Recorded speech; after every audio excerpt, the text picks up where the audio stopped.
I'm the proxy, and I'll be leading you today. What can I get for you? A phone? Some internet? Or a credit card? Gacha is my vice. Designs are real nice. Animations you must buy. They're lit, you can't deny. Whoever you want, whoever you need. So good you never, ever want to leave. Characters that you desire, set it on fire. I'll make you spend your polygons away. That's my desire. You know heartbeat is gonna come today. 3, 2, 1, fire! Proxy, proxy, proxy, proxy, proxy, proxy, hold, hold. Pull it, proxy, got a credit card. Proxy, proxy, proxy, proxy, proxy, proxy, hold, hold. Pull it, proxy, money, watch it burn. I know, they look kinda cute and nice and pleasant, but they're gonna take a lot of pull, don't get arrogant. Watch out, hit that 0.6. Forget about going to biddy, nobody in a blink. So drink your drink, don't you run your mouth. Think about something here, things will go south. Wanna push your luck, then okay, gay. Wanna burn to ash, think twice before you play. I'll make you spend your polygons away.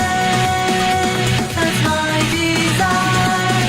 You know heartbeat is gonna come today. 3, 2, 1, fire! Proxy, proxy, proxy, proxy, proxy, proxy, hold, hold. Pull it, proxy, got a credit card. Proxy, proxy, proxy, proxy, proxy, proxy, hold, hold. Pull it, proxy, money, watch it burn.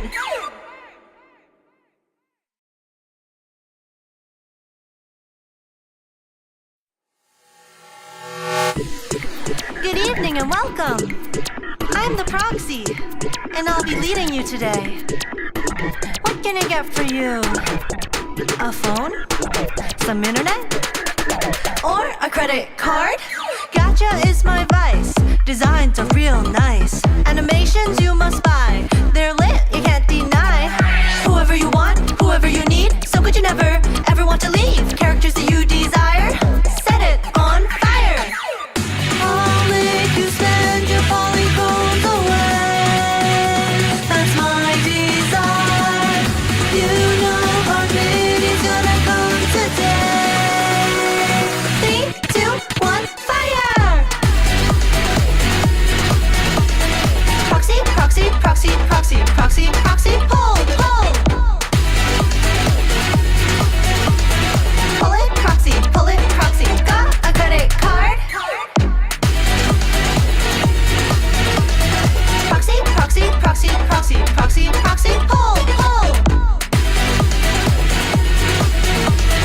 Pull it, proxy, money, watch it burn. I know, they look kinda cute and nice and pleasant, but they're gonna take a lot of pull, don't get arrogant. Watch out, hit that 0.6. Forget about going to biddy, nobody in a blink. So drink your drink, don't you run your mouth. Think about something here, things will go south. Wanna push your luck, then okay, gay. Wanna burn to ash, think twice before you play. I'll make you spend your polygons away. That's my desire. You know heartbeat is gonna come today. 3, 2, 1, fire! Proxy, proxy, proxy, proxy, proxy, proxy, hold, hold. Pull it, proxy, got a credit card. Proxy, proxy, proxy, proxy, proxy, proxy, hold, hold. Pull it, proxy, money, watch it burn.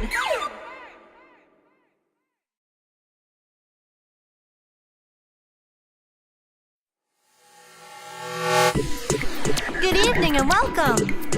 I'm the proxy, and I'll be leading you today. What can I get for you? A phone? Some internet? Or a credit card? Gacha is my vice. Designs are real nice. Animations you must buy. They're lit, you can't deny. Whoever you want, whoever you need. So good you never, ever want to leave. Characters that you desire, set it on fire. I'll make you spend your polygons away. That's my desire. You know our baby's gonna come today. 3, 2, 1, fire! Proxy, proxy, proxy, proxy, proxy, proxy, hold, hold. Pull it, proxy, got a credit card. Proxy, proxy, proxy, proxy, proxy, proxy, hold, hold. Pull it, proxy, money, watch it burn. I know, they look kinda cute and nice supplement, but they're gonna take a lot of pulls, don't get arrogant. Watch out, hit that 0.6. Forget about going to biddy, nobody in a blink. So drink your drink, don't you run your mouth. Think about something here, things will go south. Wanna push your luck, then okay, gay. Wanna burn to ash, think twice before you play. I'll make you spend your polygons away. That's my desire. You know our baby's gonna come today. 3, 2, 1, fire! Proxy, proxy, proxy, proxy, proxy, proxy, hold, hold. Pull it, proxy, got a credit card. Proxy, proxy, proxy, proxy, proxy, proxy, hold, hold. Pull it, proxy, money, watch it burn.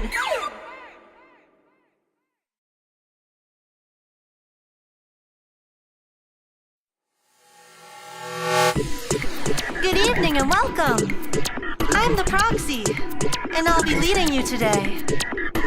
What can I get for you? A phone? Some internet? Or a credit card? Gacha is my vice. Designs are real nice. Animations you must buy. They're lit, you can't deny. Whoever you want, whoever you need. So good you never, ever want to leave. Characters that you desire, set it on fire. I'll make you spend your polygons away. That's my desire. You know our baby's gonna come today. 3, 2, 1, fire! Proxy, proxy, proxy, proxy, proxy, proxy, hold, hold. Pull it, proxy, got a credit card.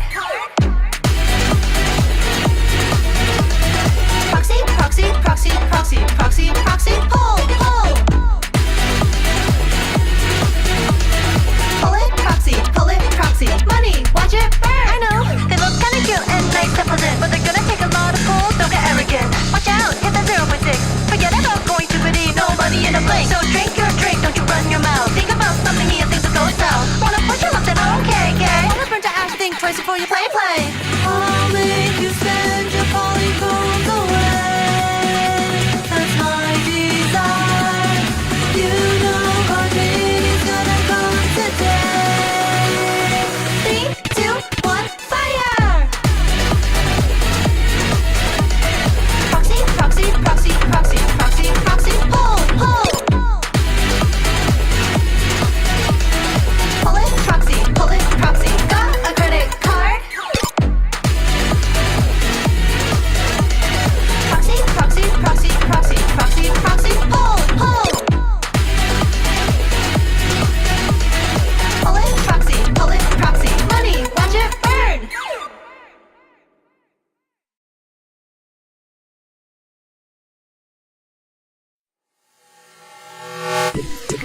Good evening and welcome. I'm the proxy, and I'll be leading you today. What can I get for you? A phone? Some internet? Or a credit card? Gacha is my vice. Designs are real nice. Animations you must buy. They're lit, you can't deny. Whoever you want, whoever you need. So good you never, ever want to leave. Characters that you desire, set it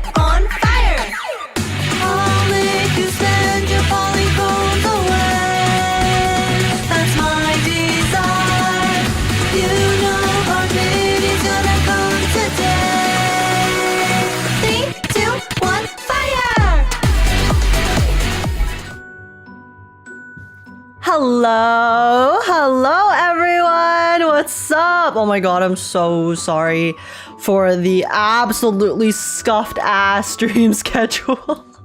How are you guys? What's up, Izichin, Sealy, Brickster, Coco. Oh my gosh, Inari VT, thank you so much for the follow. Welcome in. How are you doing today? What's up, y'all? Oh my god, sorry, my hair is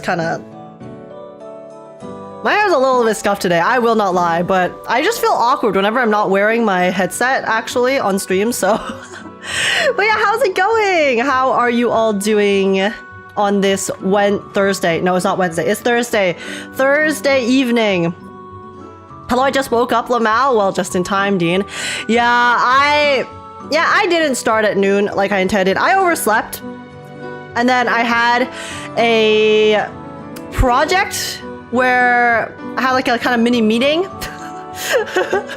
for the project. So yeah, sorry about that. I ended up having to have a discussion about some stuff with some people for a project. So I ended up starting a lot later than I anticipated. But hey, we still have lots of time. So today I am determined. Today we are going to be starting and finishing the entirety of the 2.3 story. I know it's going to be a very long one, but I am very excited, so I can't wait.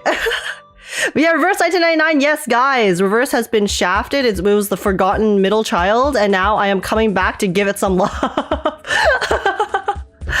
yeah, how are you all doing today? Hello Danny, Blocky, Fami, Faint, Izatin, Quisi. What's up, You're finishing one go? Damn, yeah, because it's literally gonna go away in a day, so I have to finish it. That is the plan for today. Did you bring the milk? I did bring the milk. I also brought the coffee, actually. I have a coffee ready to go. Honestly, it's really hot in my room right now. I need to turn on the fan. It's so warm. But yeah. Different suitcase sees Verdon and company passed out on the floor from abandonment. Also, high age. What's up, Brickster? Sorry. Hey, stop. You're not Brickster. But yeah, thank you so much, Trickster, for the super chat. Listen, we're gonna go back to the suitcase and then make sure that they're no longer abandoned, okay? That is the plan. And I'm hyped. I am excited. I honestly have no idea what to expect from the 2.3 story, but I've heard it's good. So, looking forward to it. But yeah, London hagging, exactly. You guys said, the first time we saw the trailer way back when, you said there was Hag Yuri. So, whatever that means, I guess we'll find out. All in one go is crazy? Okay, guys, no yap tax. It is 5 hours long. I will try my best not to yap too much, but we'll see. Because I do have to sleep early. Okay, so here's the thing, guys. I'm gonna try to play as much as I can in one go. If there is extra, okay? Tomorrow, I still haven't solidified exactly what we're gonna do tomorrow for stream, because in the morning we have the Wuthering Waves live stream at 7 a.m. So I have to get up early to stream that. But then after that, we could, if there's any like parts, or if there's a few extra chapters that we're unable to finish today, we can also finish the rest of it tomorrow. It's not the end of the world. So, but I will try my best to get through as much as we can today, because I do want to finish it today, hopefully, but we'll see how it goes. Maybe I'm just being really optimistic at how little I can try to yap in one go, but we shall see. We'll find out. I cried because of the story. I hope you enjoy. Oh my gosh, really, Kira? Is it gonna be sad? Oh, see, here's the thing. I wasn't expecting it to be sad, because the Uluru games, right? The last Uluru games we had was Spathadea's, and honestly, Spathadea's wasn't that sad. If anything, it's one of the happier stories in Reverse, I would say. But I guess we'll see. I guess we will see. Who is dropping in this update? Cantarella. Cantarella is gonna be the new character. She's the purple jellyfish girl who also looks really good, who I am very excited for. So yeah, cannot wait for that. Gonna be multitasking, watching the stream and reading Flutterpage's character story. Hey yo! Yeah, I won't have time to finish the character stories, but we will play the main story at the very least, since I did promise you guys we would play it before it went away. So this is me keeping my promise, all right? You can't say, don't say I'm a liar, chat, because I'm keeping my promise right here, right now, in front of your eyes. But yeah. Okay, let me open the game. real quick. And also, let me turn on the fan. Oh my god, it's so hot right now. It's so warm. 1 second, 1 second. Okay. I need this. Lip balm. Also, I'm gonna fix my pillow actually. See, it bothers me. It's straight, and because it's not iron and there's sun, you can see all the crinkles. And it bothers me a bit. Anyways. Okay, yeah, while the game opens... Okay, give me 1 second. I do want to fill my humidifier super quick as well. I'm gonna go do that. One moment. I'll be super fast.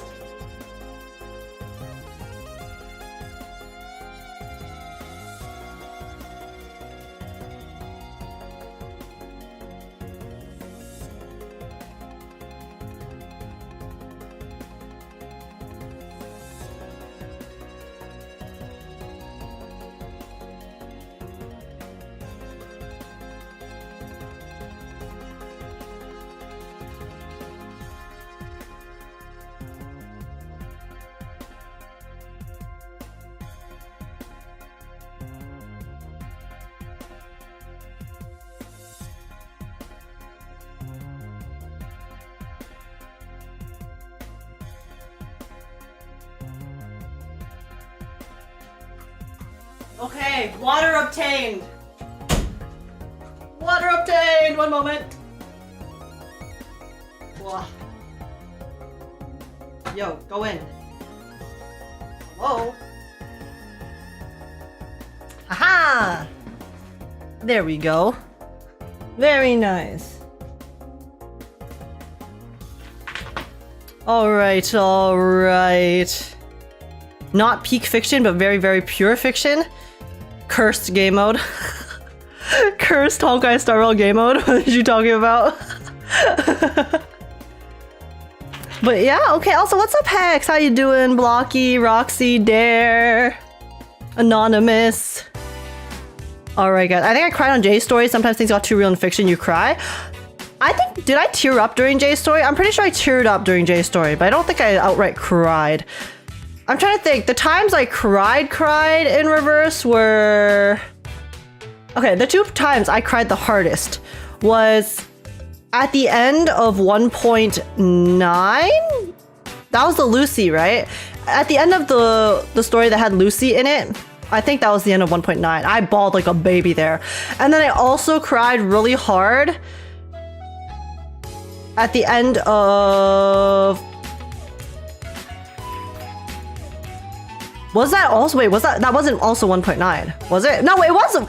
I think it was also 1.9. Remember when we were on Purion and then not Jay, 6 and 37 were saying goodbye to one another? Dude, I fucking bawled like a baby there. I think those were both 1.9 actually, now that I'm thinking about it. I think I bawled like a baby twice in one update. That 1.9 was just so good. It was so well done. It was a culmination of everything they had built up prior, and it was so satisfying.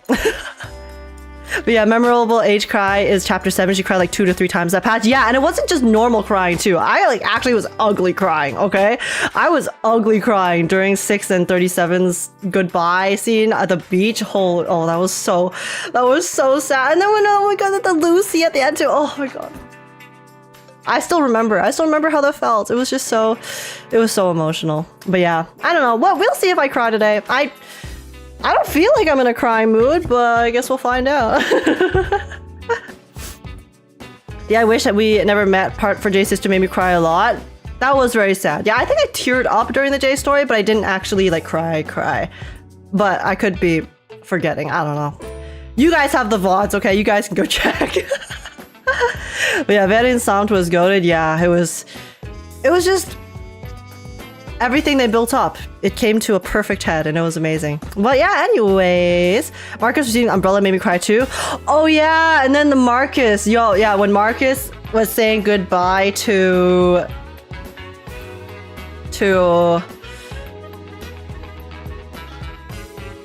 in 1.7? I think that was 1.7, right? Because 1.8 was Bayashki.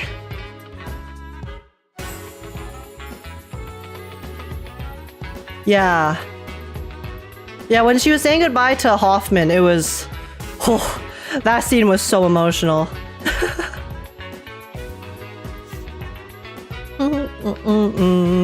But yeah, okay. Give me 1 second. I just opened my game. I'm just doing my daily super quick before we begin. I have not really done any of these critter things properly, so I probably should. But it's fine. As long as I'm farming and I'm not missing out on some mats, you know? It's good enough, right? That was rough. Great voice acting though. Yeah, the voice acting is always top tier, honestly. I don't think there's a single update where the voice acting was not just fantastic. It would be nice to have a reprise of 37-6 and Marcus in the main story again, or even through events. Yeah, it would be cool to see them in the future. Maybe even in passing. Even if they aren't super involved in the main story again, it would be nice to see them, because technically, right? A lot of the members end up joining the Foundation. So it could make sense that we would end up encountering them in the future, even in passing. So that would be pretty neat. Nice little continuation. The critter things don't exist, a regular player here. Yeah, listen, when the critter thing came out, I kind of read the bare bones instruction and they're there. I don't know what it does, I'll be honest, but it's there. I do the daily, give them the rest, and then send them to production. So I guess that's all I do.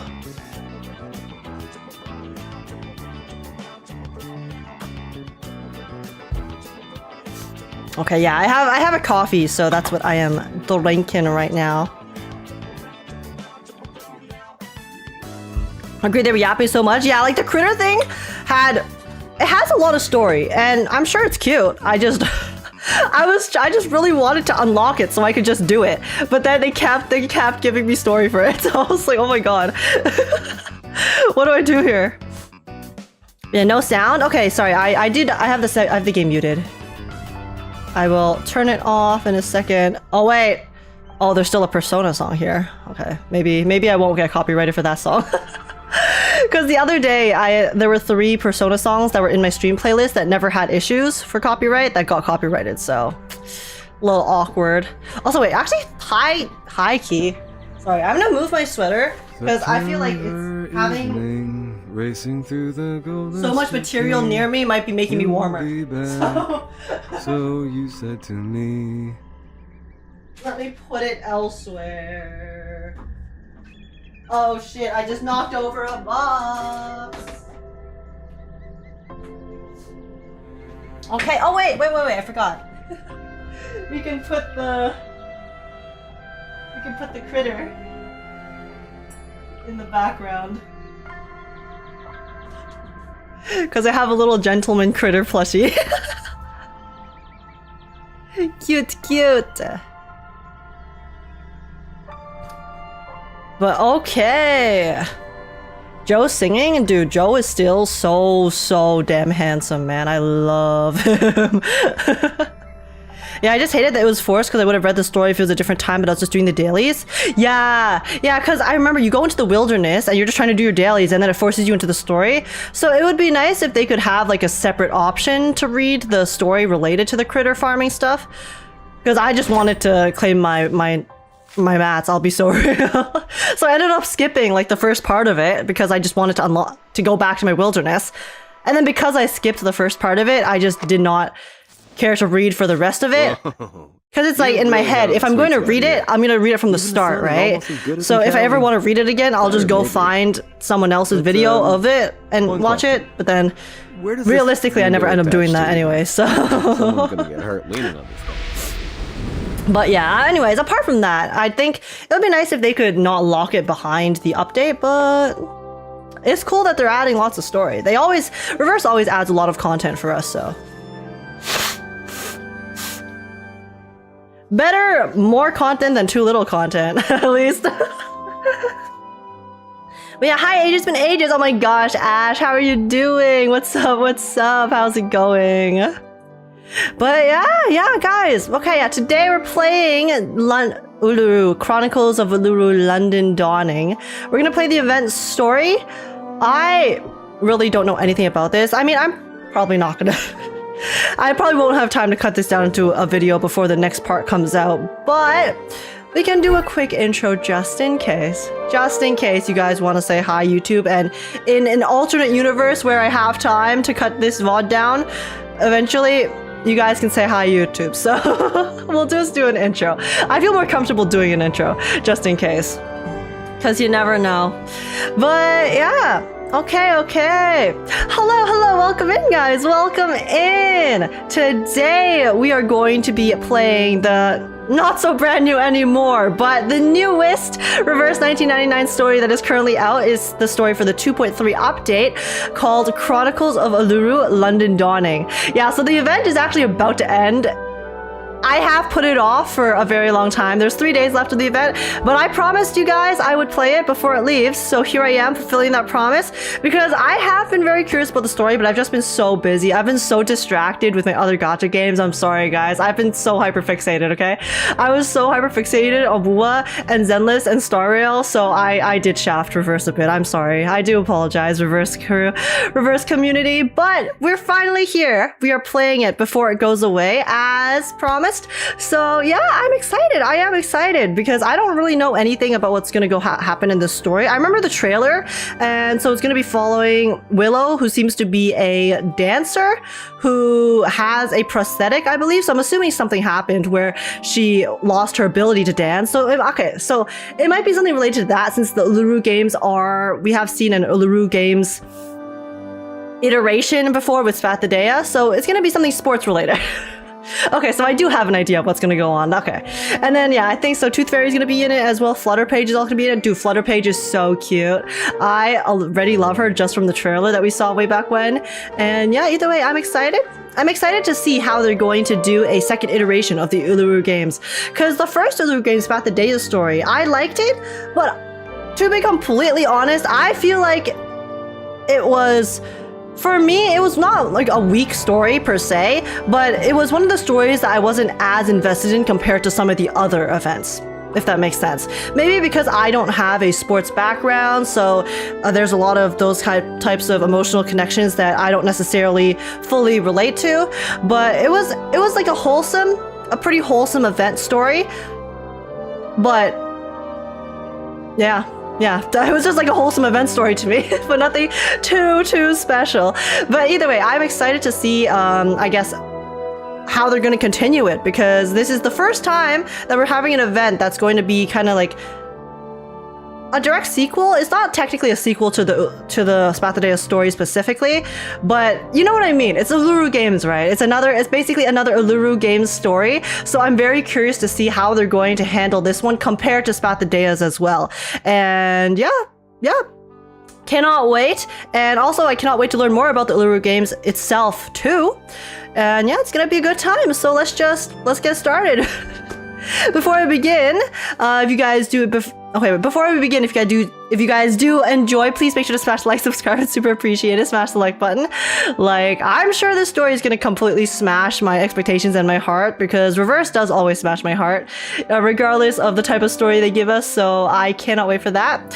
Leave a comment down below letting me know your guys' thoughts about the story. Also, if you guys are excited for the next upcoming story, because we're gonna watch the trailer, the 2.4 trailer after this as well once we finish. And yeah, so I'm excited for that. Let me know. And then also join the Discord server if you want to come chat, hang out, and have a good time. But apart from that, let's just get started. Here we go. Okay.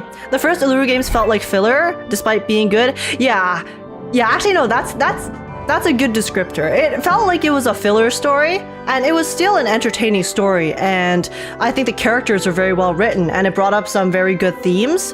But comparatively to other stories, especially event stories, I would say, it was not as heavy, and also just, it kind of felt a bit like par the course, I guess, for the specific scenario that they were setting up. It wasn't anything particularly too special, but it was still really high quality and enjoyable. Yeah, that's kind of how I feel about the first Uluru games. So it's not my favorite story from Reverse, but even my not favorite stories in this game are already so good still, so. Yeah. All right.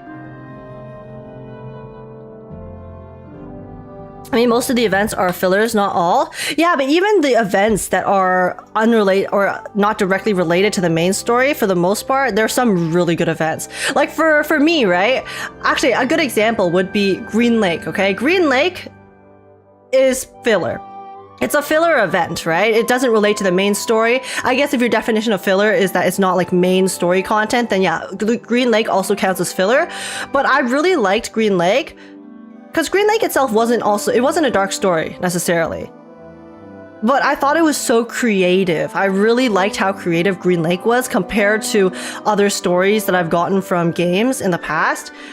Because I think the Spathadea story, it was a good story, but it was a bit more generic, I guess is the word I would use. It's a story that I feel like I could see it in other games as well. Versus the Green Lake one was something I had it felt so unique and different, especially with the horror style, the whole like filming aesthetic, and the references to all the different types of movies and stuff. It was really creative and really fun. So that's why I really like Green Lake compared to the first of the Root games, yeah. Those are kind of my feelings about it. Yeah, notice how both Tooth Fairy events are peak. Oh wait, true! Yeah, Tooth Fairy was also in Green Lake. Right. You're so right, guys. Tooth Fairy she is so bae. I actually love her so much. She's such a sweetheart. But yeah. But okay, guys, anyways, let's begin, shall we? See, I high-key... Okay, guys, I low-key, I want to add more sugar to my coffee, but I already put in 2 big spoonfuls. And considering I had a mocha yesterday, plus a double sugar lychee soda, I feel like I shouldn't add more sugar to my coffee. Yeah, I feel like I shouldn't do that. Okay, I made my decision. I will endure my coffee not being that sweet today. But alrighty. Okay, it's really hot. I'm gonna open my window super quick. And then let's start. Oh wait, shoot. Sorry, give me 1 second. Let me turn off that. Sorry, I have a command from yesterday for the My Day poll, so let me turn off that announcer real quick. Okay.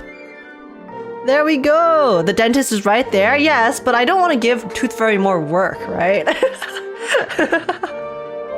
But all right. Morning, Age. Morning, Denny's. Let's start, guys. Let's start. Okay, first day back in London. I haven't read this. I just did that so I could farm a stage, but okay. Let's see. The music itself is already super lovely. So, first day back in London. The flames of passion tinged with a strange shade of yellowish gray. Let's begin. Oh wait, what? Oh, sorry. I have to click the story. Because I skipped the first chapter so I could farm it. You guys know how it is. Yeah, if you add sugar, Tooth Fairy is gonna feed you a fairy. Exactly. So we'll stick to just my two scoops of sugar. Ooh. Oh, is this a trailer? Wait, no, it's not. First time back in reverse, immediately forgets all buttons. I'm ready to go. Please fasten your seatbelt, miss. We're setting off now. Hey, oh, you know what? We can put on auto. Then it's like the true cinema You ever been in experience. London, miss? Yes, a long time ago. Long, eh? 5 years? 10 years? Longer than that. Oh, really? Come on, Fan. How long? You don't look 100 years old. I mean... She's so mysterious about the it. hospital is 2 streets away. Oh, by the way, it's been arranged for you to meet Mr. Fogg first, and then he'll show you around the hospital. Mr. Fogg is Oliver Fogg, right? I don't see why we need to make a big deal out of a simple visit. Couldn't agree more, miss. But as this is an official visit by Mr. Fogg, as a servant, A servant of the crown, my you queen! can rightly expect that they're going to have the whole place decked out like Christmas. Guys, I'm still missing my cutout of the queen. I have a cutout of Queen Elizabeth somewhere in my house. It used to be on my old bookshelf, but I don't know where it is right now. And it's missing, and I need to find it again because she's my roommate. So I'll find that eventually. Thank you for taking me there directly. Mr. Fogg should be Oliver's old man? Oh, okay. I will go to Mr. I Fogg's see. office after my visit. You can leave without me.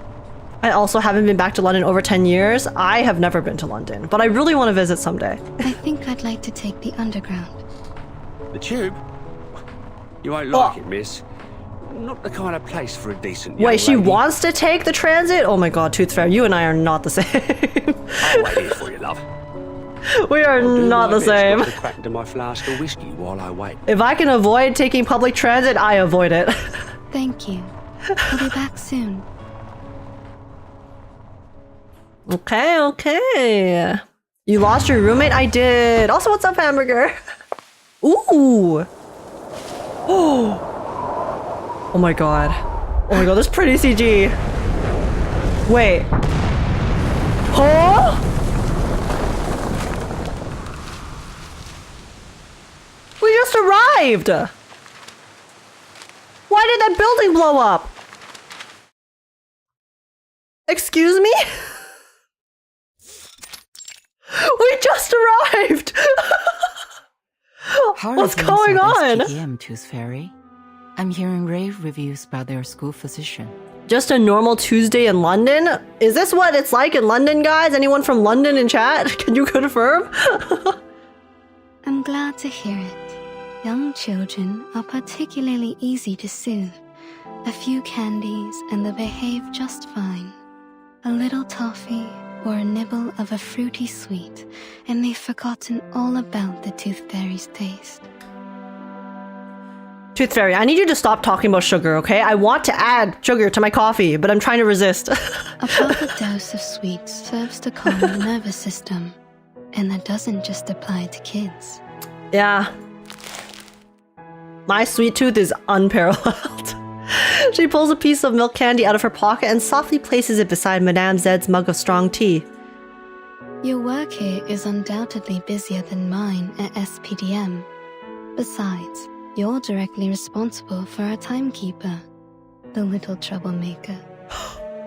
The way she speaks about Vernon is so cute. She's like, oh my gosh, our little troublemaker. I'm so fond. I'm so fond of Verton, guys. But I love it when the characters are also fond of her. She deserves it.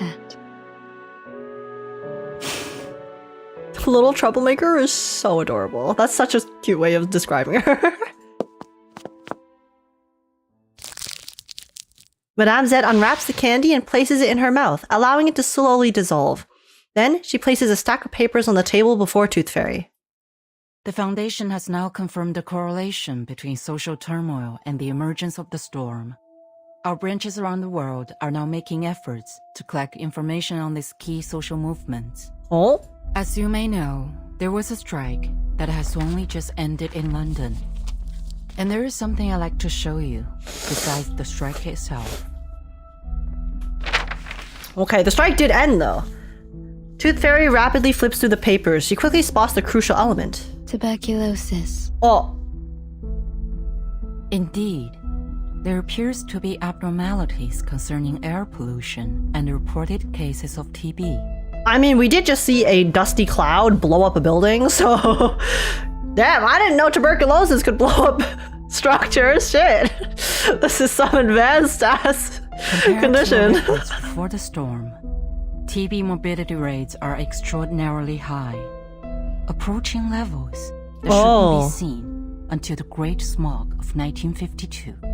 Oh, so it's abnormally existing now. Manus Vindictae? Our Mr. Fog, the Fog Walker, has also reported that there is something Manus Vindictae unusual up and about the about? composition of the fog. As per usual. So, we need an insider with knowledge of the storm to visit London.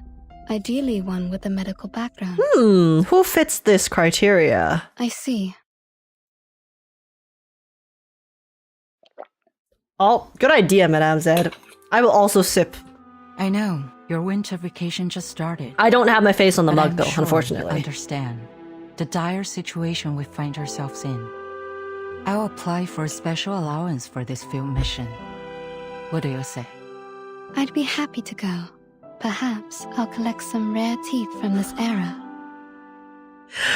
Guys, Tooth Fairy's a collector, okay? I totally get it. Maybe it's my hoarding tendencies, but I also like collecting things, especially miniature things. They're just so cute. Good luck then. Mr. Fogg will contact you when you arrive. He is our liaison between the Foundation and the British government. He'll take you to the hospital, handling many of these respiratory patients. Everyone needs a Madame Zed style mug. Merch? Like Blue Block merch? Do you also collect teeth, Age? I don't collect teeth, but I like collecting like tiny figurines. I have a small collection of, you know those Gacha machines that used to have those tiny Winnie the Pooh figures that would be dressed up in different costumes? I have a collection of those in one of these boxes back here. Maybe I'll show you guys someday.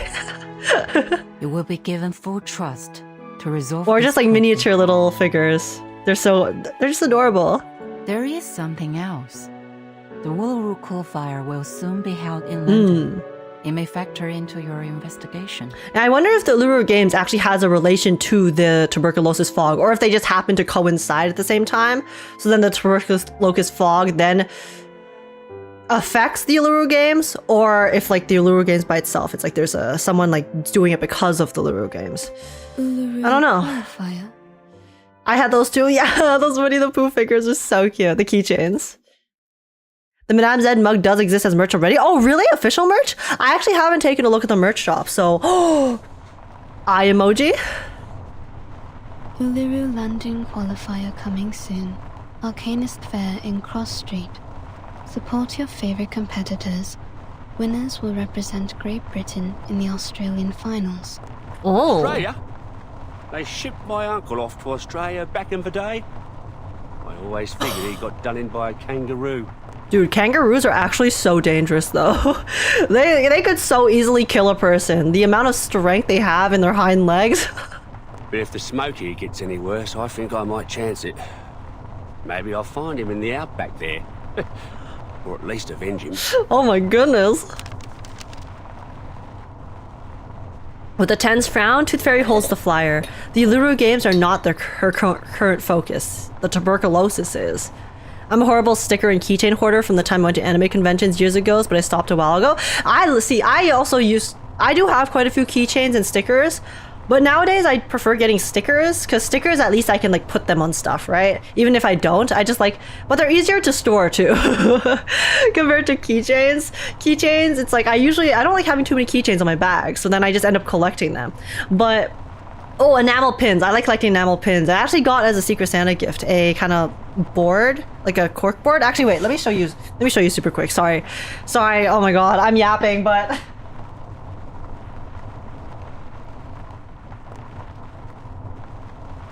sorry, it's a bit dusty, but I got a kind of display case where it has like a felt board where I can display my enamel pins on. I haven't set it up yet, but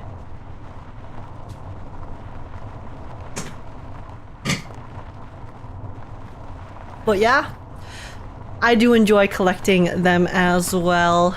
I just try to buy less keychains nowadays, because keychains, for the most part, I don't really use, apart from a select few that I really like having on my bag, so... Yeah. That smoke seems to have severely damaged that hospital. But you don't seem concerned. That was a hospital too? Dude. We've seen worse, miss. You wouldn't believe how many houses we lose a year to gas line explosions. Okay, but gas line explosion is different from a mysterious dark mist that traverses towards a building and then blows it up. Nothing much can shock us Londoners. It's a city where you can meet arcanists from all over the world. Arabians, North Africans, Indians and Japanese. Who knows what kind of arcane skill they can cast. Holy, this driver is jaded. The police are on the scene now. He's like, yeah, but blowing up building, can they really just do another anything to Tuesday, clean isn't up it? the hospital? Well, police have got their own way of dealing with things. None too friendly. I think you should bring this up to Mr. Fogg. He's one of the few folks that look out for the working man, and he's never afraid of calling out the upper class. I suspect Mr. Fogg will have known before we did. Let's follow the path of this dark soot on the street. Maybe we can find it, or its owner. As you like, miss. Okay. Yeah, I don't even use a lot of those keychains anymore, but my withdrawal tendency to design my own keychains and pins. Me wanting to make merch. I get you. The car makes its way eastward, weaving through the increasingly narrow streets. Seems it's leading us to the East End. Only thing that comes out of the East End are drunks, tramps, and Jack the Ripper. Jack the Ripper? Oh! The brake screech as the car comes to an abrupt halt. The car shudders from some impact as a child's scream fills the air. Oh my god, did we just run over Flutterpage? I'm assuming this is Flutterpage. Bloody! Yo!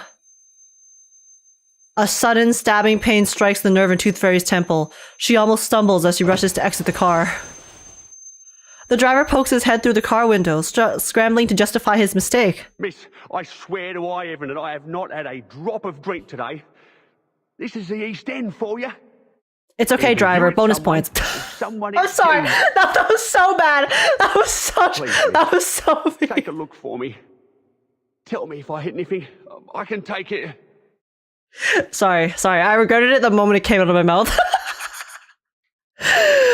It appears there's no one in front of the car. Guys, Flutterpage is fine, okay? She's playable. No one? Oh. I'm up here. Oh, she dodged Look it. up there, miss. Holy, okay. She got the skills. Oh my god, wait, this CG is so cute. Tooth Fairy looks up to see a flurry of papers fluttering and spinning through the sky. A particularly vibrant bundle of fabric resembling some kind of burlap sack hurtles through the center. Can you catch me? Huh? The little girl's skirt catches the wind, and she drifts weightlessly through the air. The colorful scraps of paper spiral through the air and swirl around her. They're all Uluru flyers still waiting to be distributed. Oh, she's distributing them. She's being lifted up on the wind. Is this her arcane skill? If so, she's amazing for her age. I mean, her name is very fitting for her skill.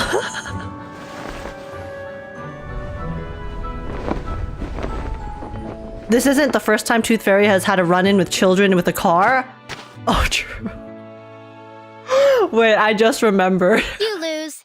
You weren't going to qualify for nothing like that. What the? Yo, Flutterpage, this is our first time meeting. She just said we would take an L. Excuse me? Are you hurt at all? Why would I be? It's not even as high up as a canary nest. It's no sweat with the help of little wind. She sounds so cute. But the Sutikiki was hurt. The car hit his Sutikiki? waist.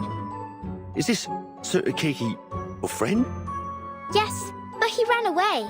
He's probably angry. I bet he's still around. He don't forgive easy. I wonder if Sutikiki is a critter. She points toward the shadowy alley to her left, where, in a dark, smoggy corner, a pair of glowing eyes peek out from behind a garbage bin. See? Over there. That's the Sutikiki, and I'm Flutterpage. Could you bring your friend out? I'd like to make amends if I hurt him. Especially if he can't work. Aw. Wait, this driver's such a good guy. Oh, he doesn't work, but you still need to apologize. Agreed. Flutterpage turns towards the alley, waving into the shadows to call over her friend. Come on out, Sutikiki. This bloke here wants to apologize to you. Oh! The Sutikiki stirs in the shadows, disturbing the pale yellow smog before suddenly leaping forward. Wait, those animations looked very similar to the fog just now that blew up the building. That thing doesn't even have a waist. And he's as big as a kangaroo. His waist is right there. Can't you see? Oh my god, Sejokline! What's up? What's up? How's it going? Oh my god, I saw you playing the story a while back, and I couldn't watch it because I hadn't played it yet, but we're finally playing the reverse story. How are you doing? How are you doing? I'm excited. Is it good? What did you think of it?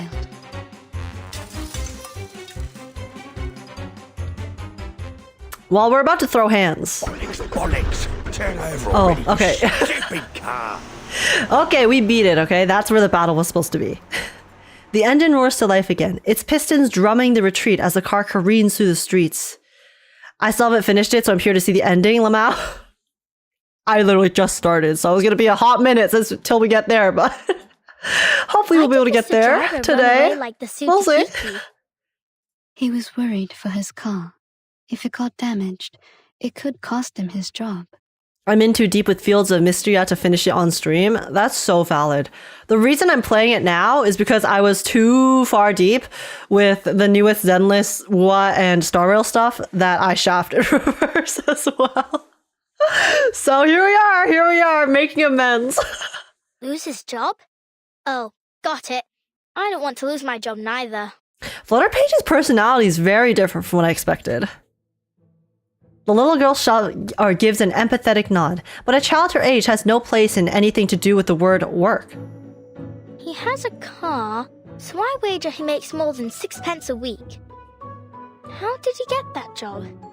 Can I do it too? An 11-year-old driving a car? I suppose you could, once you grow up. Here, open your mouth. Tooth Fairy produces a shimmering jar of ointment made from ground golden fairy and lanolin, a concoction capable of soothing one's fear of swallowing a tooth fairy for the first time. What's this? You were hurt. It's a kind of ointment. It will numb the pain if you ingest it, or reduce the inflammation if you rub it on your wound. Oh. Was I hurt? I feel a little pain. But what do you mean by inflammation? Does that mean I'll catch on fire? Wait. That's so cute. Take it, and you will feel much better. Doctor's orders, kid. The little girl's curiosity easily trumps her hesitation toward the unfamiliar. She stretches her neck and sucks Tooth Fairy's ointment-covered figure. Just like straight up? Huh? ...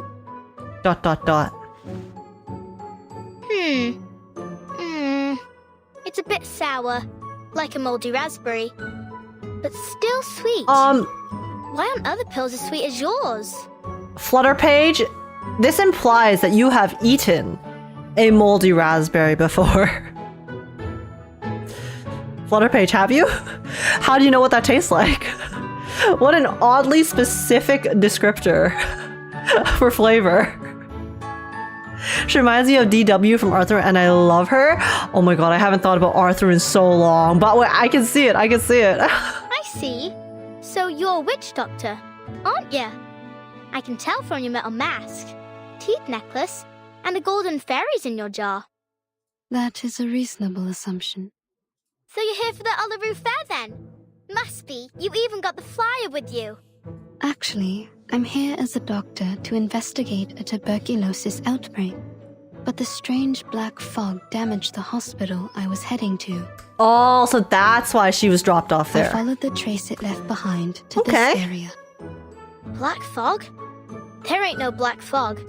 Around here the smog is yellow, and sometimes I've seen black smoke puffing up from the factory chimneys. Oof, pollution. But never in Cross Street. As like to be an arcane skill, miss. Lots of us arcanists here. That's why we're all chuffed up for the Uluru Qualifiers. I'm here for your teeth, kid. Yoink. There's herbalists, sidekicks, diviners, magicians. Thank you, Flutterpage. I think I've got the idea. Left to her own devices, Flutterpage could recite the job of every arcanist on the entire street. Great! Then I'll show you around. You'll like it here. She's so adorable. Help! Flutterpage grabs Tooth Fairy's hand and drags her toward the heart of Cross Street. Turns on my air purifier. Dude. See, I'm glad I live in a city that doesn't have too much smog, because I can't even imagine not being able to just go outside and breathe in fresh air. That must suck. That must suck so bad. Like, I'm sure the air in my city isn't the freshest or the cleanest because it is a city at the end of the day, but I just know there's a lot of cities around the world that have really bad air pollution, even more so than mine, and like I don't know if I could live there. I need fresh air. Even if I don't go outside that much, I need to be able to open my window and then get some nice airflow inside my house, otherwise I go crazy if the air is too stale for too long. But yeah, I heard this game is good. Oh my god, Chair, it is. We're just starting the story for the previous update right now, and so far the characters are adorable. We just met Flutterpage, who is the cutest little daughter ever. And yeah, how's it going? Swallows in the chimney. Reach your hand to this long dark pipe. Abducted by a child? Yeah, I mean, Flutterpage did kind of abduct us.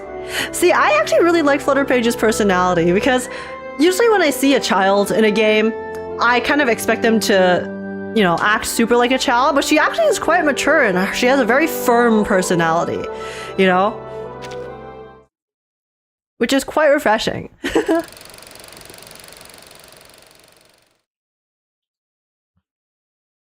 to Cross Street! I see you changed your name back. Oh my god, where crapping on cabinets? I just realized your username too. Oh my god, you guys are popping off. That's so funny. I've never seen a crapping one. Oh.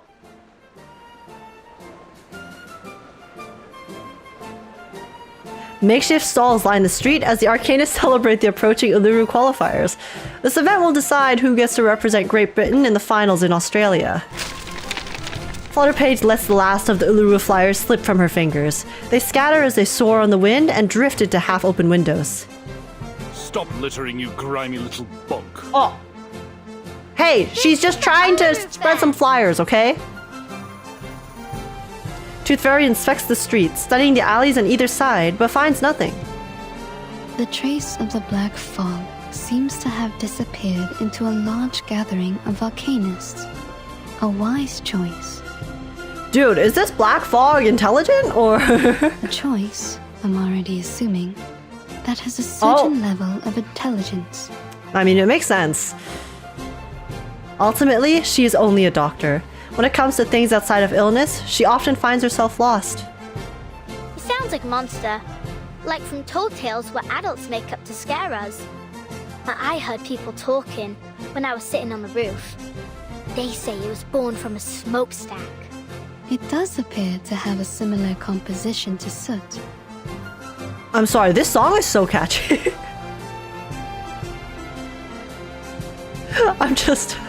That's no good I'm for vibing. birds, Miss Doctor.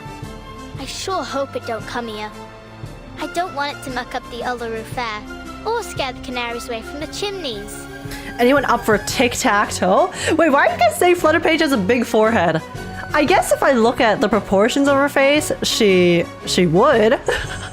But it's right now it's covered by bangs. What's so special about the canaries? They always know where the lanolin snails are hiding. All I'll do is give them a bit of old bread or seeds, and they find me the snails. Okay. It's my snail catching day. Stay right there, miss. I'll be back soon as I've finished. Don't go getting off your sauce while I'm gone. She speaks so strangely. With that, Flutterpage drifts toward a stall decorated with Union Jack bunting before disappearing like a whisper of the wind. What a free spirit Flutterpage is. I love that for her, honestly. Also, I haven't seen the 2.4 trailer yet. We're gonna watch it after we finish the story. A gentleman in a fine gray woolen coat stands tall nearby. He is utterly incongruous with the rest of the street. Hmm? This is an Arcanist Fair Booth application form. You need only fill this, and get proper approval from the city government. Then no one can bother you. Oh my god. This guy is serving Heinrich. I don't know why, but the moment I saw him, he just reminds me of the Heinrich from what was it? Was it 1.7?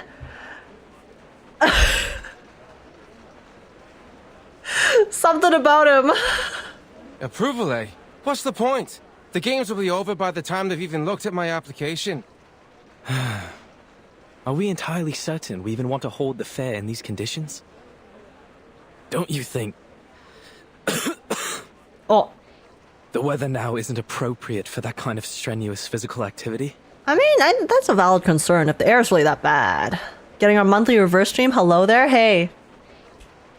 As promised. Also, what's up, Sensel? What else can we do? We need to earn our bread, or perhaps you could clean the air for us, eh, Mr. Fog? Oh, okay, this is Mr. Fogg. I'm doing all that I can. Oliver Fogg's dad? His daddy? Which means you can't do nothing at all, don't it? Yeah, we're coughing. But what we make in a day at the fair here is more than an entire week anywhere else. Not like we have royal allowances to rely on, unlike you. I get it, vendor. Sometimes you just gotta get your bag. Enough of it already. Now, would you mind moving aside for the little lady behind you? She's been waiting a while. Oh, I do apologize, miss. Miss Tooth Fairy. I didn't expect to run into you here, Mr. Fogg. The pleasure is all mine, miss. Okay, I thought that maybe he was gonna be like a Heinrich type character where he betrays us later, but it's Mr. Fogg! There's no way Oliver Fogg's dad will betray us, right? Oh, wear my manners. Welcome to London. I just have some trauma from 1.7, okay? What can I say? A cross-street local hurries by, letting out a sharp, violent cough.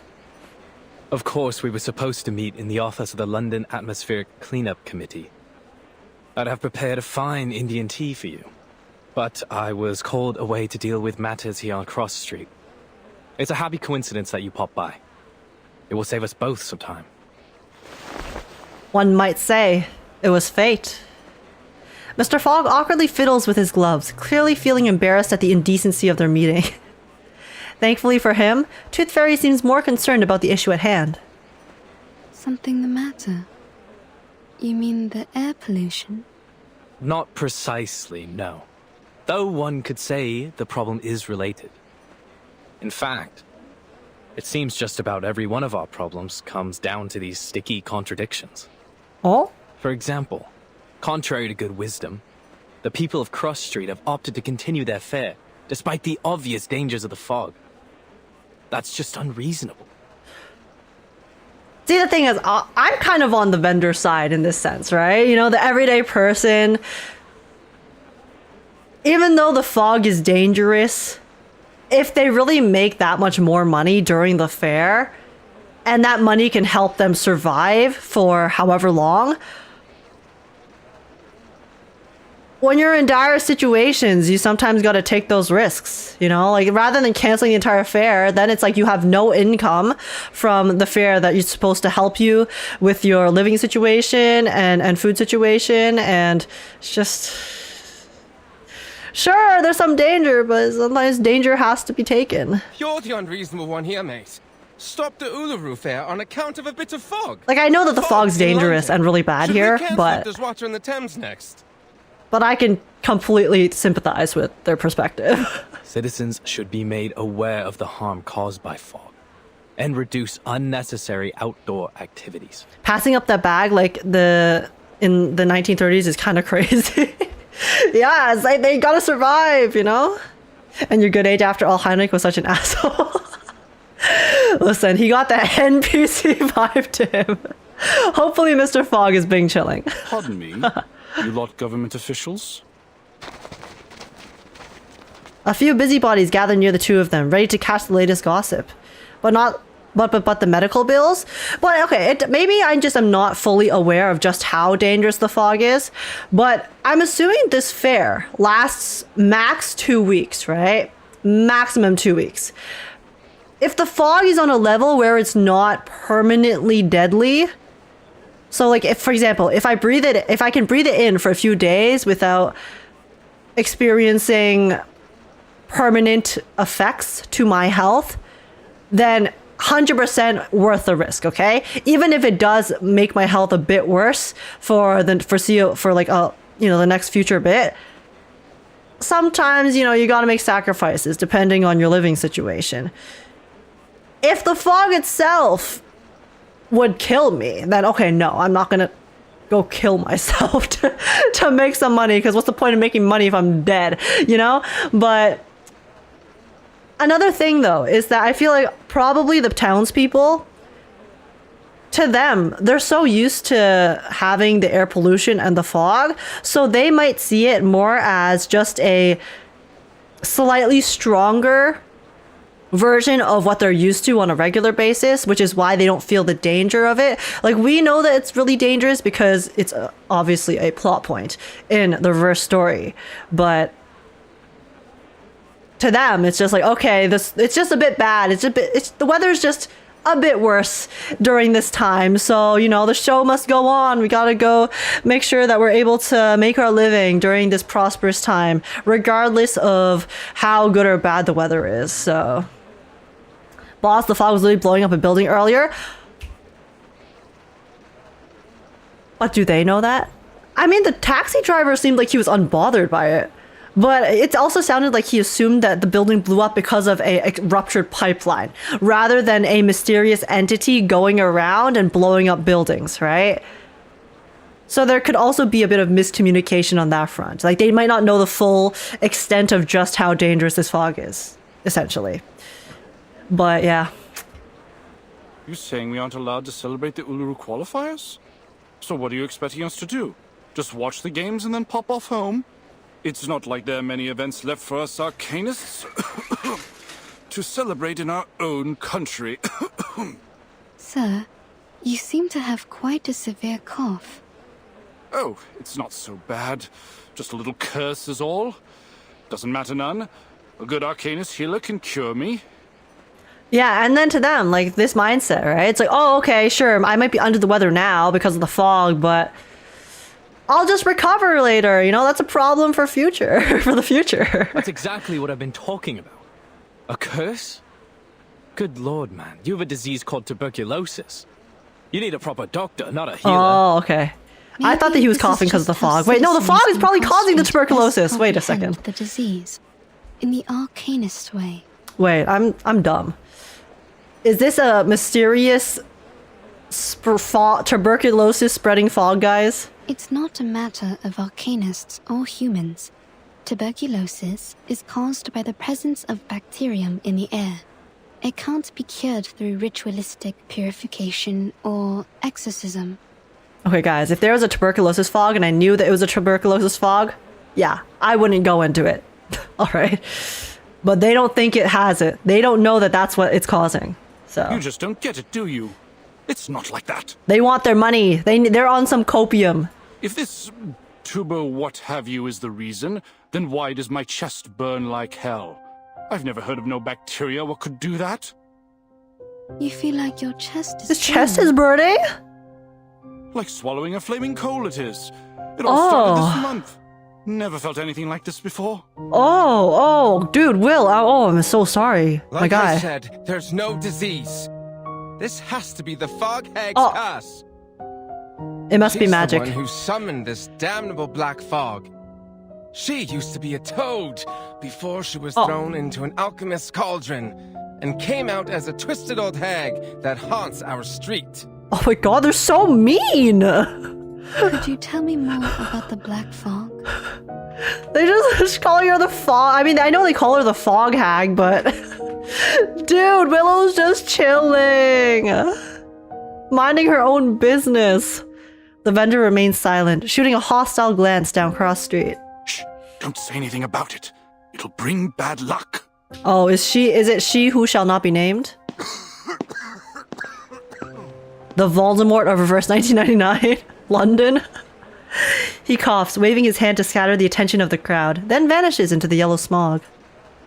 So now we have a Fog Hag? What's to come next, I wonder? Fog Hag is such a bizarre term. He raises his hands in resignation, knowing that, as a gentleman, he should speak no further on the matter. Sometimes Despite being an arcanist myself, it's hard to understand my own people. But that's what they think around here. My colleague is presently out investigating this curse they mention. But, to say nothing of his intrepid skills as a ranger, I doubt he'll produce any evidence of this so-called... Oh my god, his colleague is catching strays. In fact, he... Whistle. Who's the colleague? Is the colleague Flutterpage? A long, sharp whistle cuts through the air, like that of a rider galloping across the plains of the land down under. But what follows is not the sound of hooves. Arthur, a little help, mate. We've got trouble. Oh! A hat riding a hobby horse races forward, its coat fluttering in the thick smog like a cavalryman returning from a reconnaissance mission. A dark cloud follows close behind him. So, here it is. What's that after you now, old hat? It's the Black Fog. Old hat? Seems I've startled it, and now it's sent our critters into the streets. Oh. Steady on. Let's charge like soldiers of the Great Emu War. Carbuncle? Oh my gosh, wait, because coal is pollution. It's the hag. The hag's cast is coming for us. Those nasty critters are coming from her garden. Run!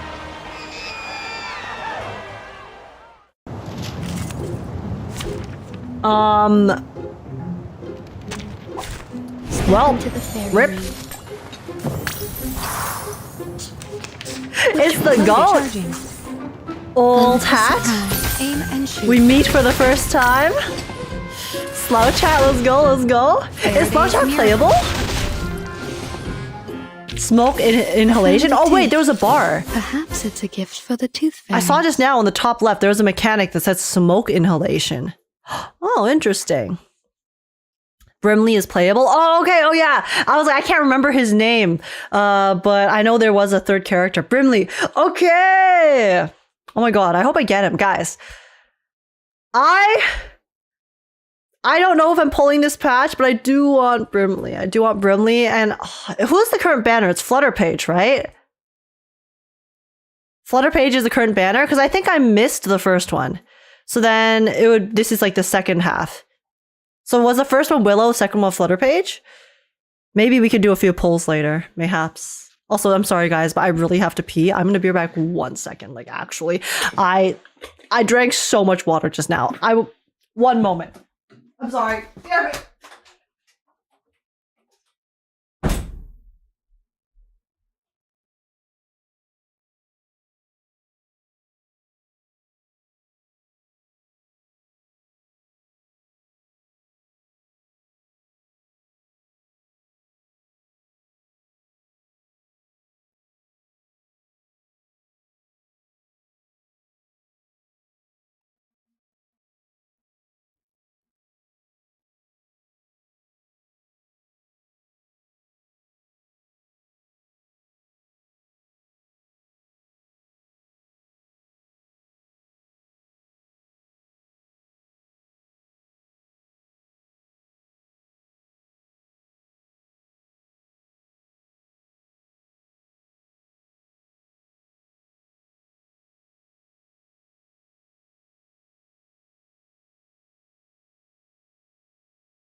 Hello.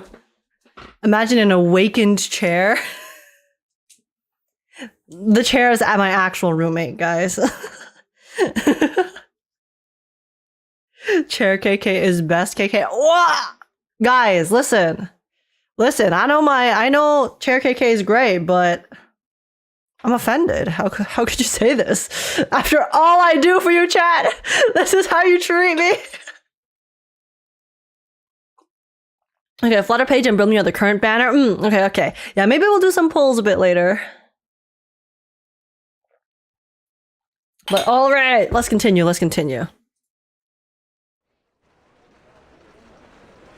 May I say it was an honor to serve as your bodyguard, miss.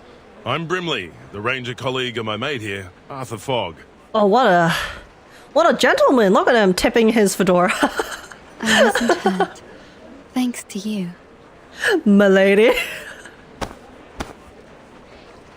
Chair KK merch when? That's an idea. Hi, Key. If you guys actually want, that's definitely a possibility. Mr. Fogg lightly brushes the soot from his coat before walking over to Tooth Fairy. Despite clearing away most of the black fog, his expression looks grim. Thank you, Miss Tooth Fairy, for telling us what happened at the hospital. We ought to make a summary of our investigation so far. Seasoned government employees are particularly good at providing summaries. We've encountered 3 oddities thus far today. This mysterious black fog, the unusual burning chest symptom, and... He carefully considers his words before bringing up the difficult third point.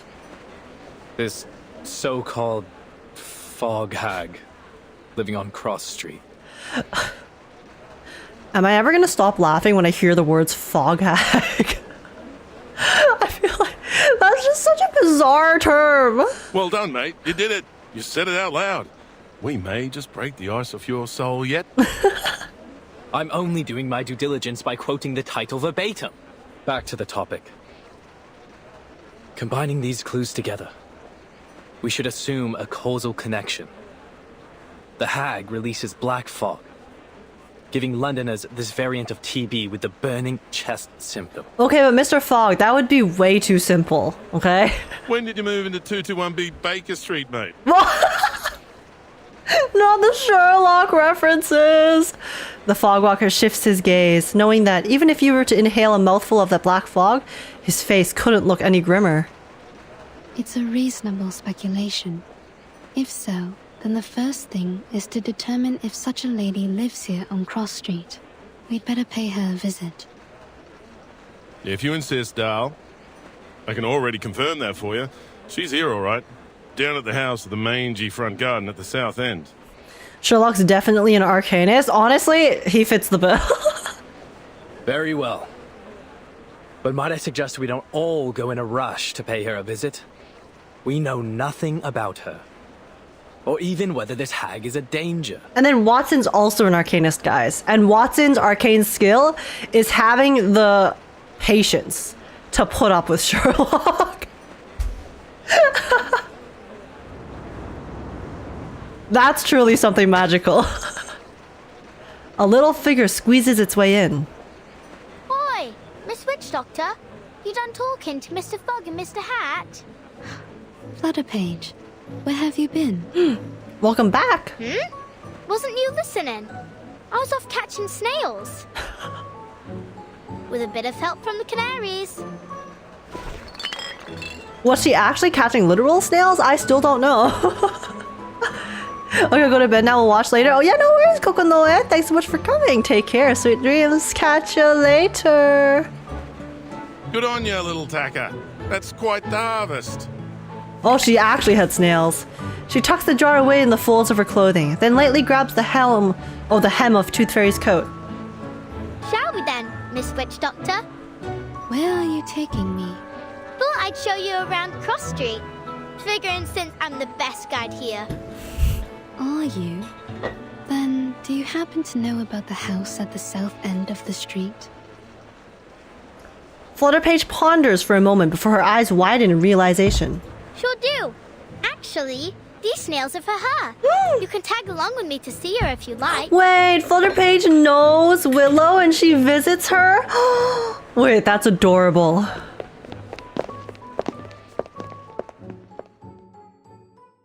That would be such a cute little friendship. Okay, okay. That's a fun duo. I gotta say, I don't even know Willow's personality, but I'm assuming she is a more serious person and has a softer one, so then her juxtaposition with Flutterpage would be so cute. Okay, let's see. Fog Hag, a recluse shrouded in rumors.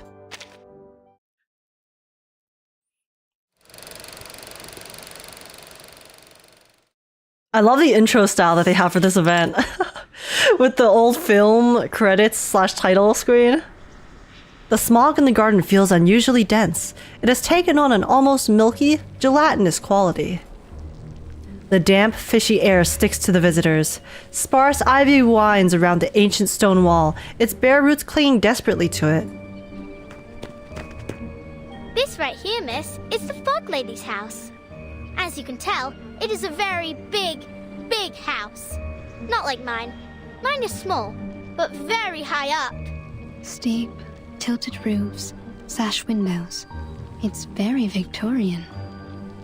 Okay, Tooth Fairy with the architecture observation. Damn. Oh no. Her name ain't Victoria, miss.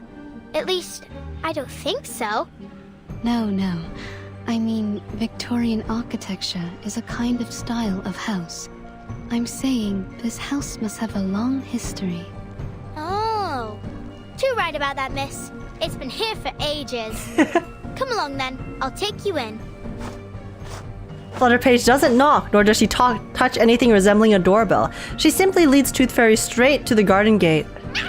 Oh. Squeak! Squeak! Several carbuncles peek out from among the vines before quickly retreating, their eyes still locked onto the visitors. Are these her critters? You lot are hungry today, ain't you? Oh, from the folds of her oversized frock, Flutterpage pulls out a jar filled with snails. Oh, she's feeding the critters for Willow. Oh, okay, interesting. I think you're gonna love Willow and Flutterpage's relationship. Yeah, I think so too. They ain't for you. They're for the lady of the house. Oh, never mind. Now please let me and Miss Witch Doctor through. Squeak! The carbuncles refused their entry, shooting out a few tendrils to form a blockade. Sorry, Miss Witch Doctor. They was much friendlier before. You've been here before? Yep. They always let me in straight away. No clue what set them off this time. Maybe the dark fog is clinging to us. So then it's unsettling the critters. Flutterpage stands on her tippy toes, planning to hop over the barrier, but after a quick glance at Tooth Fairy, she abandons the idea. I don't rightly know what to do. I'm so immersed by your critter voice acting. Thank you. I try my best, honestly.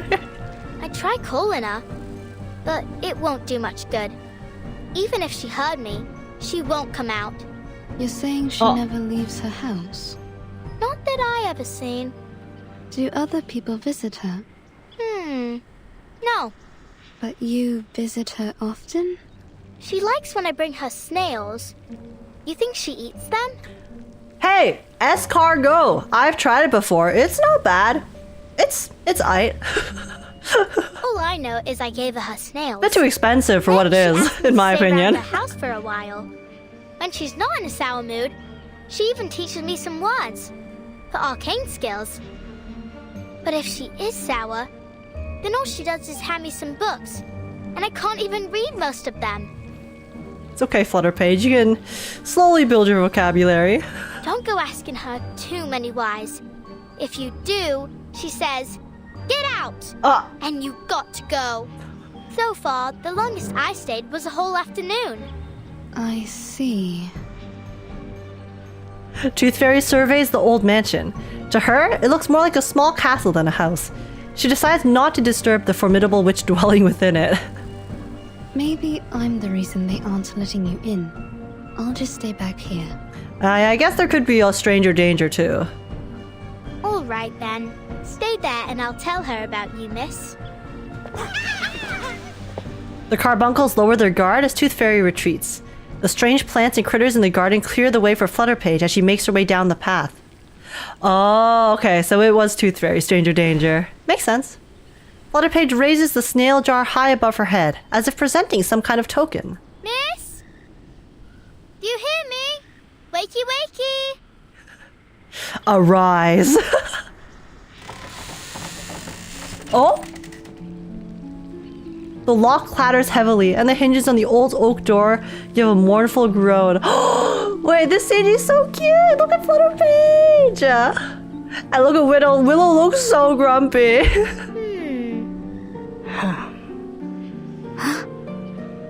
Here you go, miss. A fresh batch of snails. She doesn't respond. The witch's stare is fixed on the unfamiliar woman by the garden entrance. ... There could only be one hag? Is that why she didn't let a Tooth Fairy in? Who is this? Ooh, her voice. I don't know her name, but she's a witch doctor. She came here in a car with a flyer of the Uluru Qualifiers, so I think she's here for the Uluru... Oh, I forgot that you don't like the word. Girl has trauma, okay? Flutterpage is super adorable. Unfortunately, I ran out of pulls. She is tugging at my heartstrings, 100%. Hello, miss. I'm here investigating the source of the black fog. You can call me Tooth Fairy. Go away. Oh. But why? I ain't asked too many whys, miss, did I? That was only my first one today. Oh. She realizes something. So I can't come in at all? You promised you'd help me practice my arcane skill. Oh! Then you better not let me catch you saying Uluru ever again. Guys, Uluru is actually her trigger word. Do not mention it in front of her, in front of Willow, or she will go off. The witch anxiously snatches the snail jar from the girl's hand and closes the door. Oh.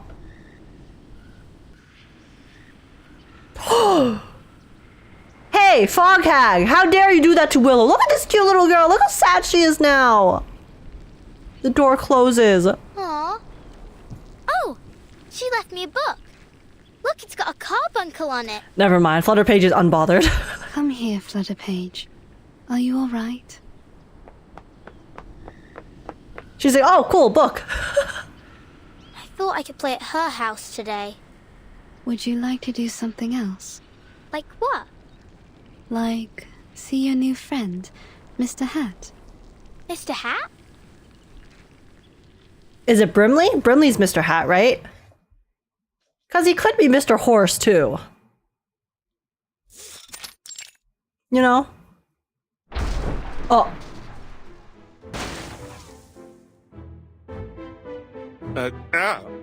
Miss Flutterpage, I'll ask you to not wear me on your head. So I guess the hat is I know I can Brimley's fly, main that doesn't mean body. you can treat me like a kite. Besides, I'm due to begin my patrol. I need to...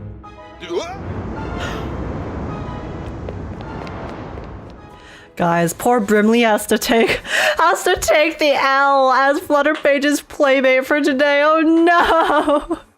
He has to entertain her. A gust of wind blows Brimley into the hallway, spurring Flutterpage to give chase. That gives us some time for business. First of all, allow me to express my respect for your adventurous spirit. Hear me out, Brimley x Darly Clatter. I mean, they seem like they could be compatible.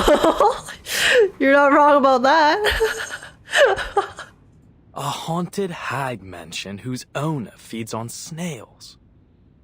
To visit her so quickly on your own initiative was a bold move, Miss Tooth Fairy. He now has no choice but to admit the existence of the witch. Here's your tea. No sugar. Just as you asked. And of course, he has kept the promised Indian tea at the forefront of his mind. The connection between this lady and the black fog will require further confirmation. However, judging from our encounter, she doesn't seem to have much concern for the world outside her home. Now, she's kind of just minding her own business, and then everyone's blaming her for all of the bad things happening, so then she just hates them even more. I also noted that the word Uluru seemed to irritate her. Uluru? As in the Uluru Games? Not a fan, I take it.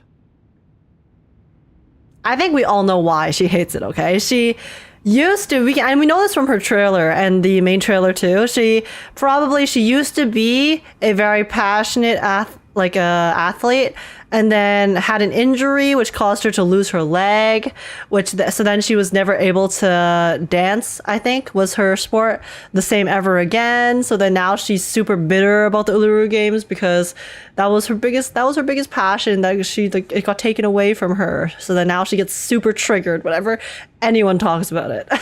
It's certainly odd for an arcanist to have a negative impression of the games, though not unprecedented. Which reminds me of this letter. I suspect our fog lady might be glad to hear it. Floor ritual, which is basically ballet. Oh, okay. So it's like a specific arcanist type of dance. Yeah, it definitely has a ballet aesthetic, though. Mr. Fogg places a voice letter between the two of them. The paper swiftly transforms into a wide mouth. Letter from the St. Pavlov Foundation Uluru Games Organising Committee to the Uluru London Qualifiers Organising Committee. Copied to the Office of the London Atmospheric Cleanup Committee. Due to the rapid deterioration of air quality in London and the presence of an unidentified arcane-related tuberculosis outbreak, we regretfully have decided that the Uluru London Qualifiers will be cancelled until further notice, to protect the health of competitors and spectators. Unlucky. Competitors still wishing to participate are encouraged to register for the qualifiers in Paris or other cities. Letter from the Ministry of Magic. Yeah, with the talking. See, the folding of the paper forming a mouth I always found that so smart. The paper folds itself up and drops back onto the table. Mr. Fogg sighs. I received this shortly after submitting my report concerning the events on Cross Street. They're right. It's better for everyone's help. No objections here. But it's certain to cause a stir. Yeah, because a lot of people, they don't understand the full depth of how dangerous the magic tuberculosis is, so. Miss Tooth Fairy, you saw how passionate the citizens were about this event. What it means to them. They'll eat us alive when we announce this. I think it's more in gymnastics. Oh, possibly. I just think, because when I saw the trailer, the shot I saw of it looked like she was in a ballet studio with a mirror. So that was just my guess. So much more. But I'm sure we'll find out later. Because of air quality. More details. The firm will not be pleased, I can assure you. This great city will be the laughingstock of Europe. If not the entire world. Unless there's a way to clean the air in London. Perhaps then I might convince the Foundation to reconsider. Wait, guys. Is the London Uluru Games literally... We're trying to stop pollution? Is this an environmental story? Mr. Fogg, there's only 3 weeks left before the qualifiers. It's a serious effort just to address the smog over London, let alone this new black fog and the disease that has come with it. 3 weeks. 1 for making plans, 1 for enacting said plans, and still 1 more for the final procedures. He slumps into his chair with his arms crossed and glares furiously at the voiced letter on the desk. What are you doing now, Mr. Fogg? Thinking, Miss Tooth Fairy, is how I make the plans. Oh! Brimley, fleeing pursuit, eventually finds his way back. He managed to escape Flutterpage's grasp. Forgive me for interrupting, Arthur, but I had to call off my patrol Oh, earlier than he's expected. Arthur. I'm afraid I need a favor of you, Miss Tooth Fairy. I was wondering who you guys were talking about. You guys kept mentioning an Arthur. So then I was like, who's Arthur? Like Arthur from the kids show? But okay, Mr. Fog. He's Arthur Fog. Okay. Would you mind helping us with some of the sick? After that black fog rolled through, patients with this tuberculosis variant seem to be multiplying as fast as hares in the Great Artesian Basin. They keep using the word coal with the tuberculosis. Like just now he said tuberculosis, and they mentioned coal earlier as well. This entire thing is definitely some sort of metaphor for pollution, I would say. Even if it's not directly involved in the story, it has to be intentional how they're making all of these parallels. Past glory. What has been engraved in your mind, seared into your sight, and etched onto your very being. Okay, it looks like we get some Willow POV.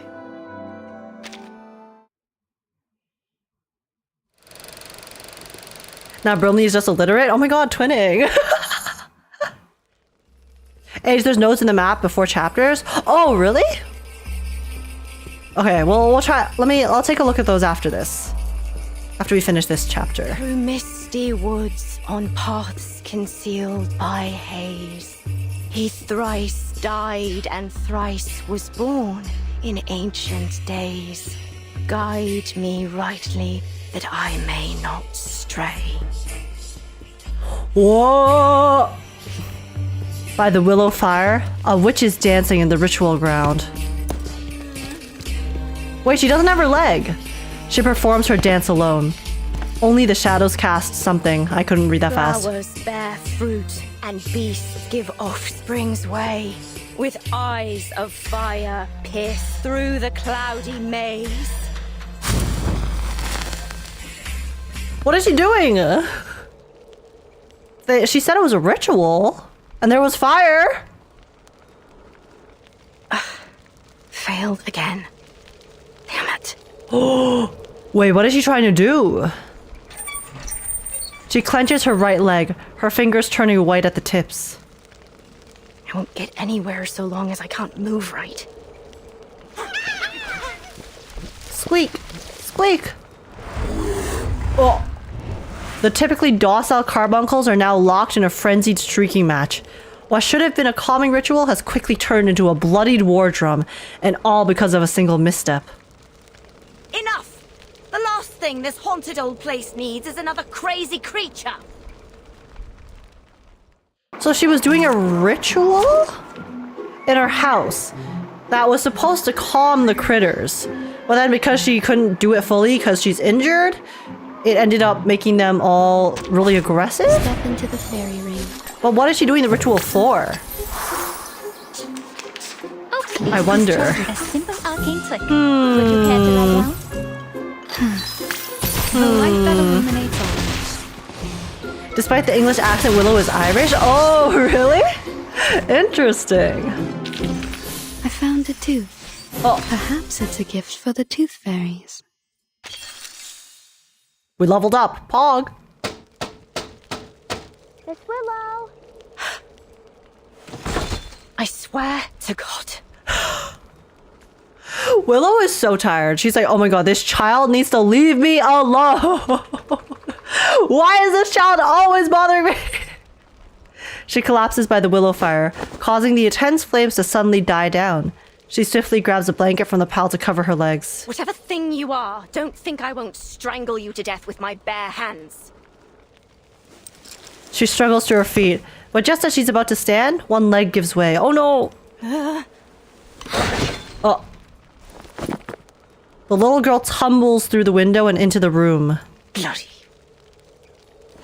She tries to lift herself up for the second time, but can only support half of her body. She looks up to find a little face among a pile of stitched and restitched clothes.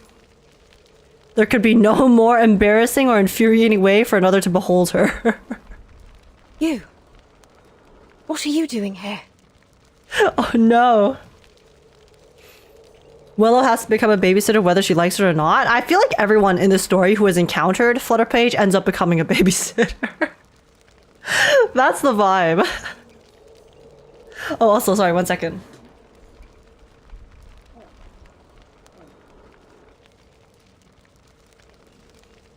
Thank you.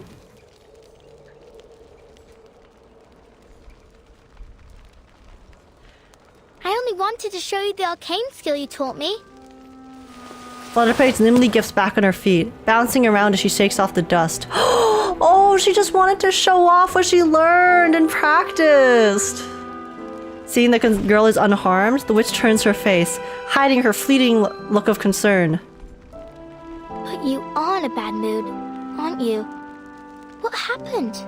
I promise I didn't call you Miss Willow in front of others. Oh, we're not supposed to know her name. You said I can call you Miss Willow when it's just you and me, right? And you actually listened? First time for everything, eh? But it's not about what you call me. Then what is it? She stares at Willow in confusion. Suddenly, she realizes why she's lying on the ground.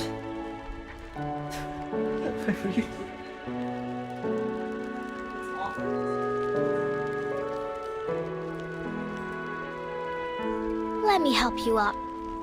I don't need it. With a flick of her wrist, Willow's coat and hat leap onto her like loyal dogs. She tries to stand up for a third time, using the rough stone pillar beside her for support, and finally manages to straighten herself out. So then if you value my words so highly, what about the time I told you I don't need a knocker-upper? I remember. You told me there's no sense waking me up for anything. I don't have any work to go to. Oh. But I'm not here to wake you up, am I? I already did that for the whole street hours ago.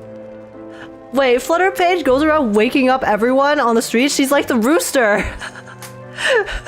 She goes cockle-doodle-doo. Everyone, it's time. I am your alarm clock. I am the cutest alarm clock you've ever seen. Wakey, wakey. Oh, have you now? Then maybe you can buzz off and bother someone else. I didn't give my permission to let annoying little flies in my house. I'm in the middle of something important, so leave me be. Willow grabs a broom handle and points it toward the window Flutterpage opened. Just one more question, miss. I'll be quick.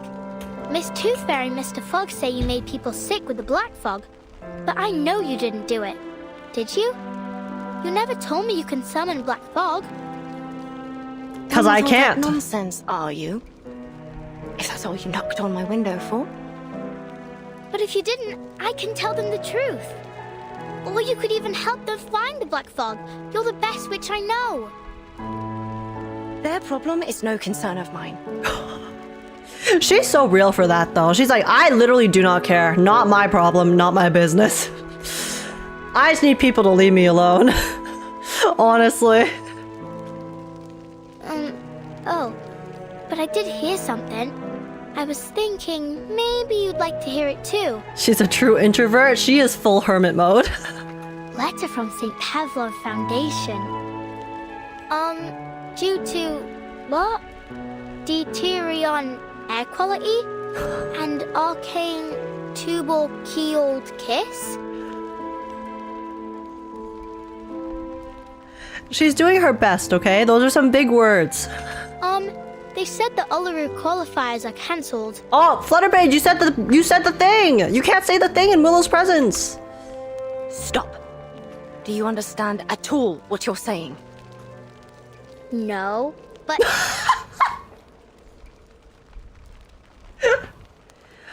Do you know what you just said, young woman? No? No, I don't. Question mark ping?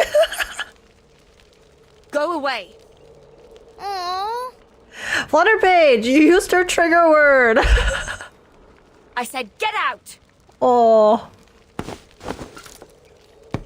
Flutterpage is so innocent. She is. A little too innocent for Willow, because Willow needs her to stop mentioning Uluru games. She seizes Flutterpage with both hands, half dragging, half pulling her toward the open window. Did you just throw her out the window? You know what I don't want to hear, lass? Your voice. Oh. Flutterpage is flung out the window and carried away like a kite with a broken string on the breeze. And your infernal knocking. Oh.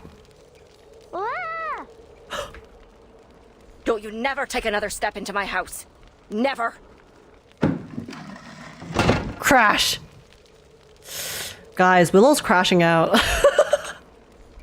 The room reverts to its familiar silence. No life save for its solitary resident, just as it has been for the past decade.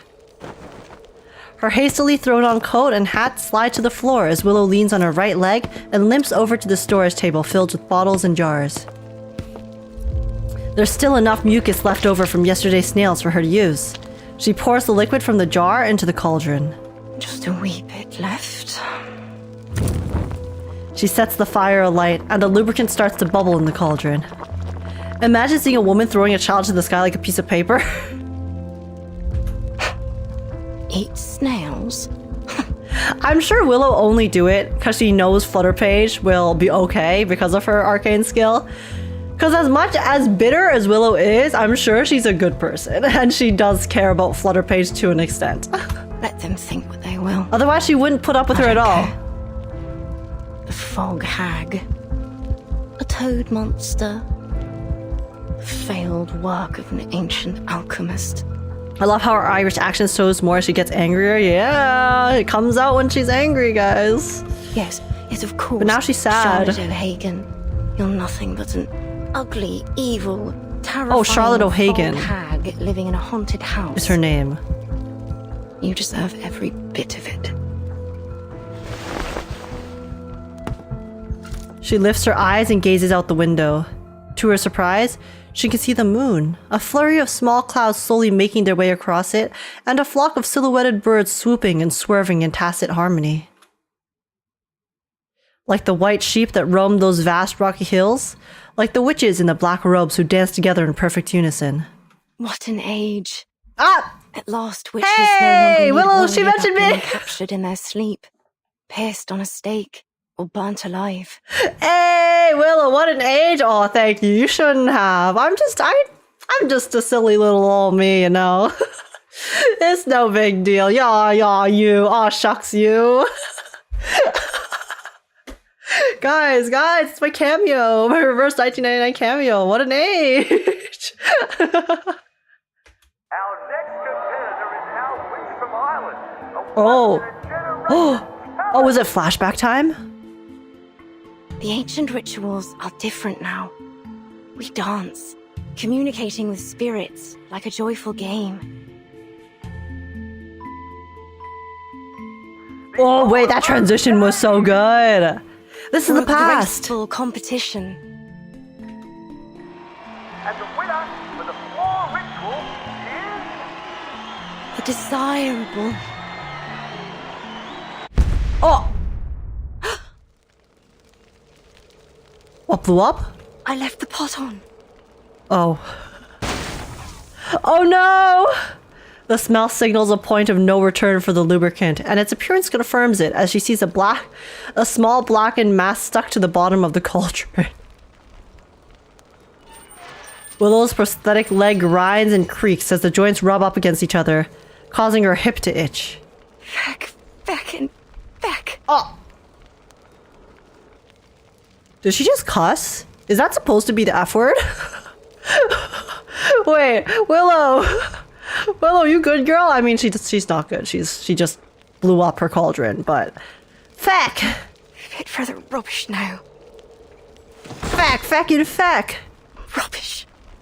Language, young lady. Or I guess old lady. She's probably older than me. In front of my Flutterpage? Guys, Flutterpage isn't here. She threw her out the window, don't you remember? Like that's any better. I heard some people say it's an Irish slang. What is it an Irish slang for? Well, you guys said that there's thingies?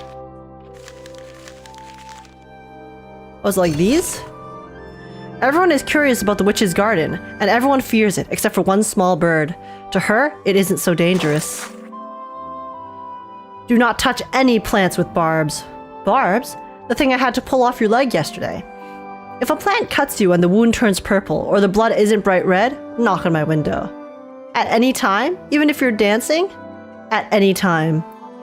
In the evening, the critters will lower their top buds to the ground. Try not to step on them.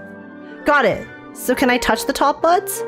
Do whatever you want. Just don't come crying to me when they bite you. Stop squeezing in through the damaged parts of the fence. Just use the front gate. Righto! Didn't know I weren't supposed to...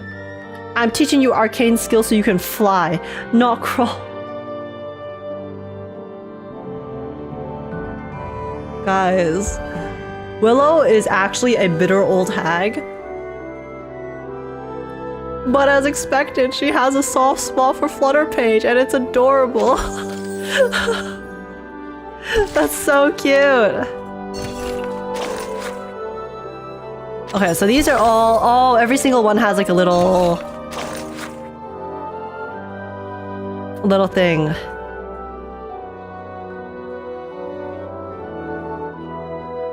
Sorry, give me a second. I'm just skimming the ones that we've already passed.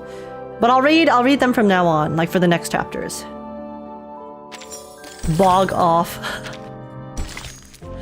Okay. Oh no, that's not what I meant to do. It's so cute to see the interactions between Willow and Flutterpage. Guys, how could you not have a soft spot for this adorable little girl? She's so cute. Okay, little knocker upper. The wind blowing through this place has seen everything. Feck is similar to the F word, but not totally the same. It can be used as a replacement for it, though. It kind of seemed like she was using a replacement for that. So. As morning breaks, the rooster crows, announcing the start of another day of hard labor for the people of the East End. Willow is 25. Oh, okay. So Willow's... I'm actually the hag here, okay? Because I'm older than Willow, but she's been through a lot more than I have, okay? By sheer existence in the reverse 1999 universe. And of course, her actual history with being an athlete that has clearly been injured and has gone through a lot of stuff since. But still, she has hag energy. In this land of industry, shipyards, and factories, there is a dire need of coal, fuel, and the labor to sustain them. Good morning, sir, madam. This here's your wake-up call. Oh, she actually wakes up everyone. Rise and shine, wakey time. I think she's a hag because she's a witch. Yeah, that's why people call her a hag, because that's another term for it. But she does also have hag, as in like old lady energy. As well. Grumpy old lady energy. Flutterpage looks up to the gray sky above. There is only a touch of blue, and no sun, stars, or moon to be seen. Enough! I said enough with the gal. I'm already awake, ain't I? So stop buzzing around. The seasoned knocker-upper deftly dodges the basin full of foot-washing water that has just been flung out the window and slips through the alley onto the next street. Wait, this guy just threw foot-washing water at a child? Yo, she's just... Okay, sure, the child might be a bit annoying if she's like waking you up and stuff when you don't want to be woken, but... Don't throw your dirty ass water at her, that's so mean! Bitch! She still has a job to do. I'm gonna square up with that dude. Morning's here. Mrs. Wilson, you awake? You can't be late again, or old Mr. Pig Eyes will be on you with his belt. Oh. What happened? Didn't she hear me? Suddenly, she's shoved from behind. Who dares? Who dares touch my daughter? Oi, who did that? Shut up already, Liberty. Didn't you know Mrs. Wilson was sick? Oh, her name's Liberty? Okay, Freddy the Rascal. Who do you think you are? Sick? What's wrong? Doesn't hurt like swallowing a burning coal, does it? Who told you that? Yeah, maybe. Plenty of folks have been getting that too. My dad says it's a curse. It's not a curse, dummy. I'm no dummy, Liberty. You are, believing anything what that hag told you. She's a dirty, ugly old liar. And she's the one who cursed everyone here. All right, Freddy, let's calm down now. You don't even have eyes for the NPC that you are. Chill out. She's a toad. A toad what can't get out of her house to see sunlight. And decided to curse us all just because she didn't like the fair. Have you gone off your rocker, Freddy? Just leave me alone. I got work to do. That's work, eh? You call knocking on people's window work? The boy rolls up his sleeve and pats his bicep. Is bro taking out his guns? Like, I climb up in the steam turbines to tighten up the screws. And I clean them chimneys from the inside. Think you can do that, eh? oh, Freddy, she doesn't need to do that because she can just fly because she has arcane skills. She has more skills than you, Freddy, actually, so unlucky, bro. But I don't want to tighten screws or climb up chimneys. I don't like the smells. Oh, so you like the smell of this black fog, do you? All thanks to your wicked hag friend. Oh my god, why is this kid so mean? Bro, actually, children are so cruel sometimes because they don't have a filter, you know?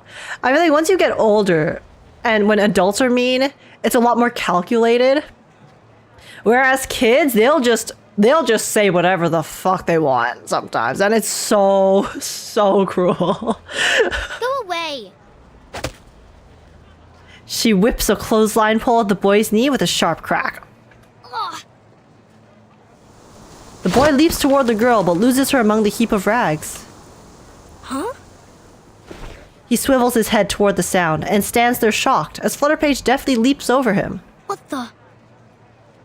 The fog lady taught me this. Lady? You mean that hag? I should have guessed.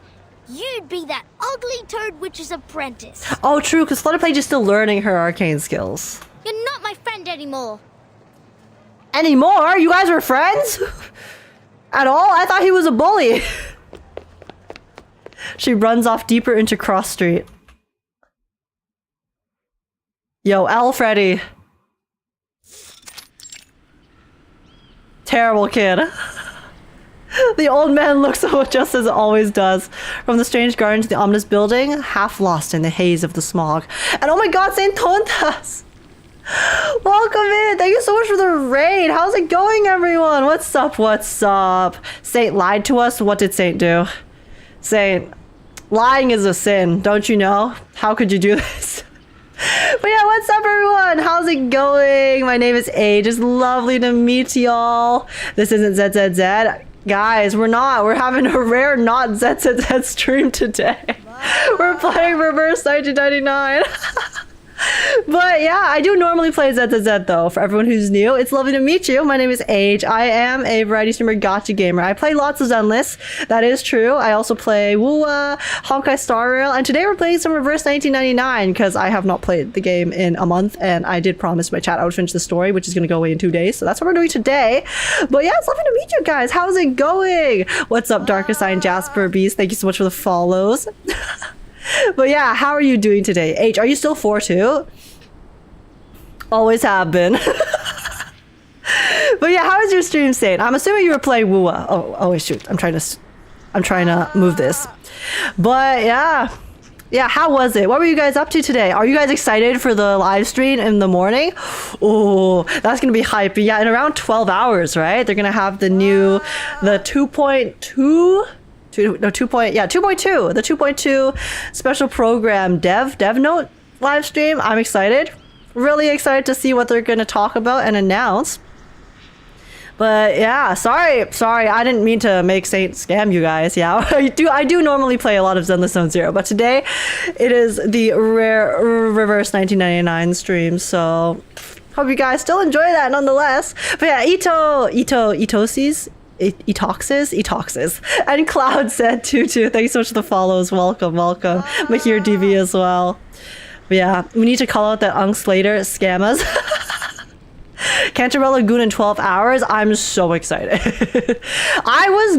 Guys, Cantarella has ruined all of my laid plans for pulling for the Reunited characters, because my pull list, okay, was I was gonna pull for Zani, I was gonna pull for Brent, and then I also wanted to pull for Lova if they make her playable. But then I ended up pulling for Carlotta because Carlotta was so fun, okay? She was so cool in the story, she was so fun, so I pulled for Carlotta, who I wasn't gonna pull for, and then Phoebe came out, and then I pulled for Phoebe, who I also wasn't gonna pull for, but then her animations and stuff were so cute with her Sailor Moon-esque magical girl aesthetic, and then her personality was also adorable. So I pulled for Phoebe when I wasn't going to. So then I pulled for Brant because I was going to pull for Brant, but then now I needed a banner to skip on, okay? I needed a banner to skip. I did skip Ruchia because I had to, but how? I can't How am I supposed to skip Cantrell? I can't skip her. I can't skip her. Now I'm gonna have to pull for her. And then I'm gonna be dipping into all my Zani funds because I went all in on Brant, so now I don't have much currency left. And my Zani funds are already cooked, but then now Cantarella is gonna be next. And so my Cantarella funds are, I don't have Cantarella funds, but like maybe she's gonna take them, so I just, well, can we all make some ugly characters so I just don't have to pull for them? Like, why are their models always so good? I'm a big sucker for visuals and animations, so the fact that they always do so well with the characters just leaves me absolutely obliterated in terms of how much currency I have left to use. But yeah. Anyway, sorry, I just went off on a ramble about my pulling for characters. But yeah, I hope you guys had fun on Saint's stream. Okay, let me read the chat. I need to see what you guys are doing. You can skip her. Also, next half is reruns. You have time. Can I skip her though? Like, her design is everything I wanted out of Shorekeeper. She's like Shorekeeper, but especially like with the aesthetic tastes that I desired, with this similar aesthetical vibe. But she's also villainousy, and oh my god, her tongue. She has her tongue tacit. She's so hot. I'm sorry, guys. I'm a gooner through and through, okay? I'm a Zenless maid. So, sure, well, Cantarella's design, it just like, it checks all of the boxes for what I wanted from a design, and I just can't. I can't. Also, Chibits, thanks so much for the follow as well. Welcome in. But yeah, she's mommy. You can say it. She's mommy. Oh yeah, she's so mommy. But I don't even need a character to be mommy, okay? I just really like her aesthetic because she has the evil vibe. And she's also like the whole underwater, aquatic, beautiful jellyfish aesthetic is so pretty. Yeah, I mean, I'm excited to meet her in the story. I really want to see what her personality is actually like. Because as far as we are aware, she, is kind of like the opposing family from Carlotta. So I wonder if that's I want to know the reasons for why her family is on that side, if that makes sense. So I'm really, really excited for the 2.2 story to hopefully delve more into that, since we didn't really get any main story in 2.1, so I'm excited for it to continue. But yeah, Dragon of Dirge as well, thank you so much for the follow. But yeah, sorry guys, we aren't playing ZZZ today, but I do play it normally. But we will be playing Reverse, so I guess this is a spoiler warning for the Reverse 1999 2.3 story. That's what we're playing today. Apparently there is we're gonna have some Hag YURI today. That's how everyone describes the story for this update, and yeah, I'm hyped. Yeah, how's the Reverse story so far? I personally love the Reverse story. The story that we're playing today, we did just start, so I'm not too sure exactly, like, I don't really have much of an opinion on it yet. So far, it's so good. The characters are adorable. Flutterpage is a super, super cute daughter, and then Willow is the Fog Hag, who is going to be involved in the Hag YURI that was mentioned. And she's also really cool, but right now she's like she's acting like a bitter old woman, and it's really funny. But I'm sure we're gonna learn more about her as we progress. So yeah, I love Reverse story. I think they do a really good job at telling the story. It is a lot more visual novel-esque though, so like that's the kind of aesthetic and vibe that you get from the Reverse story, but they do a very good job at writing really complex and dark, and also just really emotional stories. I've cried many times playing this game, so Yeah. This story was so good. I loved it. Yeah. I put it off, guys. This update is gonna be in 3 days. I've put this off till the end because I was so distracted by Zenless, Wuwa, and Honkai Star Rail, but we're finally here, so yeah. Excited. You haven't even reached the peak yet? Yeah, we're not even close to the peak, guys. Have you seen the new trailers? You waiting until you finish the story? I'm waiting until we finish the story. For sure. But yeah, like I was saying, if you're still here, thank you so much again for the raid.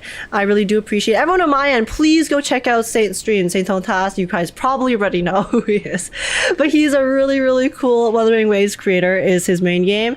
And does really cool content, informative content, and is the #1 Wuwa Glazer. I say that with all the love in my heart. If it was an amazing game, it deserves it. So go check out Saint's content if you somehow don't know about Saint already, and send him lots of love. And for those of you who came from Saint's stream, I hope you enjoy your time here.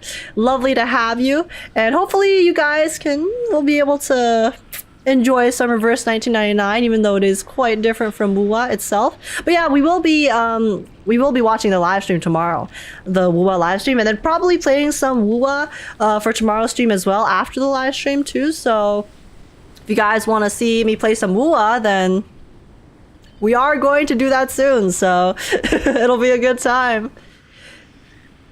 But yeah. #1 Kurobot that doesn't want to play PGR. Hey, maybe PGR will drag Saint in someday. I get it though. I get not wanting to play more gacha games, because sometimes the gacha games themselves already take up so much time, so then adding another one to your plate because it's an ongoing thing it's like a whole barrier. So I get it. But yeah. Alright, so far in the story, for everyone who did just join in and wants to know the context, is we are currently in London in the 1930s, and there is this mysterious fog that is causing a magical tuberculosis outbreak that causes people's lungs to burn. So it's not very good. That's not very good. And this is coinciding with there being a kind of Olympics kind of style of a sporting event for the arcanists, who are the magic users in Reverse. And so the event is getting cancelled because of the fog, which is very bad because it's supposed to be this event that brings all these people together for super happy times in an otherwise really devastating world. Devastating and tragic universe. That's what Reverse 1999 has. And yeah, so all of the citizens are kind of blaming the character who lives in this house, Willow, who is a very pretty, very beautiful witch. But then everyone blames her for it. They all think that she's the one causing this black fog to harm people and spread this tuberculosis, when Willow is literally just minding her own business. She is just the ultimate introvert. She's like, dude, I don't give a shit about anyone saying, all these people talking shit about me. I'm just trying to live my life. So that's the kind of really TLDR of what's going on at the moment. For context, I don't know if that explanation really gives you anything about what's actually going on, but you'll see. Is the plan to finish this today? I'm gonna try my best, but I do yap a lot, so we'll see how that plan goes. Wait, how many gachas do you play? For stream at the moment, I play 4. Overall, including the ones I play off stream, I would say 6, because I play Zenless is my main one. Zenless, Wuwa, Honkai Star Rail, Reverse 1999. I've also been playing Love and Deep Space. I play Love and Deep Space off stream. And then I also play Tribe 9. So those are the 6 that I'm currently playing. On and off, I'll play 7 Nights Idle Adventure. I, at the moment, have dropped Genshin because I just don't want to do the dailies anymore. But I do on and off Genshin now and then. It's just at the moment, my current rotation is I've kind of stopped playing because I'm not super interested in the current content. So yeah, those are the games that I play for the most part, generally.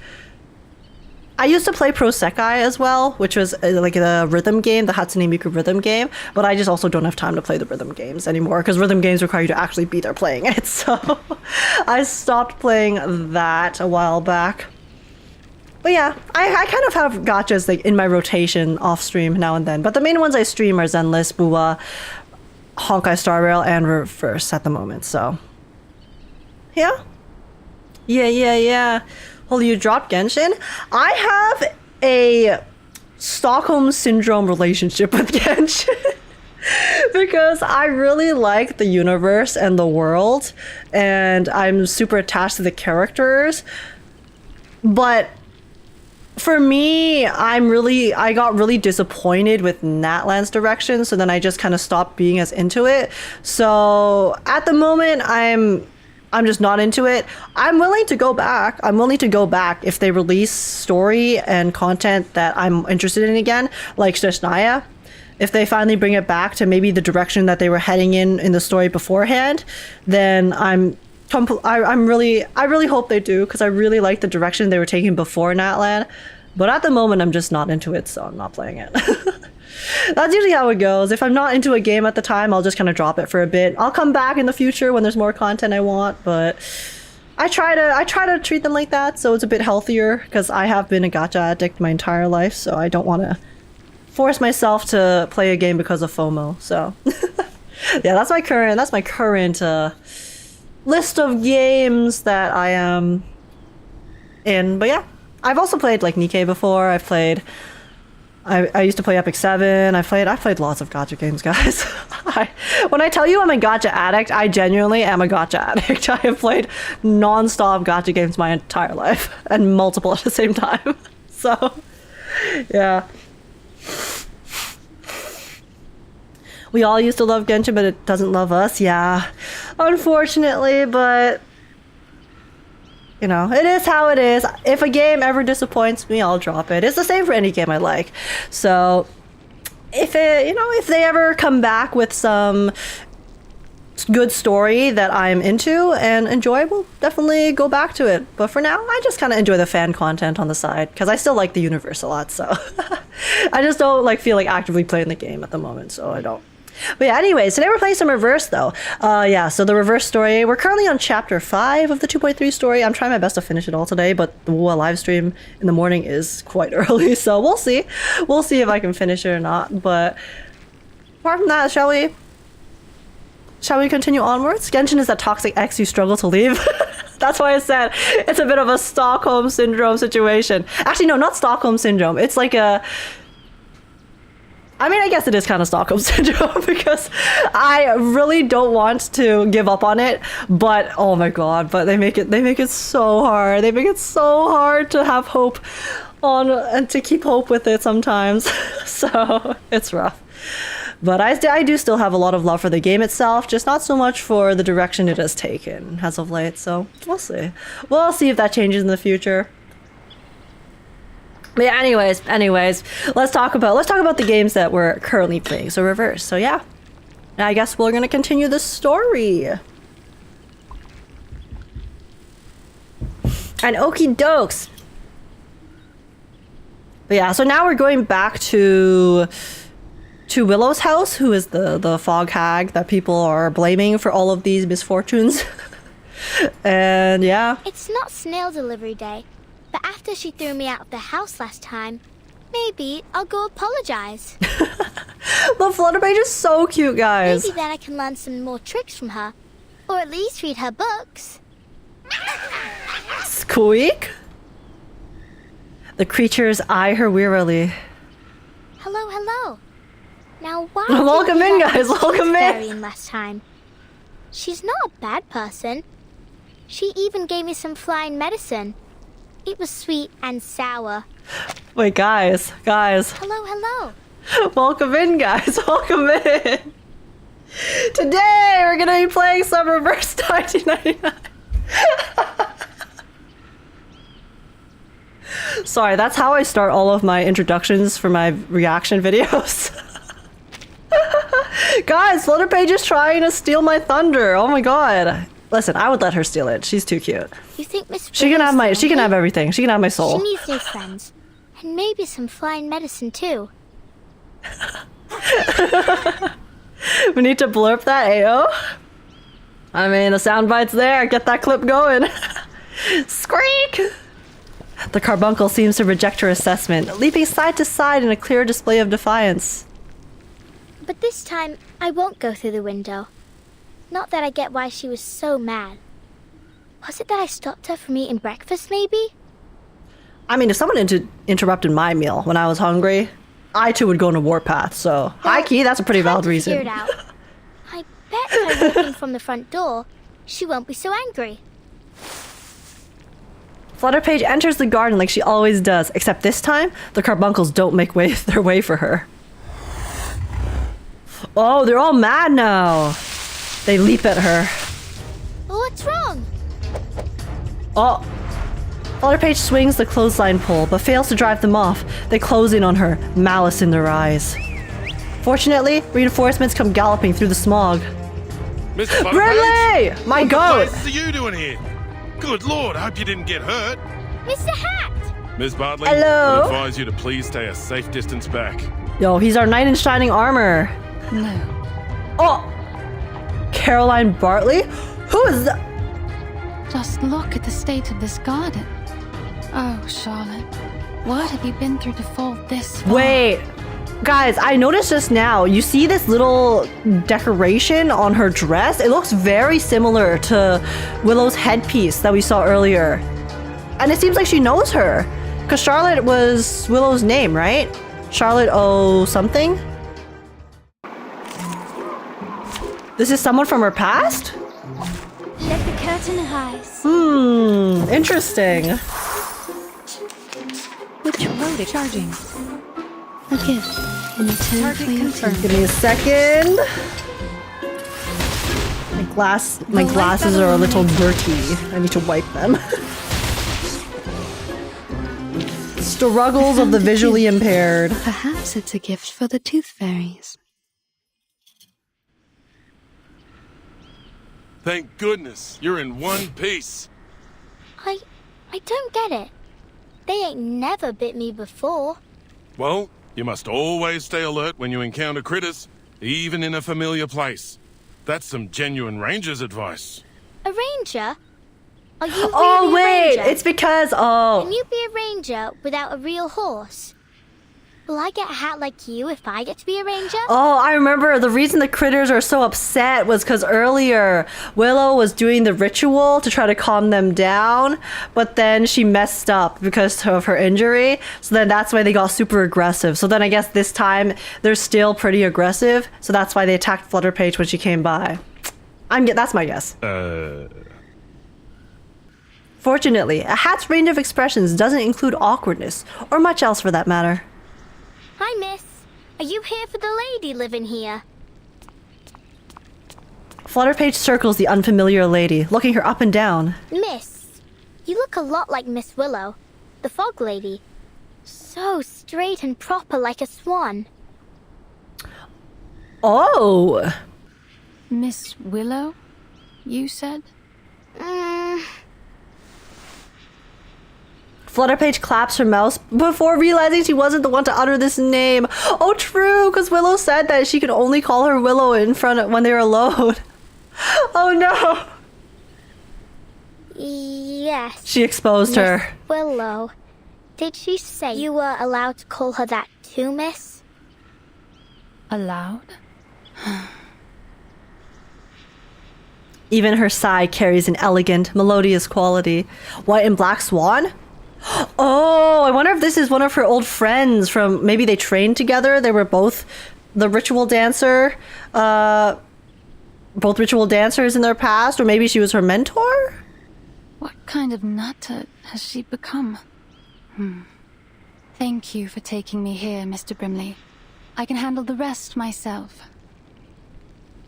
Because Willow described her as very elegant and upright, which obviously dancers tend to have very good posture because they kind of need it, right? She makes a gentle motion with her hand, signaling that she has finished talking. You're welcome. Let's go, shall we? Hey, little tacker? It's not safe to leave you here. I'll escort you to the hospital. Miss Tooth Fairy needs your help. All right. Oh. Oh, she was so sad. No, Flutterpage, are you okay? It's okay. Well, don't be sad. Oh, no, my heart. Flutterpage holds on to Brimley's coat as the two of them leave the garden. She looks back a few times. Caroline remains totally unmoving. It's as though she can converse with the owner of this house through her stare alone.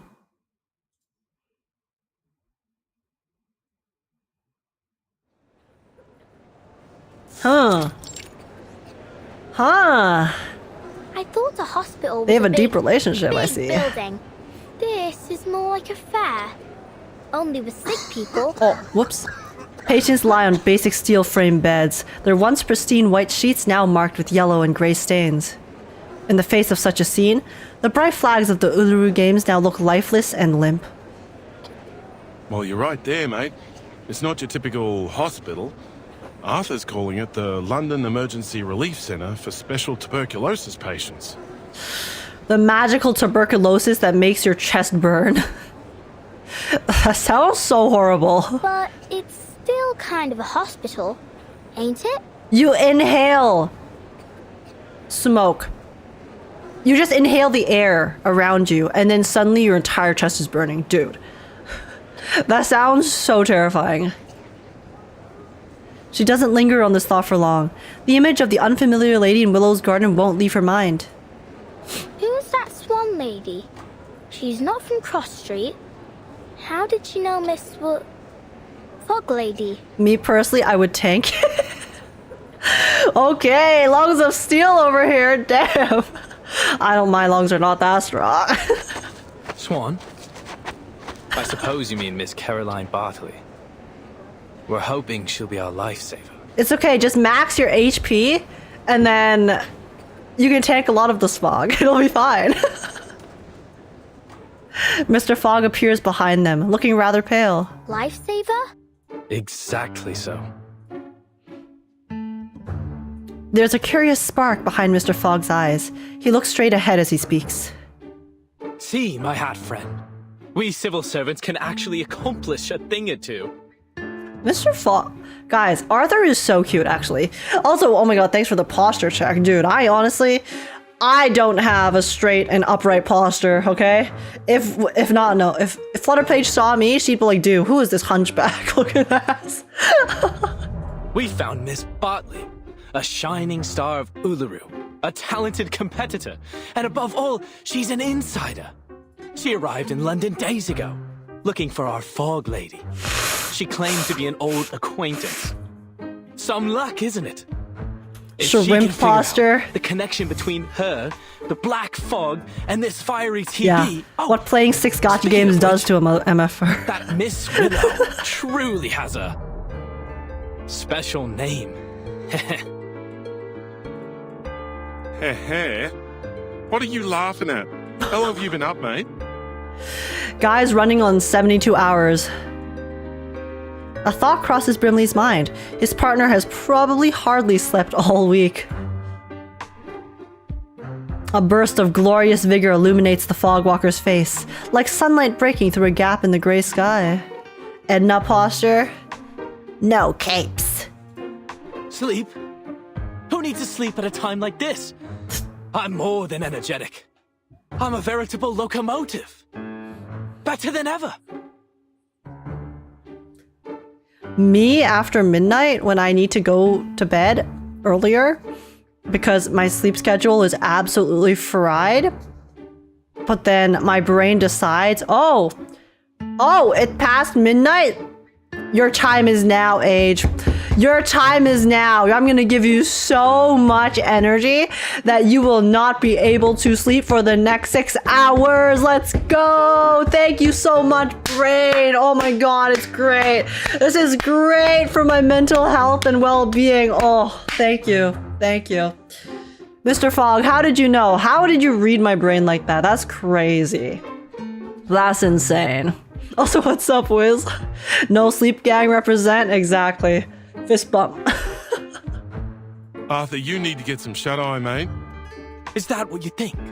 That I'll just go back home for a little rest now? Now of all times. Dead wrong, mate. We've got rounds to make at the London Emergency Relief Centre for special tuberculosis patients. Come with me, my chapeau chap. My chapeau We've chap. got a city to save.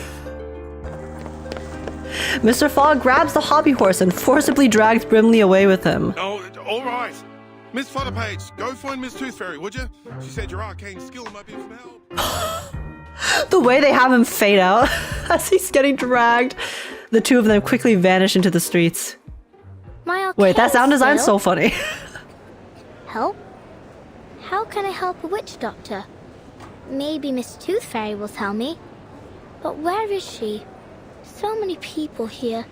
I can hardly tell them from one another. Oh, but she has got those golden fairies with her.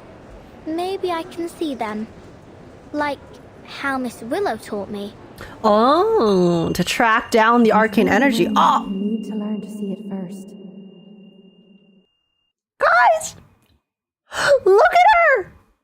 She's doing the little peep. She's doing, oh my god, there's this emoji that Wait. There's this emoji that this completely reminds me of. It's like the flushed emoji, but it's peeking through a door. Wait. I have it on Discord. Give me a second. Let me find it. Oh my god. Guys, it's this emoji. It's this emoji straight up. Look. Flushed peek. Look at her. I see no difference. She's actually such a cutie patootie. I can't handle this. It's the same photo. Can you see the wind, lass? Only when it's blowing something around, like dust or old paper. But I ain't got nothing like that with me now. I used all of it when Freddy tried to catch me. Is there anything else I can use? She scans through the pale yellow smog, the fluttering Uluru flags informing her of the wind's direction. Oh, I see it. The wind picks up and the flags, along with the people's clothes, start to flutter in the same direction. What with this wind, eh? Where's it coming from? Oi, me hat! Me, when I press Fei Xiao skill in Honkai Star Rail. Fei Xiao technique. All of the monsters in my vicinity. Whoa! What's with this wind, eh? Where's it coming from? Oi! My body! Please, is there any good Samaritan who can spare a blanket? Oh, God bless you. Is Flutterpage kind of a Fei Xiao? Well, they both got the wind abilities going. The smog dissipates in the wind, and for a brief moment, the air is noticeably clearer in this small corner of the world. At one of the beds, a little golden fairy is being held by its wings and placed into a patient's mouth. Wait a second. Wait, I just realized, you know how we kind of... One of our motivations in this story, or one of our objectives, is to basically dispel the fog? I don't know why I didn't make this connection immediately, but Flutterpage's ability is literally wind. So if we can help Flutterpage get really strong or somehow enhance her arcane skill, can't we technically use Flutterpage's arcane skill to just blow away the smog? Like, you know, get the air currents going so we can get rid of it, so that people, at least in this area, will be able to participate in the Uluru games without completely getting the magical tuberculosis and dying from suffering and pain. Miss Tooth Fairy. Maybe she needs an evolution, an ultra evolution. One of those Pokemon stones. She swiftly closes the patient's mouth, making him swallow her bizarre medicine before walking briskly over to Flutterpage. What's wrong? We've got to find a way to clear up the sky. Yes, ma'am. That's our goal. Let's see if we can accomplish it. She can dispel Mr. Fogg. Hey, Mr. Fogg is actually pretty wholesome so far, okay? So unless he commits an unforgivable betrayal, we are so chilling with Arthur. Black Swan, a self-portrait, a reflective depiction of oneself.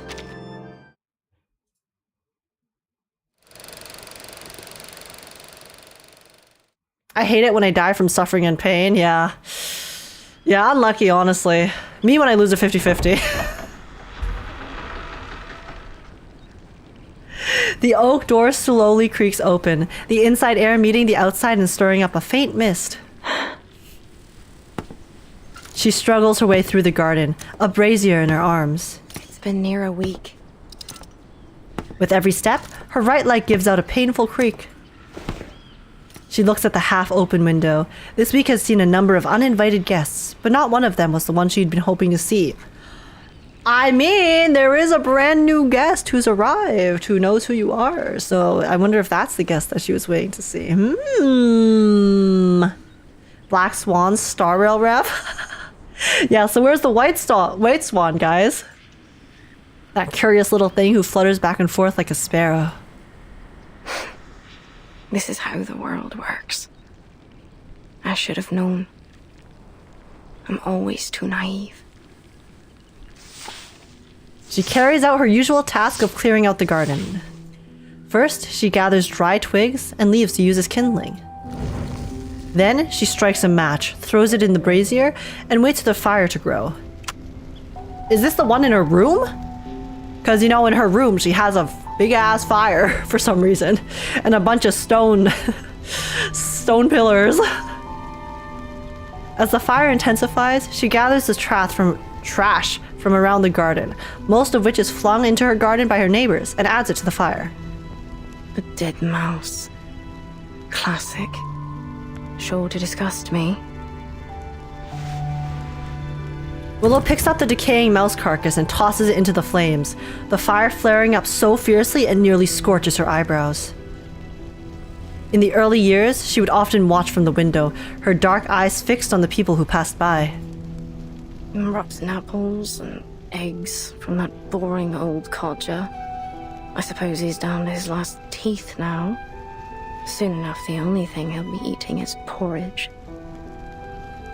Who are you talking about, Willow? Bit of comfort in knowing he hates porridge. Someone she doesn't like. Even now, the old mansion's doors and windows remain firmly shut. The owner's face hasn't been seen for many years. All the neighbors know is that a fearsome witch lives there. Hands burnt by steam. It's a curse. Bumping into ghosts during the Samhain. Curse. Lost everything betting on the ponies. Each and every misfortune must surely be Willow's curse. She picks out some garlic from the garbage bin. This simple seasoning can be repurposed as seeds or fertilizer. Superstitious fools. The only items that cannot be utilized are the wooden carvings with bizarre symbols on them, rumored to possess the power to ward off demons. Oh, sorry. It took me a second to realize what she was doing. She's cleaning up the stuff that people are leaving at her house because they're trying to, like, curse her, essentially. So they're leaving, like, dead rat carcasses, garlic. They're leaving behind these, like, you know, be gone demon sticks. So then that's what she's doing. I thought that these were just things that existed in her garden, so she was just doing some cleanup, but then it's because people left them here. And that's why she said it's a regular occurrence. This is her, like, her daily routine. Shysters. And that's why she's kind of going off right now about how these people are being stupid. Demon banishing water is the most clumsy and silly item, but it's also the most manageable to deal with. Willow simply lets it be, treating the water poured into her garden as free irrigation. Brats. Salt. This is the worst offender. It dehydrates the plants, often killing them outright. She digs up the tainted soil, ready to wash later. Oh. Well, now these are new, aren't they? Blood-stained rags. Ew! Wonderful. Ew! Sooner or later, they'll all cough their lungs out. That's so gross! Click. Clack. The stiffness in her right leg is unbearable. Mosquitoes incessantly buzz in her ears. Moments later, Willow's leg gives way, and she collapses into a patch of potato flowers.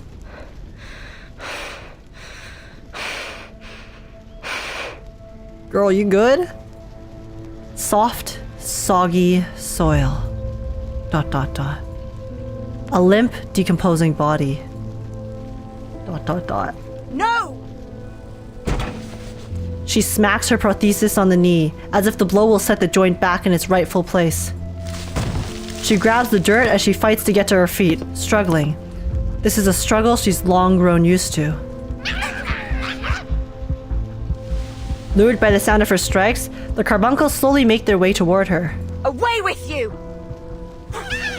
The critters scatter, ducking behind the leaves and watching her quietly from a distance. She clutches a vine with one hand, but only throws off her balance, and she falls to the ground again. Horrible.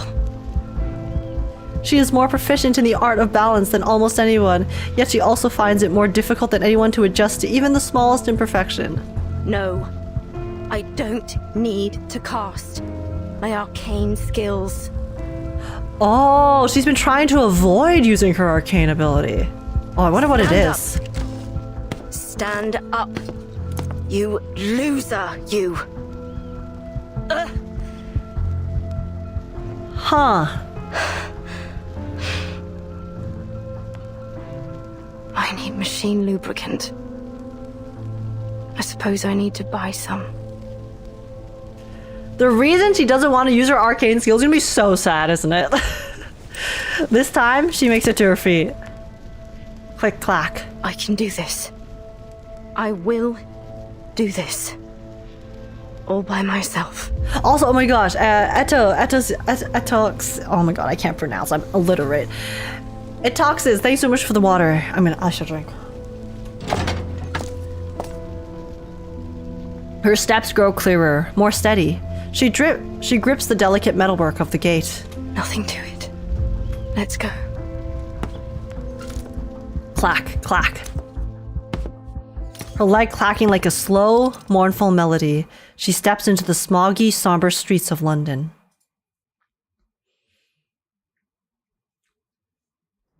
Oh. Yeah, so clearly her prosthetic is not working. Like, it's getting worse and worse, I'm assuming. There's a makeshift sign on the door. Shop closed due to illness, while the owner has gone to Miss Tooth Fairy for treatment.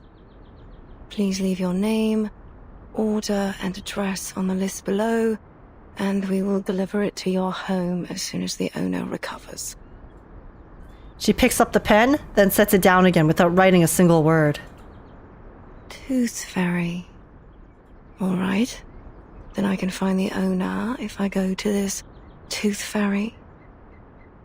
Is she some kind of doctor, then? Not that she could treat what ails me, anyway. Guys, is the hag YURI incoming? What other shops might sell canary saliva and lanolin snail's slime? Those are very specific ingredients. She wraps her cloak tighter around her body in an attempt to fend off the cold, damp air. All this time I could have done this, if only I hadn't relied on others for so long. There must be another store for arcane supplies. But... Click, clack. Click, clack. I think I need to lie down. It must have taken her so much effort to even make it this far. Like, given the condition her leg is in? Dude, the cold hues of the night still linger in the morning mist. The Thames has never looked so quiet. Across the river, earth red flags flutter like burning balls of fire. A smattering of white emergency medical tents are scattered below them. Oh, that's the Uluru Stadium! A trampled Uluru Qualifiers flyer floats down to her feet, brushing against her ankle. ... Sports fanatics. Black fog. Strange tuberculosis. All these things have nothing to do with me. All I need are my ingredients. Nothing more. Well, what is she trying to make? Because earlier it seemed like she was trying to create some kind of lubricant for her leg, I'm assuming. So is she trying to concoct maybe like a special lubricant that can help her leg even more so than regular ones? I'm not sure. I ought to just order what I need as a home delivery. Ask them to leave the package at the entrance of the garden once a week. As for the fees, I'll just have to sell all me old medals. That'll be enough to support me until I become a proper hag. Then I can never leave my house till the day I die. Oh my god, Willow. That's such a desolate future. Girl. She's trying to fix her prosthetic on her own? Yeah. That's kind of what I assumed. There's something dark rising up from the water. Oh? It's nothing special. A bit of old rope. Or an old boot. Imagine she danced so well before and now she can't even walk easily. It's the tragedy of your body breaking down on you, right? I mean, that's why health is so important. I don't know why exactly, like what happened to her to cause her body to be in such a state compared to the past, but even just thinking about it is so tragic. Why can't it be a swan? A black swan here? Really? Oh? Oh! The symbolism. That's why you ought to go out more often. Else you'll miss these precious moments. A chance to see something special, like a black swan. Look at it. Some creatures are born with these smooth, pitch-black feathers. But it's only under the sunlight that you can see their iridescent shine. That's when all the other animals can only look on and feel themselves inferior. They can never stand out from the crowd in the same way. She's clearly talking about herself, okay? ... Your silence is an answer. Oh, she's talking to her reflection. Okay. Just as I know every time you lash out and curse, you're cursing your own failure. Walk closer, Charlotte. Why don't we take a better look at it? Look at its gracefully long neck, those magnificent wings, and how it glides across the water. All swans are beautiful, but only the black feathers make it truly stand out. Wait, holy, who is she looking? She's she's Willow from Reverse 1999. She's calling herself a hag right now. I mean, everyone calls her a hag because she's a witch. And we're currently learning a lot about her. It seems like she is injured. She used to be an athlete, a dancer, and now she's even struggling to just walk because she has a prosthetic leg that's breaking down, and it's really freaking sad. It's really brings sad. Back some memories, don't it? The feeling of being one with the swans, and the flow of each step of our dance. Is she playable? I've never played this. Yes, she is! Her banner actually passed though, because I'm playing this really late. The patch is about to end for this update. So her banner's gone. So I actually missed her. I missed her, guys. I can't even pull for Willow if I wanted to. I'm so sad. We were so close to perfection. All we needed was for you to spread your wings and fly. But the thing about Reverse... Fly to Paris. Oh, okay, after. Cairo. Istanbul, and eventually to the Uluru Rock, where she can participate in the Uluru Games and then glide and become free once more. Then it comes to me, and I can hold it in my arms, lift it above my head. This perfect, shining golden medal, standing on the Uluru Rock.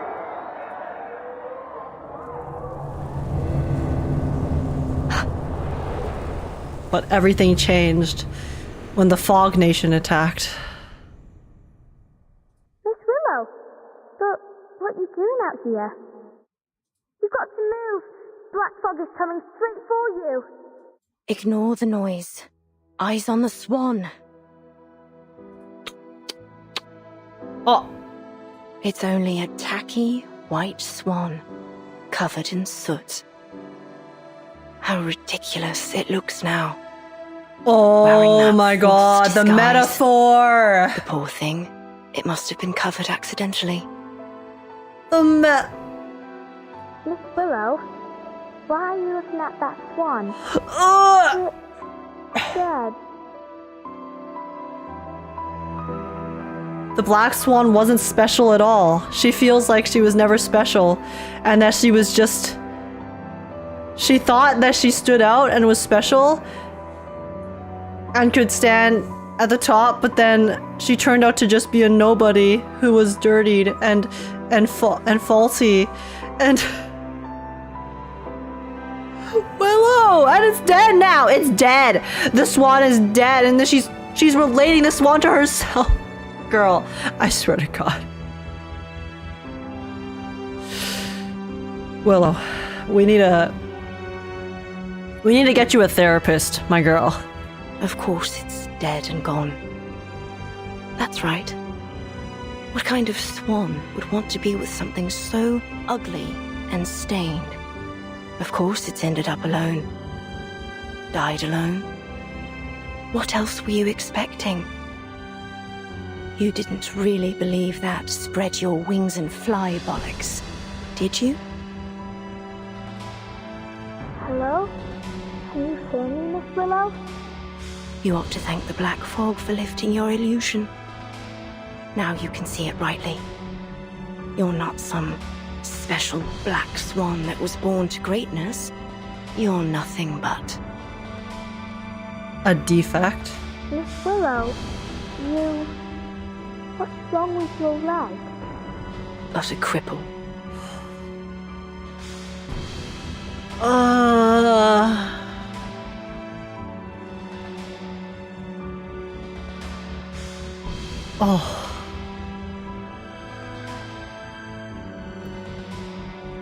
I don't know what it is about the word,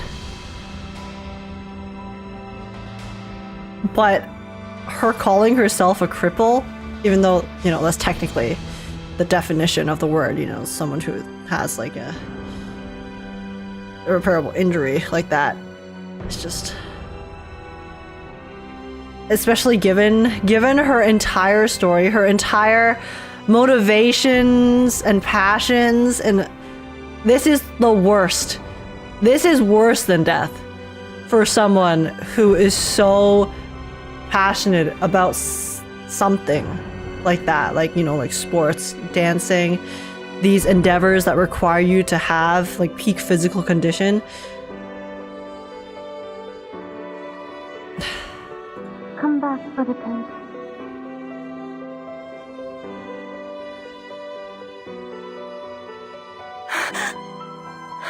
Oh no, she's crying. Bitch, I'd cry too, though, honestly. Willow lowers her head to see that Flutterpage is standing at her feet. Tooth Fairy stands a few steps away, calling out to her. Wait, guys, look at Flutterpage's eyes! Her eyes are also glassy! Flutterpage gently touches her prosthetic leg, revealing the secret she has been too proud to admit the last 10 years. Why? Why didn't you tell me about your... You can see the tears in her eyes. You're much stronger than I thought, Miss Willow, if you allow me to address you as such. Leave me be. I'm going home. Bro, this is so painful, man. Also, Shiny. Shiny, thank you so much for the raid. What the heck? You've joined in at a depressing ass moment, but I really appreciate it. Welcome in, raiders. Hello, hello. It's lovely to meet you. My name is Age. I'm a variety streamer, Gacha gamer. Play lots of Zenless Zone Zero, Wuthering Waves, Honkai Star Rail, Reverse 1999. And I also post reactions and sing on YouTube. It's lovely to meet you guys. How's it going? You are also playing Reverse. Oh my god, were you finishing the story? Have you finished the story yet? I'm starting and hopefully trying to finish as much as I can of it today. But we're spiraling. Yes, welcome to Depression, Raiders. We are in fact in depression at the moment. It is, we call it Depression 1999 for a reason. But yeah, It's got a W Bernice cover. I mean, it is definitely a cover of all time. But yeah, I just finished the story a while back, but we were checking out the new gameplay Reveries of the Rain. Oh my god, hopefully it was fun. I haven't had a chance to check out really any of the new game modes and stuff, but I hope it was good, because I know some of the new reverse game modes you guys have been talking about have been really fun, so hopefully you were having a good time with it. But yeah, we're playing the story today, so buckle up, because it's depression time. And yeah, thank you so much again for the raid, Shiny. Super appreciate it. And spoiler warning for everyone who hasn't played the story yet, this is what we're doing, so it's Depression 1999 time. I'll walk you home. I got you. Miss Tooth Fairy and I was just chasing after the black fog, but I can walk you home first. I just want to go home. Willow uses all her might to turn, but still can't do it with any grace. Her stiff right leg continues to impede her. I'll go with you.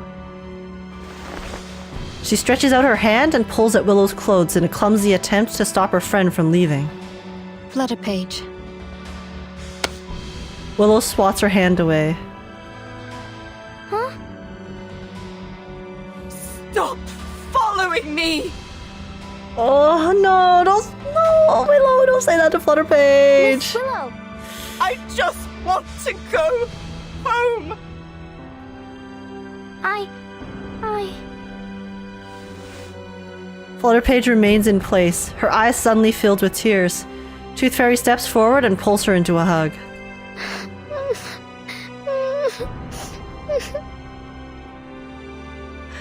I don't want you to follow me.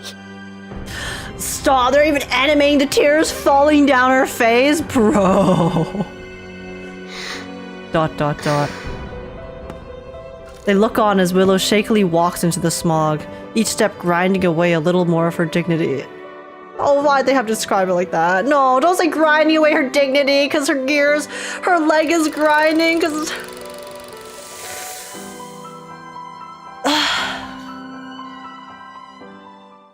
I hate the writers. I hate the writers. I hate the writers so much. Why do they do this to us? Why do they have to make us experience this type of pain? This pain and suffering? Like, what's the point? What is the point? Like, why do they have to do this? Oh my god. I bet Blue Pawk have their own Xiaoji. Blue Pawk?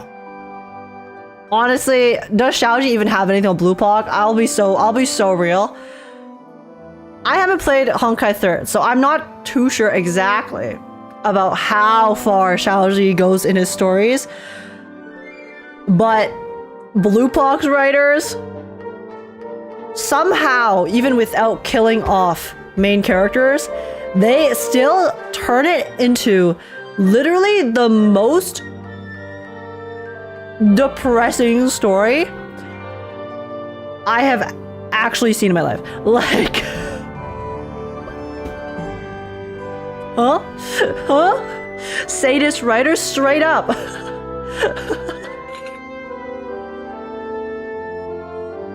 You step grinding away a little more for dignity. This is an example of how good the writing is in this game. It's just, even the way that they presented that entire thing just now. Like where they had her looking on at this swan and then having her express her passions, her love, and just how much being able to stand on that stage and go for that trophy and that prestige is not even, she wasn't even doing it necessarily for the prestige itself, but just, you know, when you're competing, you want to win, you want to be the best. She wanted to be the best so bad, to the point where it was her everything. That was freedom to her, right? Her freedom was being able to participate and win in the Uluru games.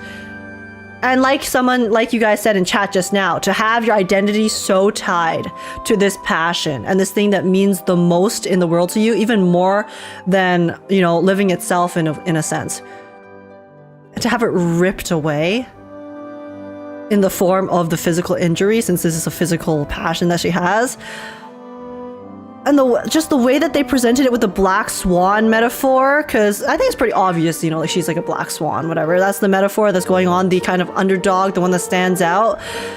But then when they flipped it around and then said that she was not actually a black swan, but just a regular old white swan, like a regular ass person covered in soot and dirt. So it's like everything that you thought was special about you, that made you who you were, that brought you to the top, turned out to be nothing, because in the end you just end up being a nobody without that thing that was like your entire person, your entire like just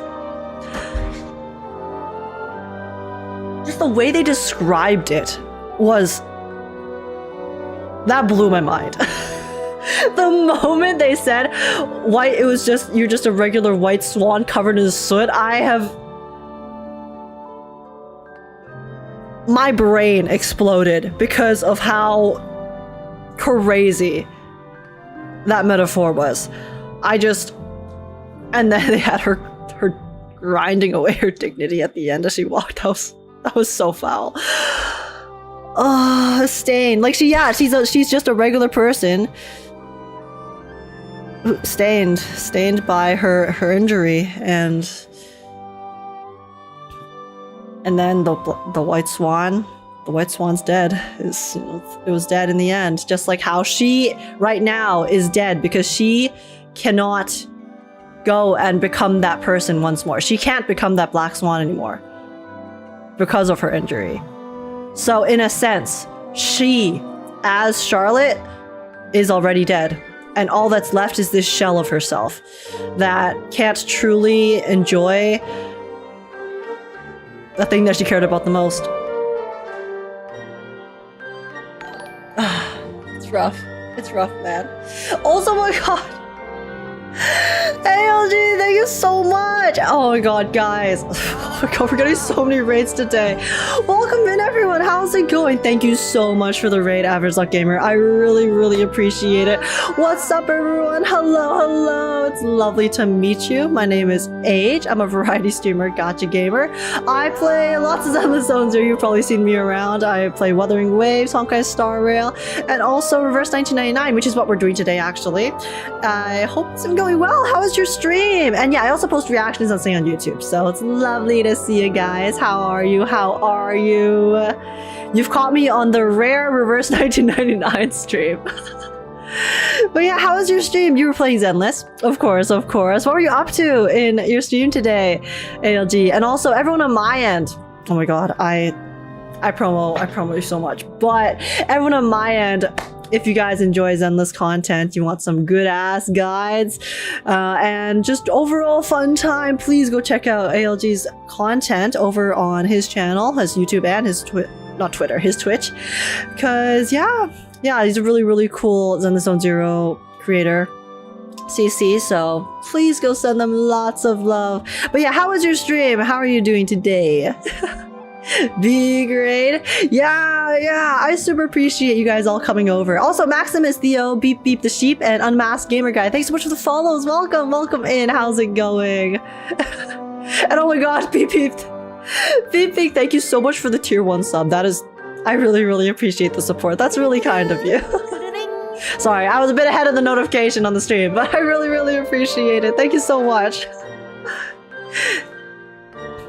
But yeah, we did some account reviews and then just to chill, yap, and react. Hey, nice. Oh my god, my account. I need my account to never be reviewed because I am so scuffed in the way I treat my accounts, but but yeah, I'm glad. I hope you guys had a fun time. Today we're playing the newest Reverse 1999 story.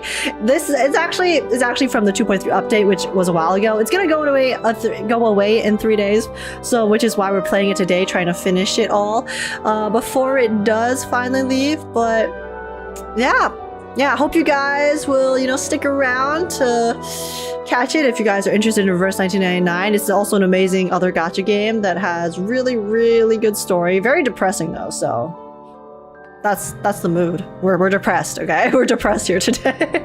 That's the vibe. But yeah, hopefully you guys have a good time on my stream. And thanks so much for joining the raid. I really do appreciate it. And yeah, everyone on my end, please go check out ALG's content as well. You won't regret it.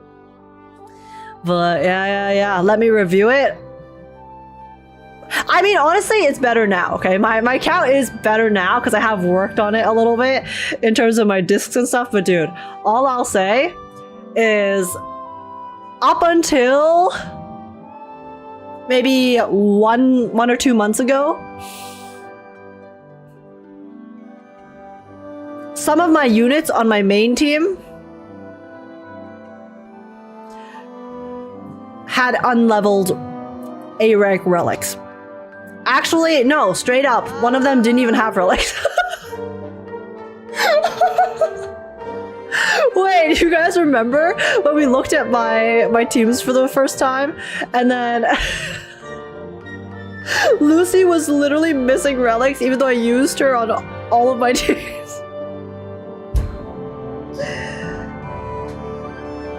Listen, she has them now, okay? She's wearing her relics, okay? She's fine. She's doing okay. She's chilling. We're chilling, okay? It's fine. It's fine. It's fine, I promise, it's fine. But yeah. Anyways, we are playing the reverse story though, so I hope you guys enjoy your time here. We're gonna see some Hag YURI soon, but right now we have depression about being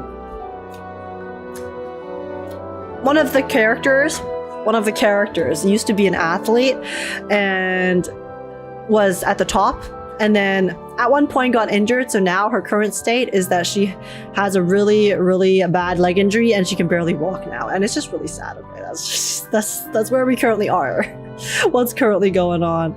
But yeah, ZZZ Whale and can't even build Lucy. Hey, she's built now. I'll have you know. Okay, it's fine. Also, Bronze and Random Guys, thanks so much for the follows. Welcome in. Hope you enjoy your time here. But yeah, let me review it. Listen. All right, I'll let you listen. It's definitely not as bad as it used to be, but it's probably still very scuffed. But I'll hit you up, ALG.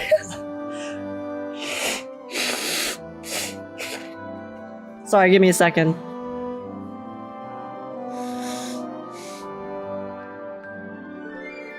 My nose runs a lot when I stream. I'm sorry. You get Age the Red Nose streamer real quick.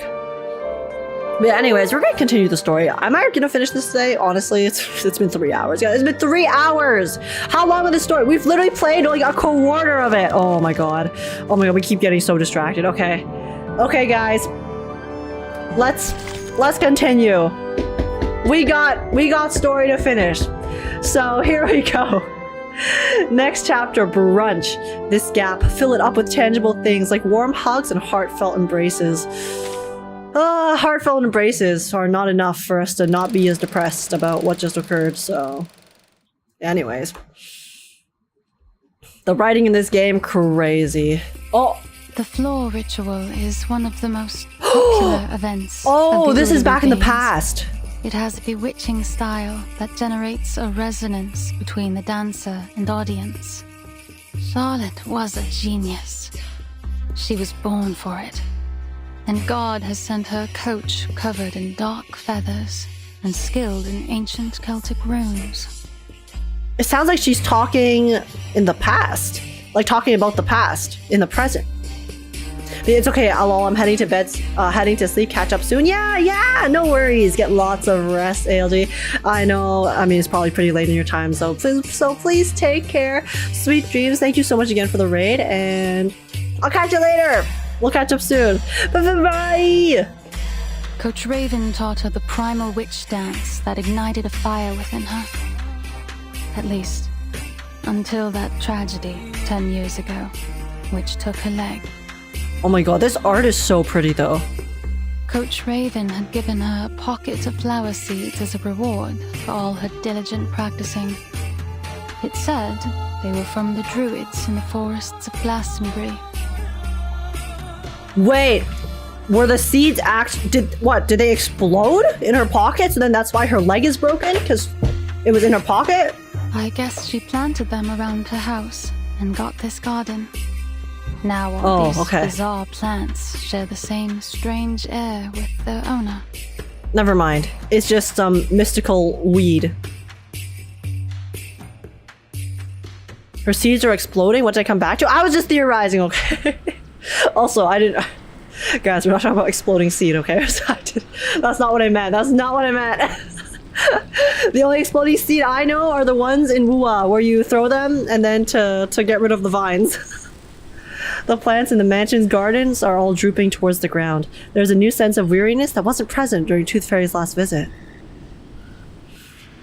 The woman by the door gently shakes her head as Flutterpage crawls around on her knees, searching for bugs among the foliage. Thank you again for having me over. That's all I have to say about Charlotte. Flutterpage's head pops out from between the plants. What's a druid? Oh, Is it a place? okay. She was telling Flutterpage about Charlotte's history. A druid isn't a place. It's a title. An identity. So whose seed are we exploding? Apparently Willow's. But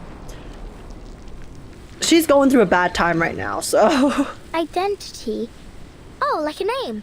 Just like Flutterpage, right? Camellia, did someone say seed? Camellia. That's my seed right there. She quickly falls back into her own musings. Thank you for your cooperation, Miss Bartley. I'm sorry to be taking you away from your practice.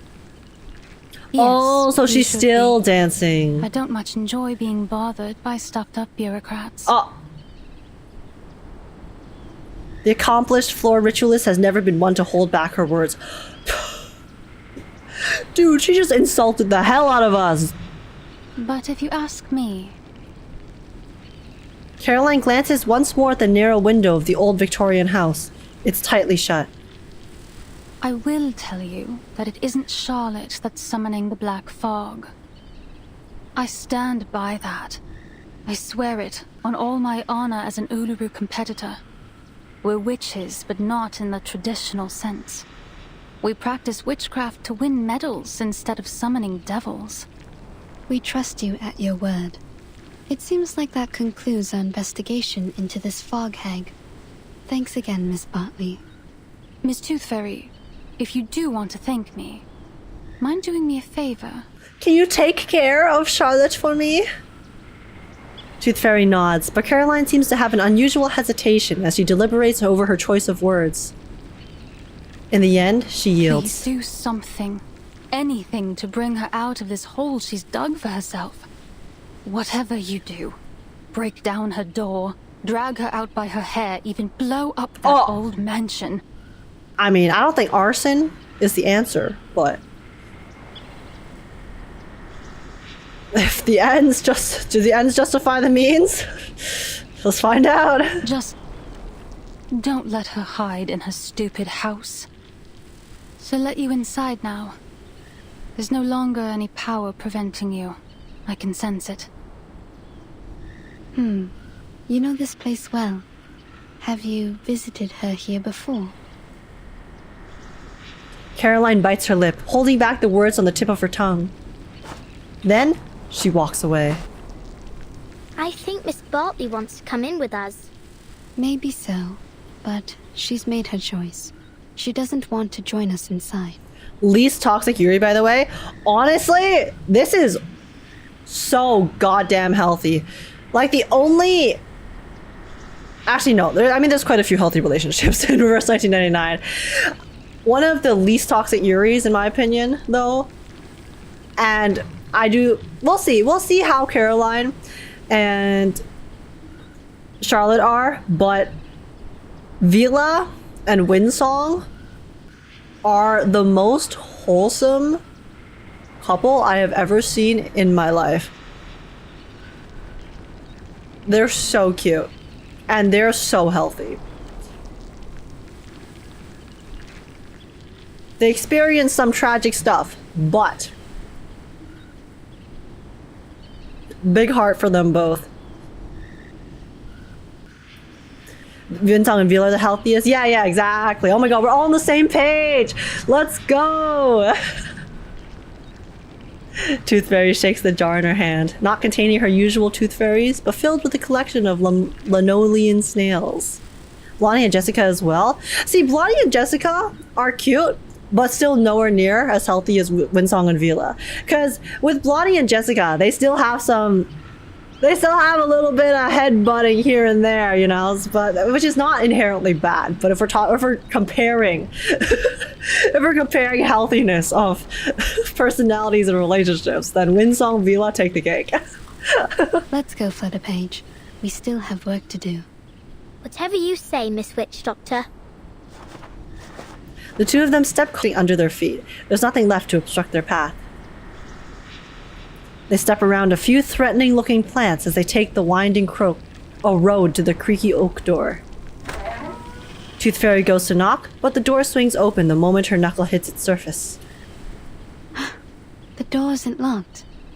Let's get inside. Oh?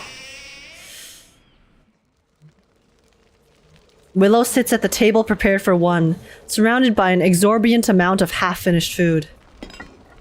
Aside from the full English she's currently tucking into, there's a Scotch egg, a half-eaten cold cotton chips, and a steaming apple crumble. Sorry to interrupt. Dude, where the heck did she get all this food from? Damn! Willow casts aside basic manners, neglecting to invite her guests to sit, and cuts herself another piece of sausage. That's our unbothered queen.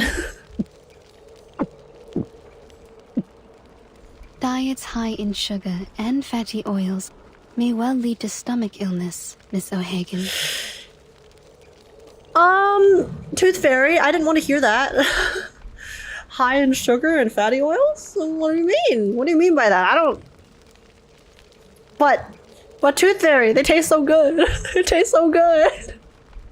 How am I supposed to survive without them? ... She continues to eat her lavish brunch. I choose the name Tooth Fairy instead of my real name, Campbell. But did you choose to let people call you Willow? Or do you prefer the name Charlotte O'Hagan? That is the name of an excellent Uluru floor ritualist. The crash of silverware interrupts her once more. Tooth Fairy, you said the thing. You said the word. We do not mention the U word in this household, okay?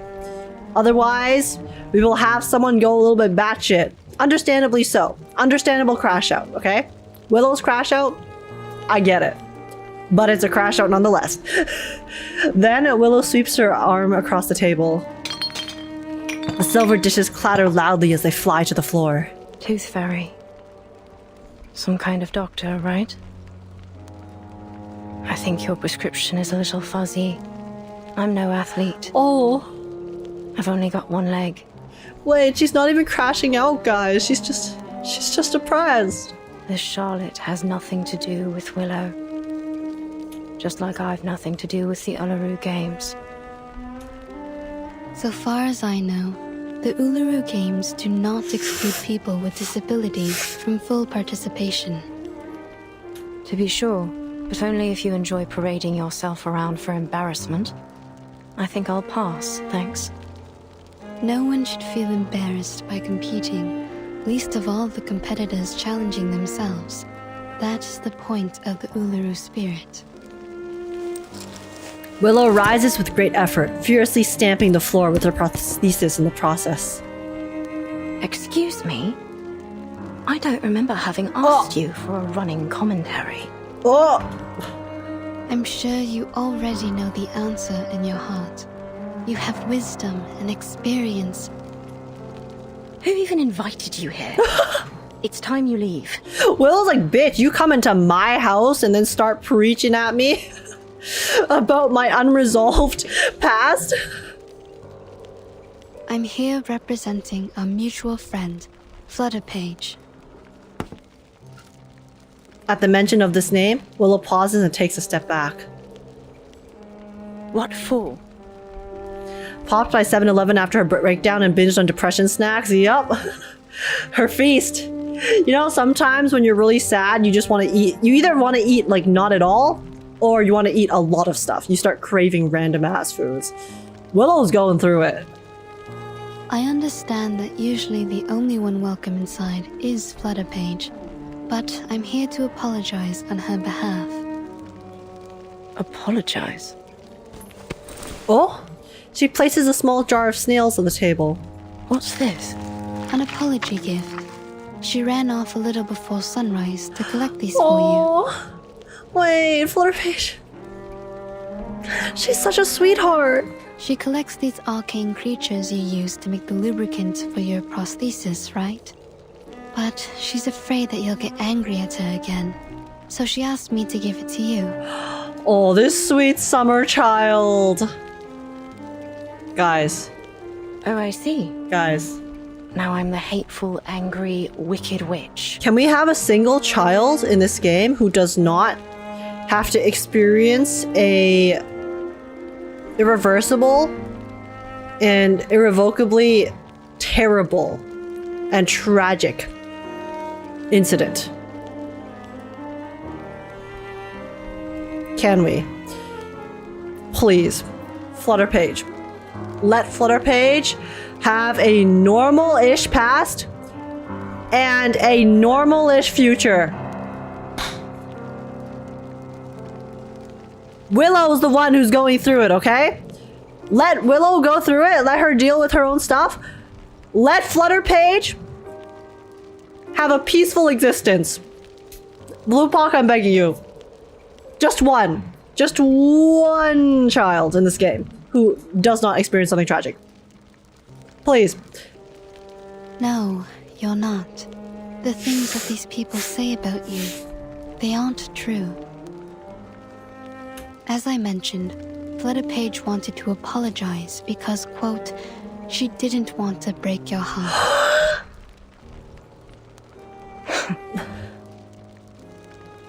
Miss Bartley has told her many things about you. She never knew you're such an outstanding competitor. Caroline? Tooth Fairy slowly pushes the jar of snails closer to her. So, will you accept her gift? Willow delicately places her fingertips on the jar, neither pushing it away nor taking it. Ugh, nosy little brat. Dot dot dot. Where is she now? In the temporary hospital? You want to see her? Oh my god, look at Tooth Fairy's face. She was like, you want to see her?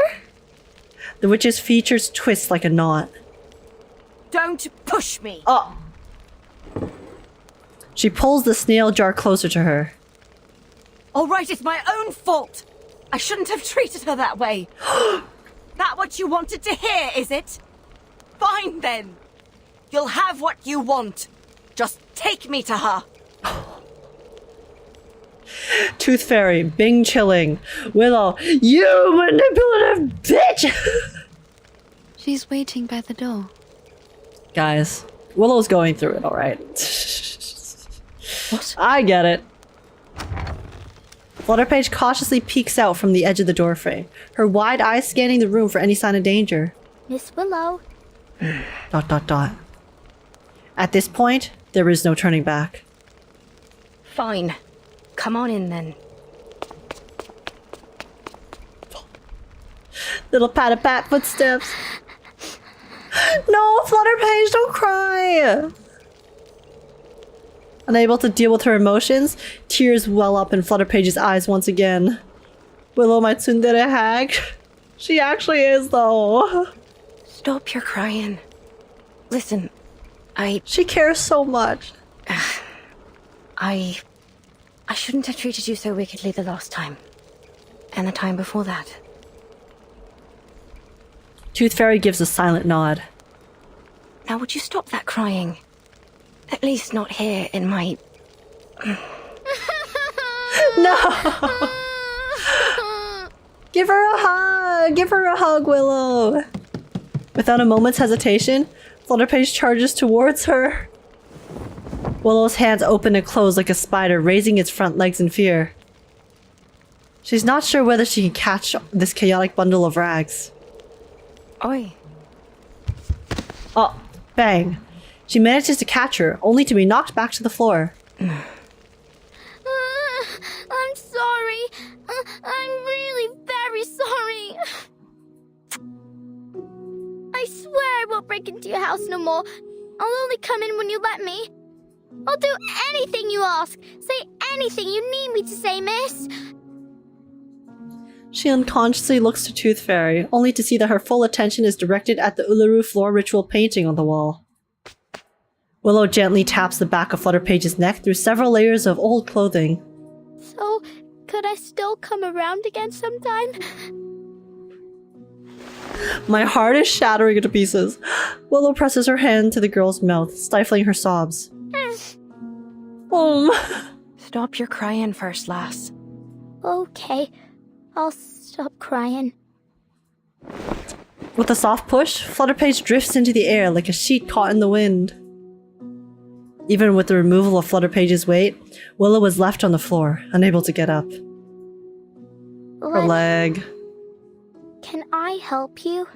Well, yeah, Flutterpage could use her powers to help Willow out with the wind, right? Help support her.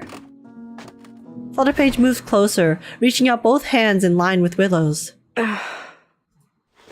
She takes the offered hands and rises steadily, the sudden gust of wind helping her find her balance. Enough. Enough. I've had too much of this for one day. Would you mind if I politely asked you to leave? You do have a black fog to chase after all, don't you?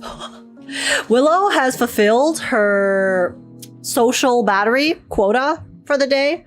She needs to go recharge now, like a true introvert. She's like, guys, listen. We've interacted enough, okay? We all good? We good, Flutterpage? Yeah? Okay, now please. I need some alone time. I beg you. I beg of you. Just so you know, it truly has nothing to do with me. Miss O'Hagan. Call me Willow, child. What else do you want to say? Would you let the food stay in your tummy for a bit longer? Eat a little more. I don't want you to be so skinny. Oh. Wait, this is so funny because normally it's the adults telling the children to eat more food, right? Because they want the children to grow up well and not be underweight. But then the fact that Flutterpage is caring for Willow, like the dynamic is completely reversed in this sense.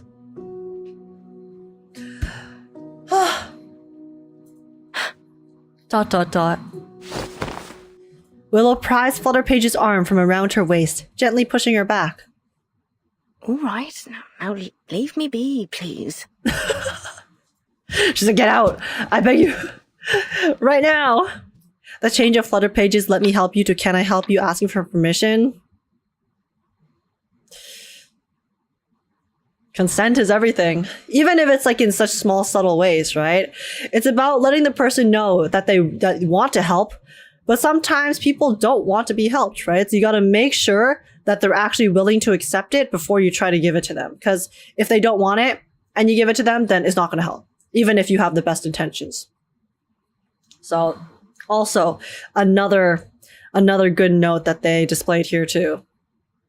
Very subtle, but very significant. I like how casually Flutter uses her arcanum in mundane ways. It really drives home the point is really a part of her. Real, this is why I help no one. Easy. I've seen too much of this embarrassing side of me. Easy peasy.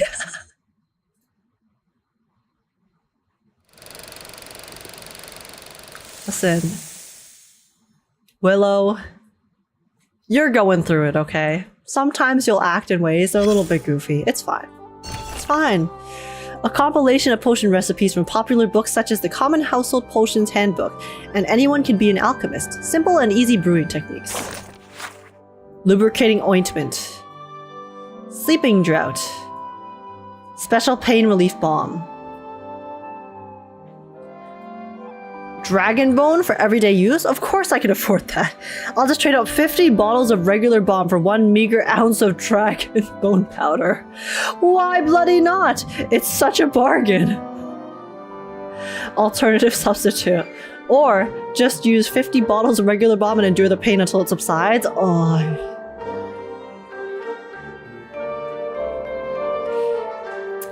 Oof.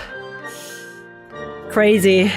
Even in reverse 1999, capitalism separates the rich from the poor in terms of suffering as well. Unlucky, man. This game looks so cool though. It is! It's a really, really good game, especially the story. It's like it plays like a visual novels, and it's amazing. I'm very biased though. Okay, Raining Fish. What you need are sharp eyes to spot value, a touch of arcane skill, and a talking hat.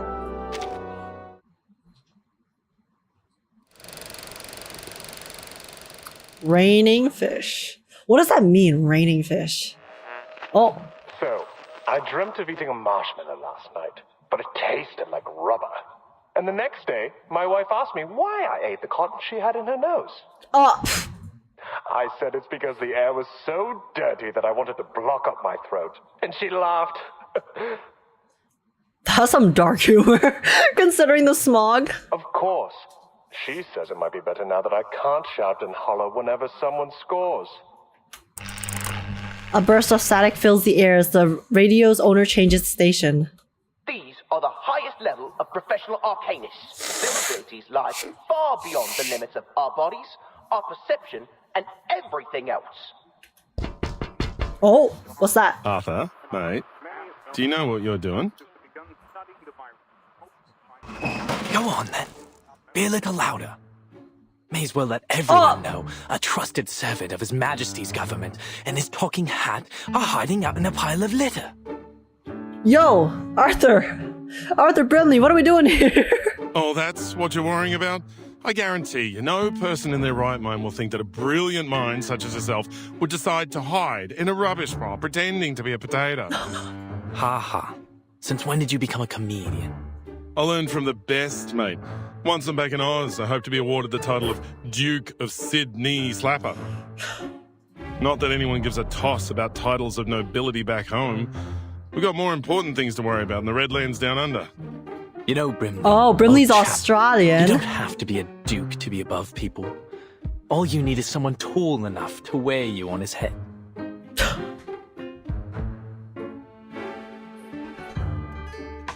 Guys, banter with the sentient objects is on another level.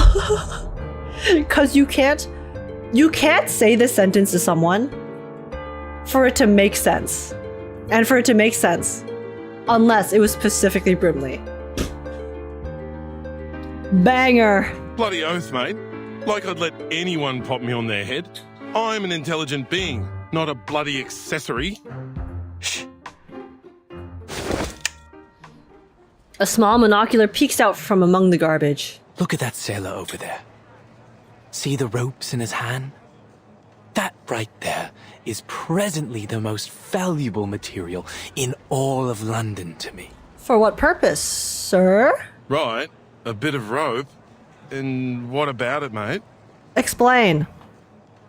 Unless you're into some kinky shit, like what are we using the rope for? It's essential that I have it for my invention. We'll just wait for him to throw the ropes into the pile here, and then we'll be off. Just as simple as that. Come closer. Closer. Ready now. He's nearly here. It's no longer useful to you, son. Just throw it down. Wait, guys. He's literally trying to manifest the rope the way I try to manifest winning my 50-50. He's like, okay, you don't need it. That rope, it's useless. It's just trash. It's just a random ass object that's taking up space in your house, okay? You want to drop it down.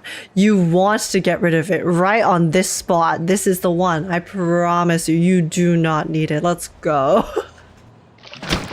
A bowl of freshly extracted fish guts is poured over him.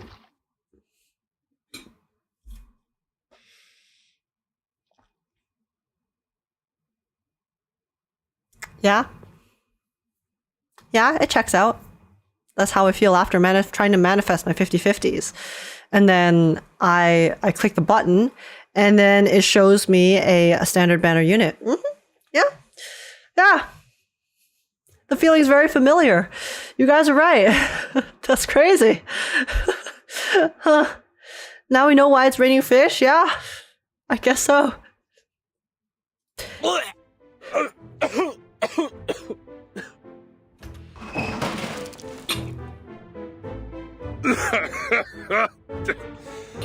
Mate, there's a lot of good that's come of being awakened. I treasure all the adventures we've shared. But I'll tell you right now, I wouldn't have awakened if I knew I'd end up in a rubbish bin covered in fish guts. Just a little mistake. Just a little mistake. What are all these for, exactly? Mr. Fogg gestures for Brimley to come closer, and then, with a proud whoosh, opens the large sack he's been filling over the last 3 days. These are my collections so far. A klaxon, a watering can, a fishbowl, and... What is bro cooking? A chamber pot? Despite his lack of facial features, Mr. Fogg can sense Brimley's disdain. You've gone full bonkers, mate. You're the fog walker. Aren't you ashamed of hiding in rubbish, stealing old junk? It's not junk, old chap. Every piece here will be invaluable to our work. I would love to know how. Mr. Fogg's face hardens as he turns his gaze towards Brimley. Each one is a necessary component for my invention. Which is? Your invention? For... Ahoy, sailor! You over there, please wait! Oh my god, he's running up to a stranger covered in fish guts. I would sprint in the opposite direction, I'll be so real. Mr. Fogg's attention is clearly still fixed on the sailor. Would you mind terribly leaving us those old ropes you've got there? Good lord, he's bound for the sanitarium at this rate. To the asylum! Oh, every time I see a crowd, I assume Manus is gonna show up. Everyone will have their chance to vote for their favorite competitor. I'm traumatized, y'all. Crowd CGs, just Manus Vindicte. That's where my brain goes.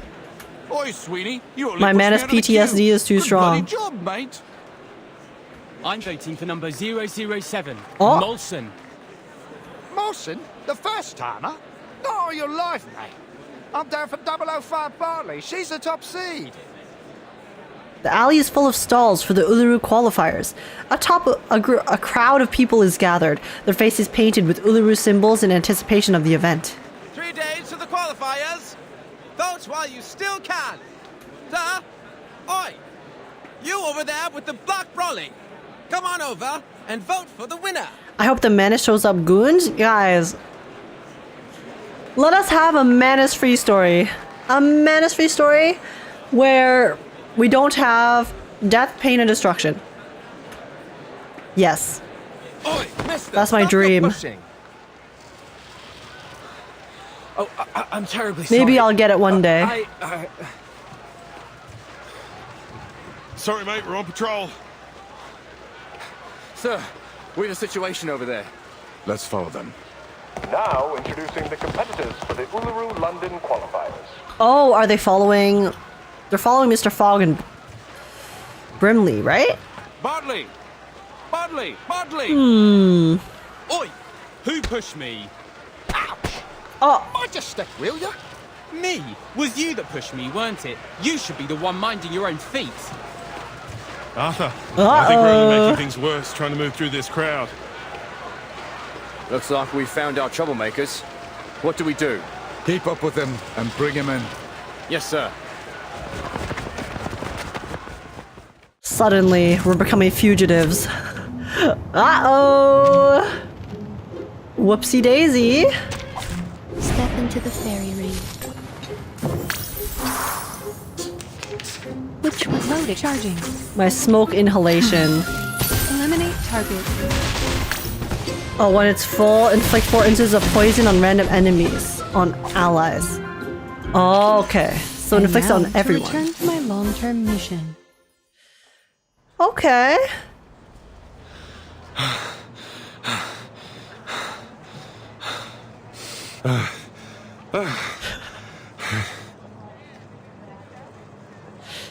Out of context? Out of context sound bites. Arthur, next time, don't get me involved. I think I'm feeling sick. But he gave us the rope after all. We really chased down that guy for the rope. God damn!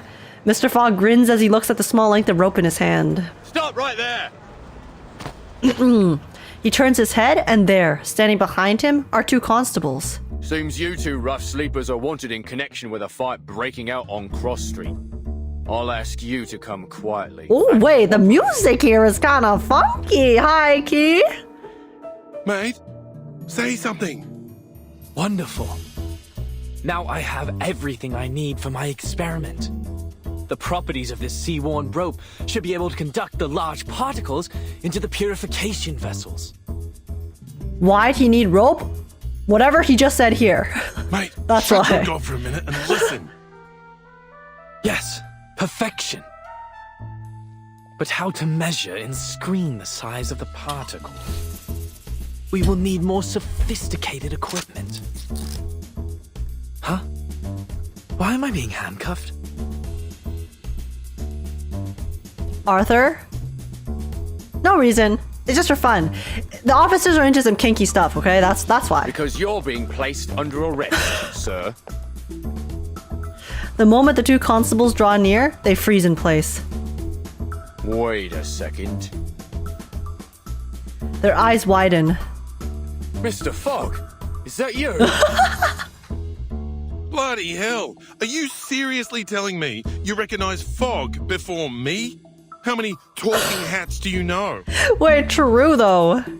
Terribly sorry, gentlemen. I might not have recognized you through all this fog, were it not for that iconic umbrella of yours. Oh, naturally. Just as I've somehow failed to recognize the two ignoramuses that tried to handcuff a hat. Where would they even put the handcuff though? On the string? The shorter constable gives a series of subtle eye signals to the other. We're sorry again, Mr. Fogwalker and Mr. Brimley. But we do need to ask you some questions. What with you running around, disturbing the peace, and nicking all these strange things you've got there? Oh, I didn't steal anything. This is all just rubbish, and it's for official business. I'm going to lift the fog from London. The two constables pause for a moment before their faces break into awkwardly sardonic smiles. I see. All just a terrible misunderstanding then. Naturally, a bit of old rope, a car horn, unmistakably the latest in technology. Oh my god. Poor Arthur's getting so clowned on. Anyways, mates, best we let you go. You've got a city to save. We'll be off now.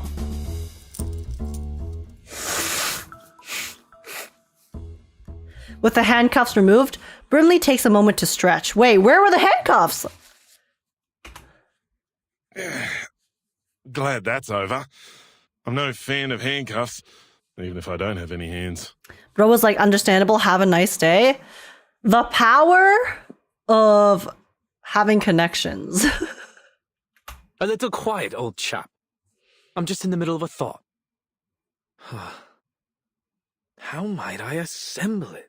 I don't know. I don't know what you're trying to make, I was going to say Oliver, Arthur, so I'll need some more context to your invention before I can assist you, good sir. I'm sorry, mister, but I just heard what happened. Huh? Neither one of them had noticed the little girl who had appeared before them. She only looks half as old as Flutterpage. Did you say lifting the fog, mister? Are you really going to get rid of the big, scary fog monster? She blinks, her eyes bright and sparkling as she stares at Mr. Fogg like a little goldfish in a tank. Will that mean you can cure my mummy? Oh. And bring back the blue sky? Oh. Brimley glances at Mr. Fogg. Right? When no one responds, the little girl grows anxious. And And then we can still have the Uluru Games, right? That's the hope. That's the hope, little Lisa. Her eyes dart back and forth between Brimley and Mr. Fogg, looking for any trace of comfort. My mummy said if the fog keeps sticking around, making people sick, then the games won't come. A faint sob starts to creep into her voice. Mr. Fogg crouches down and shakes his sack of treasures, spreading them out on the ground. Mate, this really isn't the time or place. A klaxon. Oh. A probe. A spoon. And a spool of weathered rope. What is he cooking? Assembled like so. Perhaps using a large pot. Or a baby's bathtub. He furrows his brow, absorbed in the task at hand. The girl gets on her knees as she leans in to get a closer look. It will still need a touch of the miraculous. Which is... He gently blows into the base of the glass vessel. There's a crackling sound as a few sparks of light flash briefly in the glass container. Before long, a tiny, steady light is glowing within. Voila! It's breathing. The machine hums as it draws in air, filters it, and releases it through the other side. Oh, it filters it? Okay, I still don't understand how this is supposed to possibly filter the air, but... Yes. I can understand the concept. The Uluru Qualifiers will not just be fog-free, my little friend. They will be sunny. I'll be honest. I think you might need a bit of a bigger machine there, Mr. Fogg. Something on a slightly larger scale to clear up all of the fog in the entirety of London. I will say. That's his arcane skill. It uses arcane. Oh, okay. That makes sense. But I'll need some help. Would you and your friends join me in this project, young lady? The little girl's face blushes red. Yes, I'll help. Sorry, I'll ask my I got grandma, startled. my mummy, and Auntie Martha to help too. There was a really large sound from outside, like a big container dropping, I think. Sorry, that startled me. The more the merrier. We are going to build the largest fog purification machine on Earth. The London Air Pollution Auto-Detect Cleaner. That just looks like a great honking big vacuum to me, mate. Hey! A big vacuum's what we need. If we can filter out all of the fog, cleanse the air, then all of our problems are solved, right? All life's offerings I bring, as sacrifice to you from the growing spring. Okay, Willow, what are we accomplishing? The light will sprout within the world's egg lay. Your endless quest brings parents' joyful day. Parents' joyful day. What are you, a parrot? After hanging in the upside-down pose of her ribbon dance for an hour, Willow finally decides to break the silence. Fine. Keep on then. Annoy an old woman to death if you like. She's back to tsundere Willow. Another bad mood, eh, Miss Willow? This one's your worst this week. I counted it up. Every 32 hours, steady as a clock.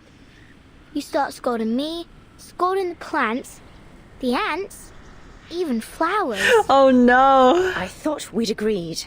No more peeking round my house without permission.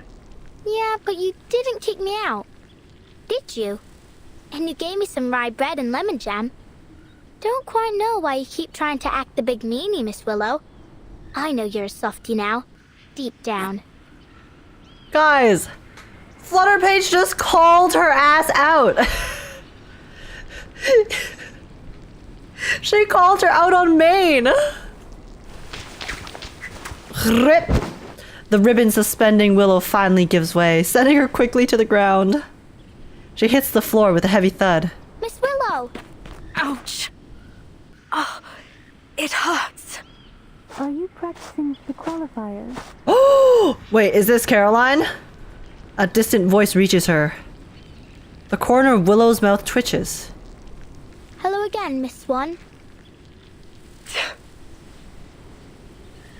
A blonde woman stands on the other side of the garden fence, her face half covered by the curled stems of a carnivorous plant. A carnivorous plant? Guys, I think carnivorous plants are actually so terrifying. Plants are supposed to be peaceful, okay? So, why is it consuming flesh? It's so scary. Oh. That's why I really dislike Venus flytraps, even though I know objectively they can't hurt me. It's just... I don't like them. I don't like them. I think that's one of actually the reasons why I find massive things so scary. Because it's like, I saw that one movie about that board game that became real life way back when. Was it Jumanji, or I don't remember exactly which one it was. And then one of the tiles was, there were some really massive plants that kind of sprouted, but then they were carnivorous, so they could eat humans, and I find that so spooky. You're terrified of some plant eating bugs? Okay, but what if they what if they become big? Then they become human eating bugs. You know? It's the old Jumanji movie. Yeah, I saw that way back when, and I guess I got traumatized. I guess I did. Also, what's up, 16? How's it going? And Chris? What's up, guys? Okay, sorry, I'm a little bit cold, and I also have to pee, high key, so I'm gonna be right back. 1 second. If that is okay, uno momento, BRB, and then we will continue.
Oh my god, guys, sorry. I went to grab some food too. But holy shit, you know that thump just now? You know how I like got scared by a thump just now? There's emergency vehicles outside on my street! No, there's emergency vehicles in the place, in the apartment across my street. There's flashing lights, wait.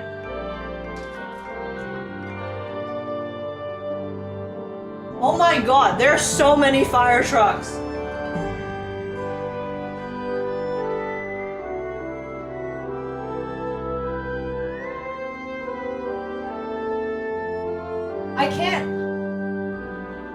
I don't see anything, and then like the apartment, the power's still on in it.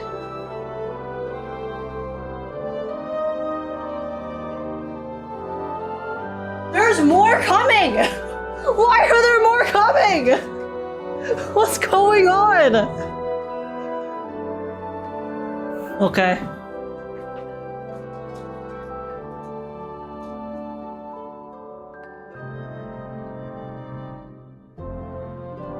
Wait, I'm being so real. There's literally 6 fire trucks. There's 6 fire trucks.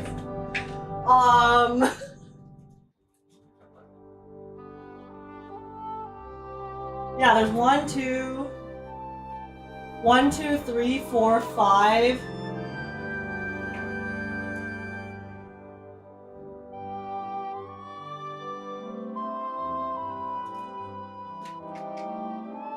What is going on?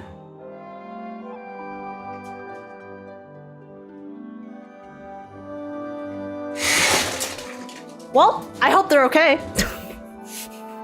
It's an apartment building, so I mean maybe there needs to be more emergency vehicles if something happens because it's an apartment building. Well, there's 5 fire trucks, guys. Jesus. Oh my god. That is wild. Well, that certainly doesn't sound like it's fine. I mean, it was like a loud noise, but surely it's okay. I know, I saw there's a police vehicle. There's a... okay, my count that I saw, there was 5 fire trucks, 1 police car, and then 1 like white van emergency vehicle that it wasn't an ambulance, but it's like a van. It's like an SUV, but it's white and there was the sirens on it. Well, anyways, check stream chat real quick. I'm gonna bet this piece she'll finish the whole story.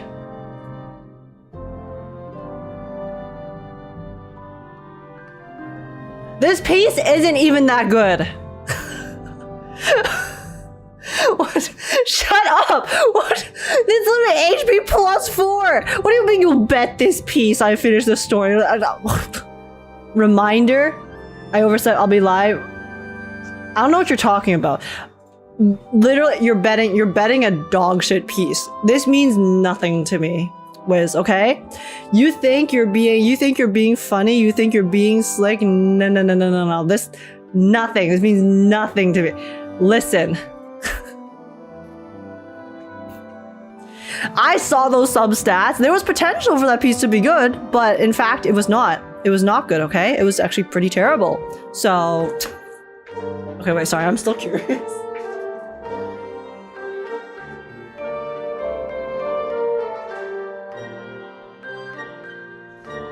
Man, I want to know what happened. I want to know what's happening. Okay, guys, anyways, I'm gonna... Yeah, I got some food. Because it was ready and I was hungry, so... Yeah, I have some rice with some tofu and some sauce. I don't know what kind of sauce it is, I'll be honest. But it smells good. Apparently there's some ginger slices in this, and I don't like ginger, so... RIP. Unlucky, I guess. Hopefully I don't end up... eating it and then being really sad because I don't like ginger. I mean, I tried to not get any slices, but there are definitely still some here and there, so... Wait, give me a second. I think I found 2. Give me 1 moment.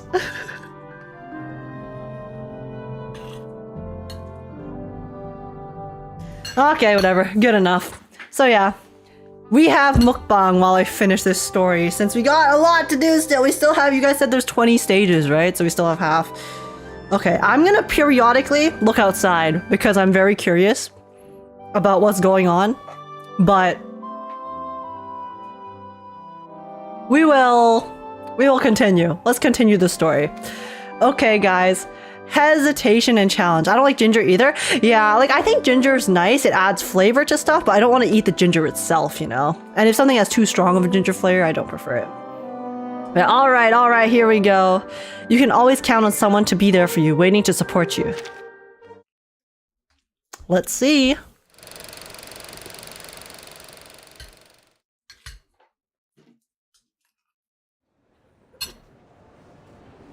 Be careful. Now you can spit it out. Right. Okay, they're helping out at the camp.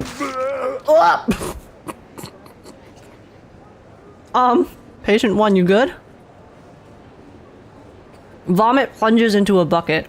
Tooth Fairy doesn't spare it a second thought. That's the 5th one today. I added a bit of powder into the candy to loosen up their phlegm. It should help them breathe a little easier. Thank you so much, Doctor. We really had no idea what to do with this new variant of tuberculosis.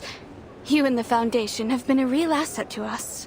It's just a bit of vomit? Yeah, vomit's natural response, I guess, to certain things in your body. That's for sure. You're welcome. This is a matter of vital health for all of us. I'm very glad to see the treatment is proving effective. Listen, some of the medicines that you have to use to become healthier are the grossest things, okay? Why is it that the things that are the healthiest for you always taste the worst? I don't know. Why does life have to be like that, huh? Shouldn't it be the opposite? Shouldn't our body naturally and instinctively want to consume things that are good for it? Shouldn't that be a natural response? But for some reason, it's the opposite. You eat too... Like sugar, too much sugar is bad for you, too much fat's bad for you, then why does it taste so good? And I hope that our clinical experience here might contribute to solving this fog curse as well. All I'm hoping for is for this mess to end soon, so we can go watch the games together. Really? So the staff here are fans of the Uluru games as well? Not just the staff. Everyone here loves a bit of sport. We're always listening to the broadcasts over the radio down in the ward. It's all quite motivating. Sometimes we even get the patients out onto the commons to practice. Something about the coming of a big sporting event always brings people together. ... That's all very good to hear. But actually, it was this poster that grabbed my attention. Well, she points to the small poster pinned beside the bed. Oh, the picture is faded. It's too difficult to make out the face of the athlete. Gee, I sure wonder who the person in this poster is. That's her. Gorgeous, isn't she? May I ask who she is? She happens to be this patient's favorite competitor of all time. She collected all of her posters and clippings. She even keeps a few photos of her as a bookmark. And in her favorite ritualist.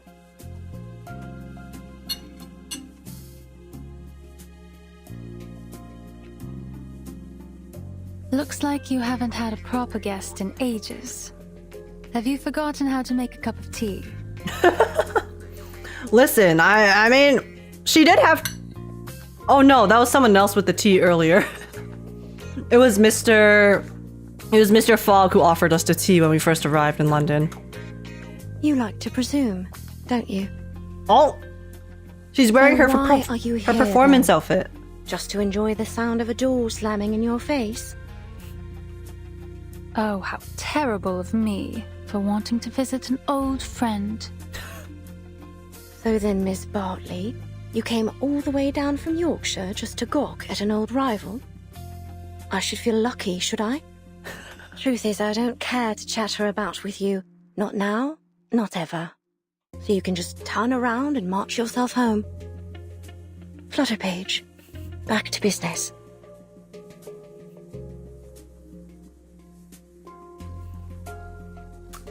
I mean, that's one hell of a reception to receive when trying to visit an old colleague / friend.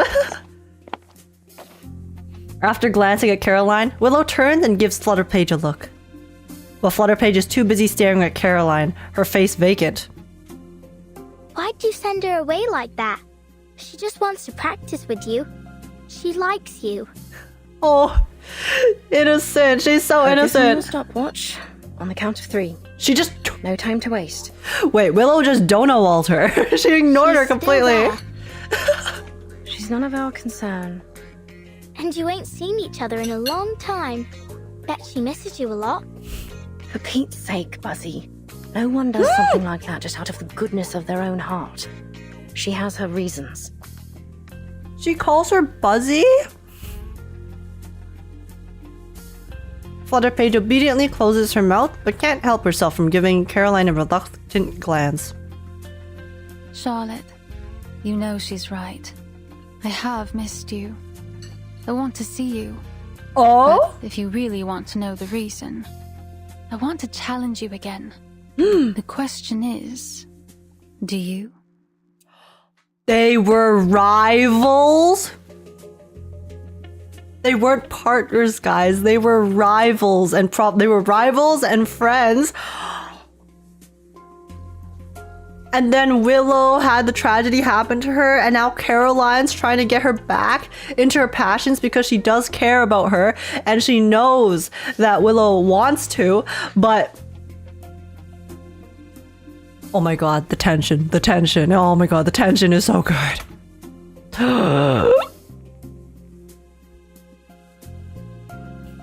Oh my goodness. Do you know her? Charlotte O'Hagan. Oh, right. That's the name. Truth is, if it weren't for our little patient, I doubt I'd remember her. To quote some guy on Reddit, if you have a rival for more than 7 years, you are no longer rivals. You are gay. Oh my god, spitting facts out here. Most people think she's too old to compete now. That she's retired to God knows where. Others say she's become an addict, wasting her life away. The truth hurts so much more. I guess I heard in the gossip rags that some people think she's keeled over and died. Too bad for this young lady, but I doubt we'll ever see her in the games again. Never say never. Wherever she is, she's like as not to lose, even if she did compete. You sure about that? You just want to announce to the world you've beat me, eh? Think that'll be a fair challenge, do ya? Perhaps you ought to find someone a little more your speed. Oh. Someone who's still in one piece. Oh my god, Willow. ... Again, Miss Bartley. Please turn around. I haven't any sort of tea you'd like. ...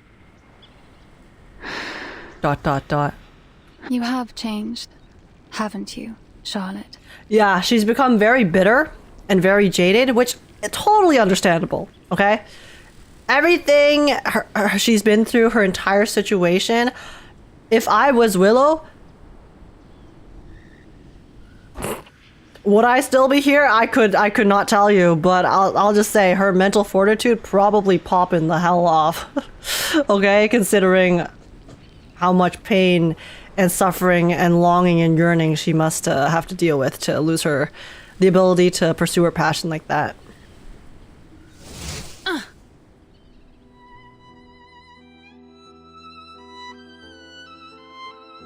Oh, no, it's fine. After a brief moment of surprise, Caroline throws a ribbon at Willow.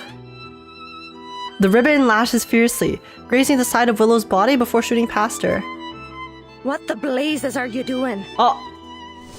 Did she attack her? What? Oh. Caroline pulls the ribbon back toward her, the cup landing squarely in her hands. She just stands there calmly, her eyes still on Willow. Is she taunting her? You just said you don't have any tea I'd like. But I think this one is just to my taste. Oh my god, Caroline! Wow, Miss Willow, that ribbon is amazing. It can go from long to short in a second. A little toss of the ribbon to take control of an object at a distance of 10 meters. Catch an object after a turn. You did it. Well done. But your aesthetics were lazy. Oh my god. Wait. Caroline actually came here to rile her up. To try to reignite the passion. And make Willow really wants to go back and try again. Guys, Caroline's my goat. Caroline's my goat. Holy shit. You're controlling I'm eating this the up. angle of your left shoulder, which is good, but it only means you're compensating for your poor stance. What then? Are you expecting me to say thank you? No need. Thank yourself for all that hard practice you must have done over all those years. You're almost good enough now. Almost. Almost, eh? Keep the cup. Let's go back to our timing, Flutterpage. All right. Goodbye, Miss Swan. For a moment, Caroline stands there motionlessly, cup in hand. Then, she gradually lowers her eyes, places the cup on the fence post, and turns to walk away. She has barely walked a few steps when Willow's voice reaches her from behind. Not loud, but clear. Oh, by the by, the ribbon technique you just did, I know you learnt it from me. From my performance at the Beltane exhibition match. Am I right? She studied her? The tone of her voice makes it almost impossible to simply walk away. Is she taunting her now? Excuse me? Each and every move, you copied it from my routine, right down to the ribbon. What? Oh! She's blushing. Oh, guys, there is blush on Caroline's face. Look at her. Look at her. Miss Swan, your face is all red, like my daddy's face when he reads a funny joke in his punch books. Me? Learnt from you? You were taunting me right in front of my face, with my own routine. The very innovator that made it. I suppose it was just an attempt to win my approval, was it? You really think that, don't you? Caroline, you're literally blushing, okay? But I'm afraid you're not different than when we last competed, Caroline. Aye, you're diligent, but you were never graceful enough. Yo, Willow. That's what holds you back from glory in floor ritual. Your aesthetic sensibility, it's all you've ever needed. But you still don't have it, do you now? Did she just tell her she doesn't have what it takes? Like she's, you're very skilled, but you're missing the special sauce. Sorry. You won't make any real progress reusing my old routines. Not unless you find your own way to express your new. Oh, okay. I see. Shame and regret slowly creep across Caroline's face as she struggles to contain her anger. See, I thought Caroline did it on purpose to try to like bait Willow into wanting to come back into the scene. But it seems like she was doing it subconsciously because she admires her so much. Then it bursts forth. You really are full of yourself, aren't you, Charlotte? Do you know how many titles I've won at the international tournaments? The Desert Floor Ritual Open, the Aurora Cup World Championship, and many others, let alone Uluru itself. The name Caroline Bartley has long surpassed yours. I am the uncontested top seed in these games.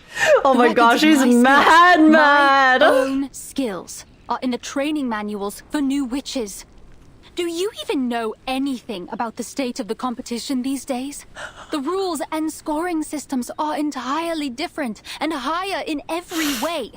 The limits you once broke through are now considered standard for beginners. Oh my gosh, she's pissed. But indeed, I learnt it all from you. Face it, you've been left behind. You're no longer the model of perfection. You're just a shooting star that shined too briefly but eventually fell away. I am the rising sun. My name will be eternal in this sport, long after yours is forgotten. Oh my god.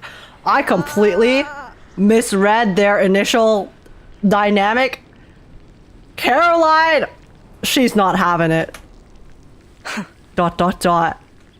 Willow smiles, her back turned to Caroline. So be it.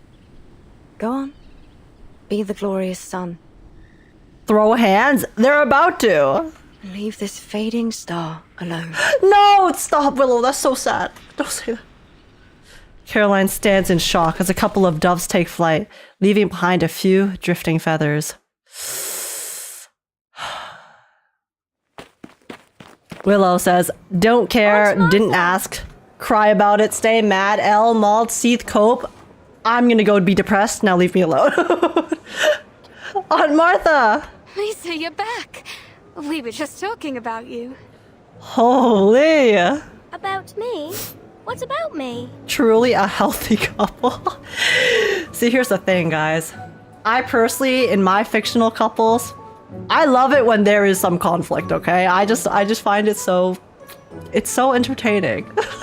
About your dream. I'm actually eating this up, just like Tooth Fairy eats teeth fairies. Oh.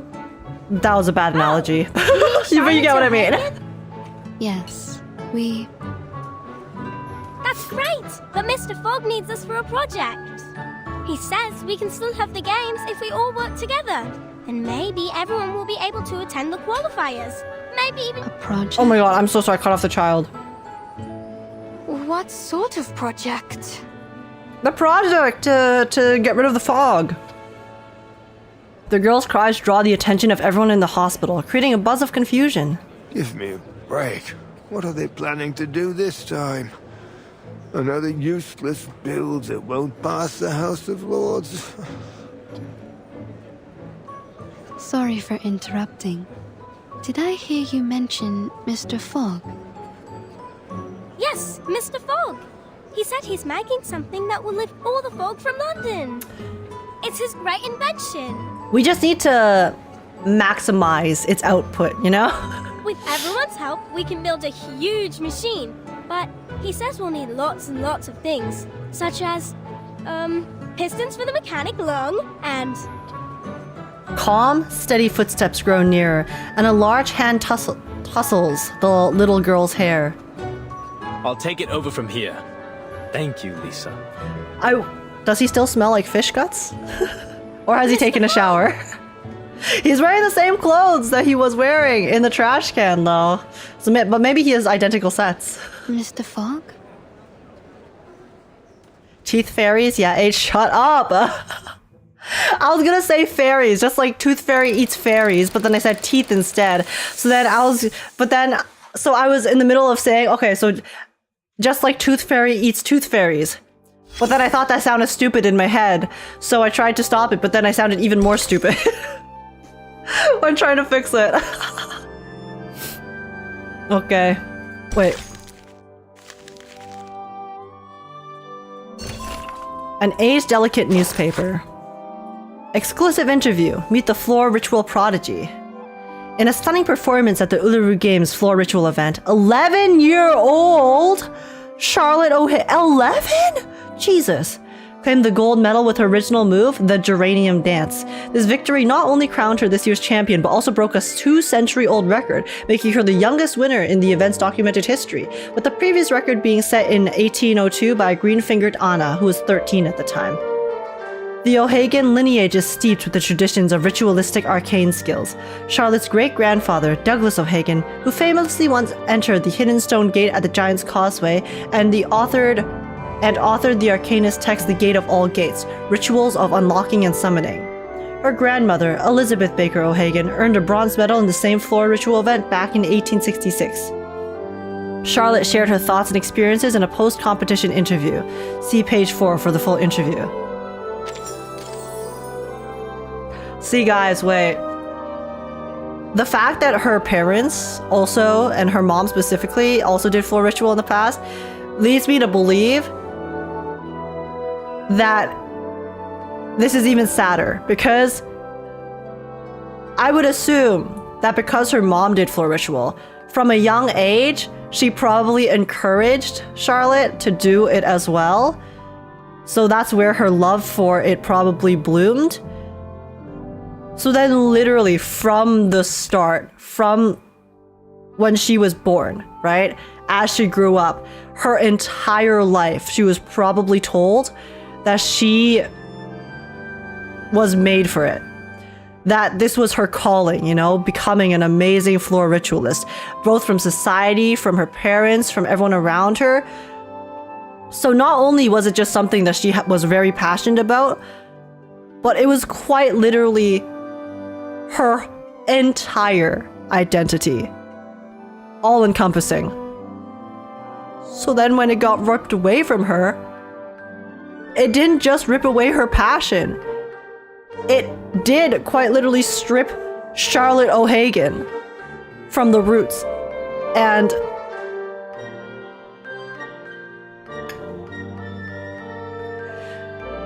that somehow makes it even worse. Dust-covered pearl. She has been silent for far too long.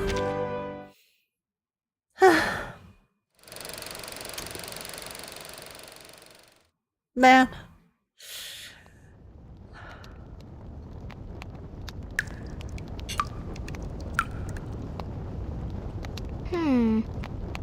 Miss Willow, I think the water's been shut off. We didn't pay our hydro bill? I opened it all the way, but nothing's coming out. Flutterpage tilts her head as she brings in close and sticks her little finger in the faucet, feeling only a few drips of water.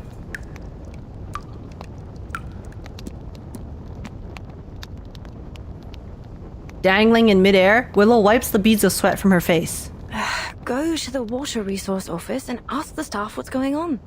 If they're not there, they're probably at the gin barrel. I know you want me to leave, but how are you going to track the time and score without me? Wait, that's so cute, the detail there. Just now, I clicked a bit too fast, but Flutterpage was literally looking up when talking, because in the room, Willow is currently suspended in the air, so above Flutterpage. So then they made her literally, like, they showed us Flutterpage as she is currently in the actual setting that they're in at the moment. With a heart that's pure and a body lean, to the hunt I go through forest green. Her wand unexpectedly slips from her left hand and plummets to the floor. Pick it up and keep going, Charlotte. The movement's correct. First spin, then run the geranium over the shoulder, let it slide down the back, and as it falls to the ground, step on it to hop into the air. Then, Sulis, Sulis, all life's offerings I bring as sacrifice to you from the growing spring. Ugh, this is all wrong. I'm still not too clear on what exactly she's trying to accomplish at the moment. Because initially I assumed it was because she was trying to calm down the critters. But then it seems like she mentioned geranium just now, which makes me think that she's redoing one of her previous performances or rituals. Because they mentioned it in the newspaper article just now. So is she trying to like relearn her old rituals? Or maybe her floor rituals actually do also serve purposes outside of just the aesthetic purpose of being in the Uluru games? Because I know her main objective is she's trying to basically fix her leg, right? Oh, so maybe her floor rituals, the purpose that they serve outside of just being like the routine that she did is that it has she's trying to find the right ritual to fix her body permanently. Oh, okay. I think that might be what's going on. Also, Peter 111222, thanks so much for the follow. Welcome in. How's it going? Yeah, so she's trying to figure out a way to fix herself using the ritual. And then the rituals also just happen to be maybe like using similar aspects to the ones that she did perform during the Uluru games in the past. She halts, wrinkling her brow. The flow needs to be smoother. All right. Let's try this again. The sprouting light within the world's egg lays. Thud. She gracefully descends from the air, her mechanical prosthesis squeaking softly as she lands. Hooray! You did it! Oh? ... This element requires a 720-degree turn. I haven't even made it to 600. Ooh. Oh. Once more from the beginning. Drip, drip, drip. Your endless quest brings parents joyful days.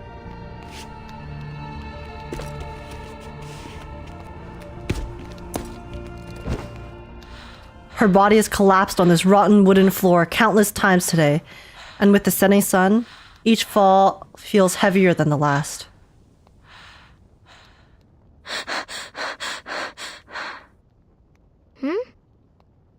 How about this time? I did it. Did she? Did she succeed? You did what? I completed the element. I did it. Okay, but this is just one element in the entire ritual, right? Blimey! Okay. Okay, Willow. Let's go. So you mean you did that move you've always talked about? A 2.5 turn with free leg backwards and upwards. Wand throw and catch. That sounds so complicated. Does that mean you can complete the ritual too? Oh, yes. Look how happy Flutterpage was. Willow examines the geranium in her hand, the tender pink leaves quietly resting in her palm. Not a single petal has fallen or been harmed in any way. All right. That's enough for today. Ooh. She must rest. It's supper time. Your mother must be waiting for you to come home with beef stew, fried fish, and bread. Flutterpage's parents are alive? We love to see it. At least her mother is. But why? You usually train for about 3 more hours. Not today. I need a break. I'm totally exhausted.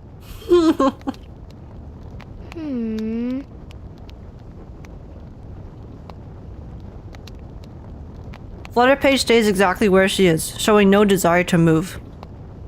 Why are you still standing there? Do I need to get His Majesty's limousine to pick you up? Oh, I get it. If I don't leave now, the critters in the garden will bite my ears. She mumbles on to herself as she quickly makes her way to the door. Good. I won't see you off.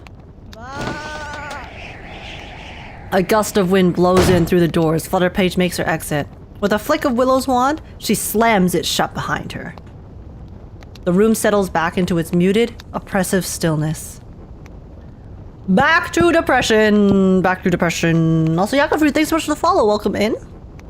Also, Perplexed Pumpkin, if you're still here. Thank you. And Garrus Day, thank you guys so much for the follows. Welcome, welcome. Drip. Drip. Drip. Willow steps into the pale yellow light of the kitchen and shuts the door behind her.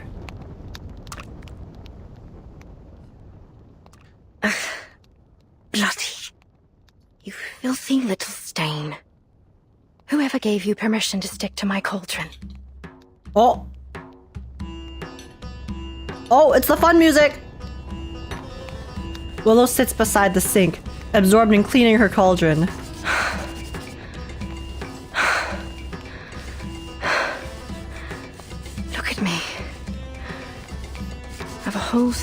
dishes that haven't been washed. And here I am, fighting a little stain on a cauldron. And when the water's just shut off too.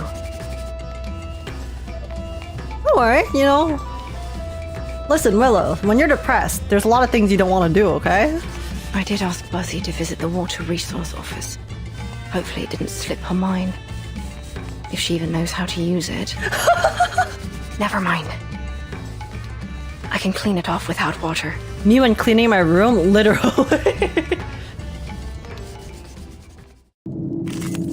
Oh, Willow's house. Okay. Program activated. Oh my god. Oh my. Okay, we're fighting some slime. Which target loaded? Jesus. A gift. Eliminate target. Barrage.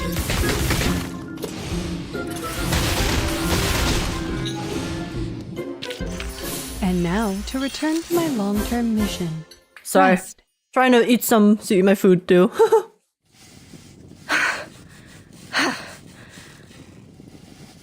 Got it. It's off. You stubborn little thing. Everyone loathes you. Avoids you like the plague. You're just a pathetic little stain clinging to what you can. She's talking about herself again. Do you have no shame to sully the sacred floor with your artificial leg? So what if you finish the element? It won't bring back your leg. Without it, you're no different from a clown. How could you possibly compete again?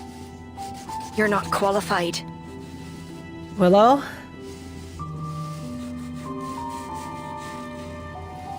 Okay, you know what? I'm gonna let her vent, okay? She's venting right now. She's just trying to let it out, you know? Sometimes you do. Sometimes you just gotta say it. Yeah, we'll leave her be. No. I'm not.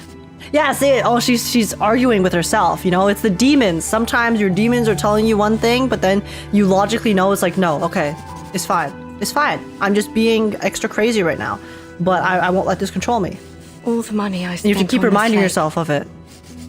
All the efforts I made to finish the ritual. Oh. They're utterly pointless. When was the last time I ate dessert?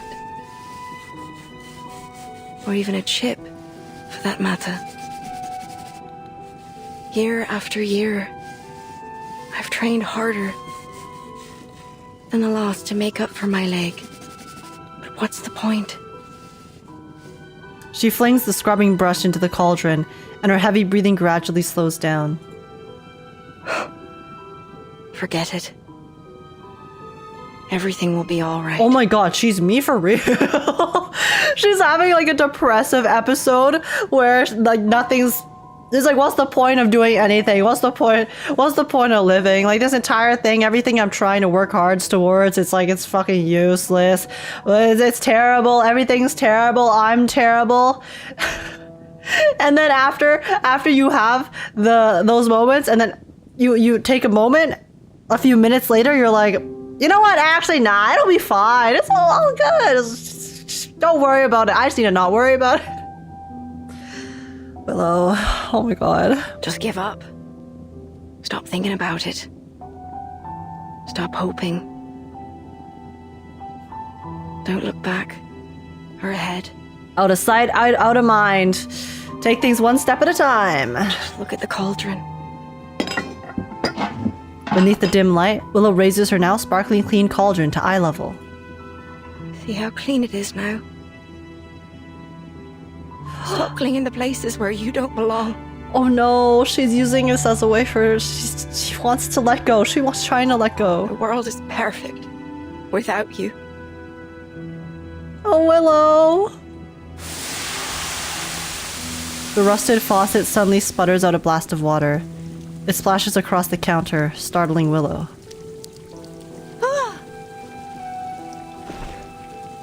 Willow leaps back with the reflexes of a true athlete.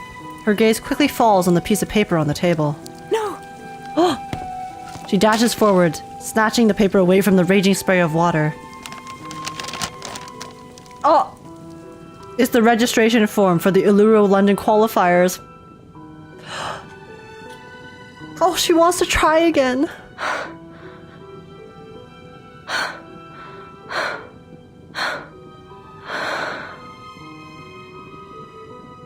Her hands, clutching the form, begin to tremble. For long, the tremors have engulfed her entire body. Oh, still intact. Not if you cry on it, girl!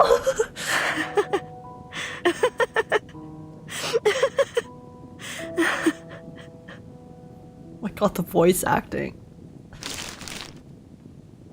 Still intact. She's talking about herself too, not just the form. Not just the form. She's trying to convince herself she's still put together. There's nothing wrong. Man, never trust anything you think about your life after 9 p.m. Straight up. Yo, that middle of the night brain rot is never good. Caroline stands at the center of the sports field in her training gear, feeling the fiery pulse of the ground beneath her feet. Hey! Oh! Miss Bartley! I finally found you! Flutterpage, is that you? I can hardly open my eyes in all this wind. Where are you? Oh my gosh, is Caroline cold? I feel like she would be really cold. I'm right here! The wind subsides as Flutterpage makes a hurried landing, nearly losing her balance. You've been looking for me, have you? How did you find me? I knew where you were staying in London, but you wasn't there when I arrived. Then, the landlady Erica told me to try the training field. Looks like she was right. She was. I've been training here every day. You know, to settle in before the event. Good luck then. Actually, I've come here to deliver a very important and urgent letter to you. Oh? Here. A letter of challenge. Oh my god. The bold, crooked letters sprawled across the top, proudly proclaiming the letter's importance. I, Liberty Grove, on behalf of Charlotte O'Hagan, hereby challenge Caroline Bartley to see who will become the champion of the floor ritual in the Uluru Games. No matter if you're a seeded player, a champion, or the son you say you are, Charlotte O'Hagan, the only floor ritualist to master the 2.5 turn with free leg backwards and upwards, 1 throw and catch, will defeat you and win first place in the London Qualifiers.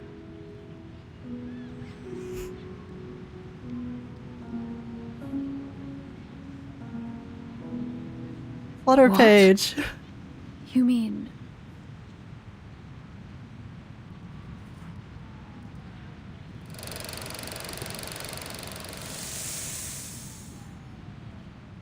That was the cutest shit I've ever seen. Cutest shit, guys. Oh my god. Will the real MVP step in? Totally legit. It's a totally legit letter, guys. Yes, yes, yes. It's on behalf of Willow herself. Of course, of course. She definitely knows about it. For sure. 100%. Oh my god, what a sweetheart! Holy shit, my heart! That was so cute. Also, wait, I want to check in on... Are the lights still going?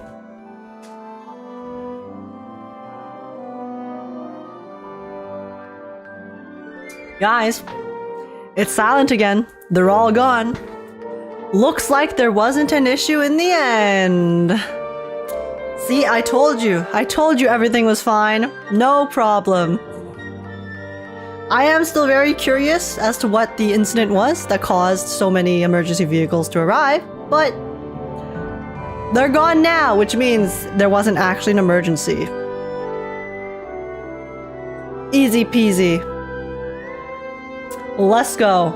I mean, rest in pieces, the bill though.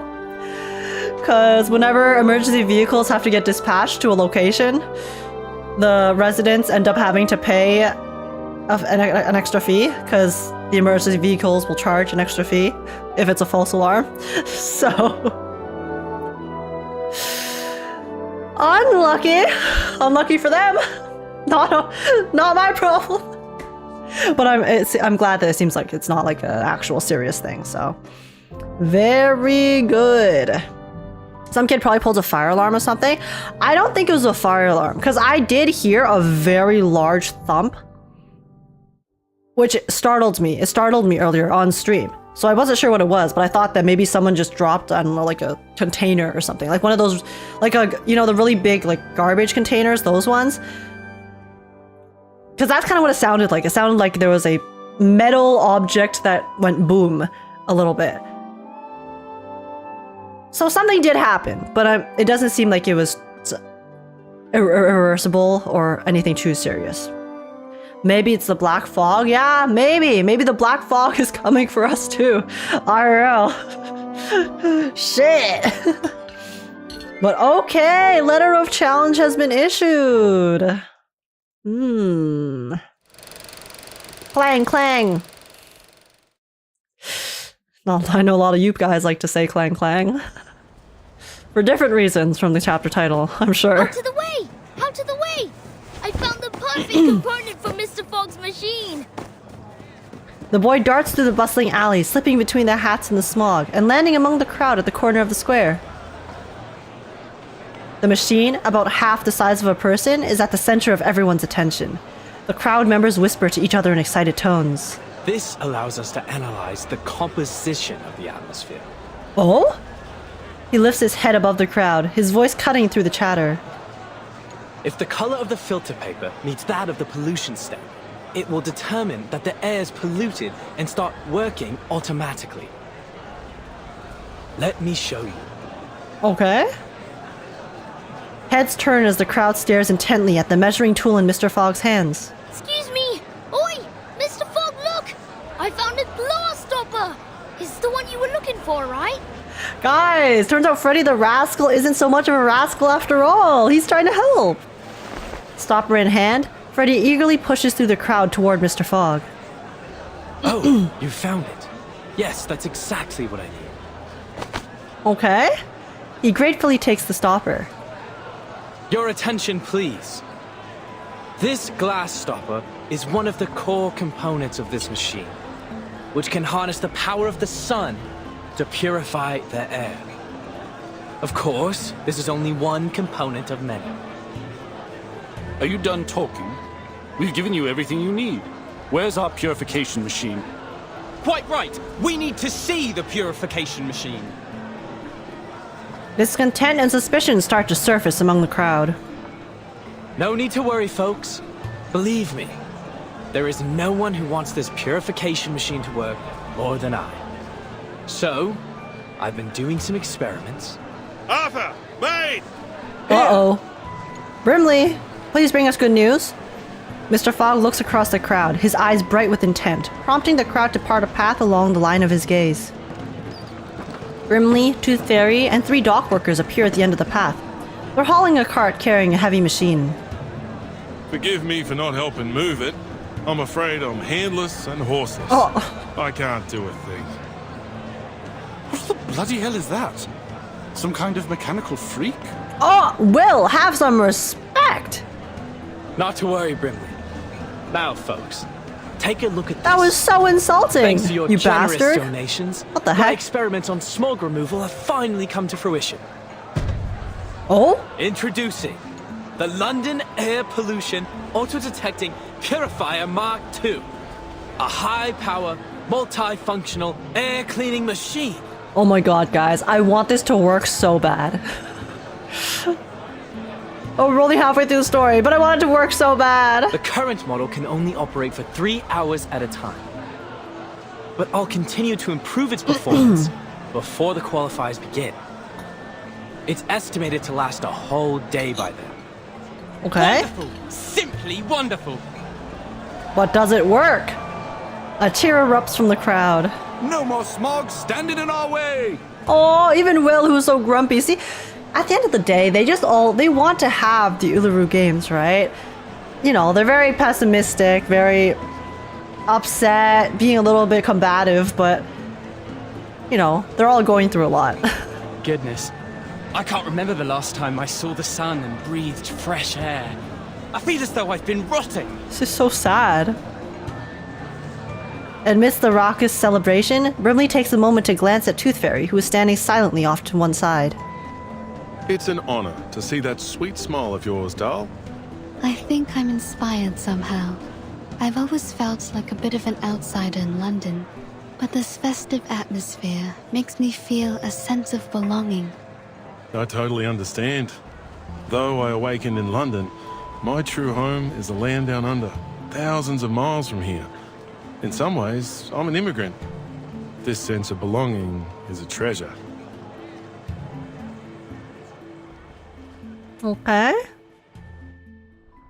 Oh! What's the Foundation doing? Inside the sleepy car, the radio broadcasts a variety of live updates. Yes. As an East London resident, my chest swelled with pride when I learned that the Uluru Qualifiers would be held here. I couldn't wait to see what would happen. That's your 9th sneeze since we got here. Don't blame me. I didn't even want to come. The Uluru committee ignored my application to stay at the Australian headquarters. They couldn't find anyone willing to come to London with all this smog in the air. They didn't have much choice either, mate. The Foundation's been preparing for the qualifiers in London for ages. We'll suffer huge financial losses if it's cancelled. Someone has to make the trip to decide whether we should cut our losses or continue to throw money at it. You must have done something to be the lucky one who has to do the job. You pissed off the wrong people! Holy! The car screeches to a halt as a group of sooty critters scurry by the front bumper. As the shuffling subsides, the engine revs up again. I do apologise. These little monsters are all over the streets these days. He sounds so calm. You'd think he was just talking about stray cats. Listen, you guys... You guys think that you've been going through stuff? Nah, the people of London... They're so jaded. Buildings explode and they're like, yeah, it's just another day, man. You have to admire the stoicism of the Brits, especially in the face of all this. Honestly, this environment's totally unsuitable for any kind of outdoor activity. The Foundation member says nothing, quietly jotting something down in a notebook. Hey, what are you doing? Making note of the crash that almost happened. These records will be used to decide if the qualifiers should be cancelled. Someone has to be the doer, since we already have a whiner on the team, With a sidelong glance at the scenery beyond the window, the man under the mask exhales softly. Look at all the decorations and posters. So much preparation for an event that won't even be held. Oh, wait, he's decided already? I'm surprised they even want to hold the qualifiers, given the situation. A gentle silence fills the air. Its clarity is soft and blurred as the yellowish smog outside. Anyway, let's make it quick and get this job over with. Let me see. We need 2 things. Evidence that proves the environment isn't suitable for holding the qualifiers, and the profiles of all the participating athletes. Then we can go home. Next, the changes made to Cross Street. Let's see what the local community has done to prepare for the upcoming event. The driver reaches a trembling hand to the radio and quietly turns the volume knob to its minimum. On the busy street, a crowd gathers around Mr. Fogg and his purification machine. After some further iteration, its performance has greatly improved. Oh, so it is actually working! Let's go! Beside the device, the sign originally reading London Air Pollution Auto-Detecting Purifier MK2 now reads MK3 thanks to a single additional brushstroke. 3, 2, 1. Start! He pushes the red button on the machine. The contraption, pieced together from household goods, has a glass container housing a solid metal mechanical lung purifier. It comes to life with a deep rumble. Come on, please, nothing go wrong. Please, nothing go wrong. Bit by bit, The yellow smog hanging in the air is inhaled by its gaping vent. Oh, whoops. Eyes wide with wonder, the people watch as the world around them gradually turns clearer. Wow. Look, Dad. Are those... Oh, wow. That shit's effective as hell. Holy crap. White and fluffy. Yo, Arthur kind of coming in clutch, isn't he? Yes, so fresh. I've never felt anything like it. All right. Hey, I can even see Keaton's store 50 yards from here. Hello! See, Keaton's waving back! A wave of joy ripples through the crowd as they erupt into excited conversation. This is a massive W. Okay. Tooth Fairy watches Mr. Fogg. He's staring upward. There is no celebration from him, only a quiet contemplation.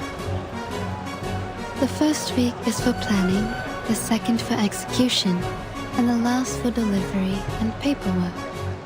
Looks like you've completed the tasks as scheduled. Are you relieved? Mr. Fogg stands there, still staring at the blue sky above. Why is he sad? What's wrong? What's wrong? What's wrong, Arthur? Miss Tooth Fairy. The sun is so golden and warm. He's just enjoying the moment. London people seeing the sky for the first time? Bro. Yesterday was literally so nice out. The sky was so blue, the sun, it was warm, it was beating down. Can you blame them for being this happy? Can you? Don't mind him. He's all over the place after working non-stop for the last few weeks. He's just trying to say he's happy, that's all. What about you? How do you feel? Me? The ranger's soul inside me has always wanted to gallop beneath the blazing sun. Yahoo! Brimley charges forward, gliding merrily above the heads of those around him. Tooth Fairy watches with a gentle smile. Then, something catches the corner of her eye. Oh my god. Wait! I completely forgot. We're dealing with the yellow smog right now, right? But there's still the black fog. We still don't know what the black fog is. A critter? And what's causing it. No. Is that the black fog? What's it doing here? Guided by the traces of arcane energy, she takes a few steps over the corner. A faint, shadowy haze momentarily clouds her vision, vanishing as suddenly as it came. I thought the black fog was a result of the increased density of regular smog in the air, but it seems I was wrong. I was waiting for the ball to drop. I was like, this is too happy, guys. They're gonna give us a win, but then immediately bring us back into a uh-oh. Mr. Fogg's machine has cleared up the smog around us, but the black fog's still here, and it's getting thicker. How curious. At least now, without the smog covering its trail, I can sense its movements more clearly. Okay, Tooth Fairy, let's hunt it down. What is it? Following her keen senses, Tooth Fairy silently slips into a narrow alleyway. Her nostrils sting as she enters the trail of the black fog.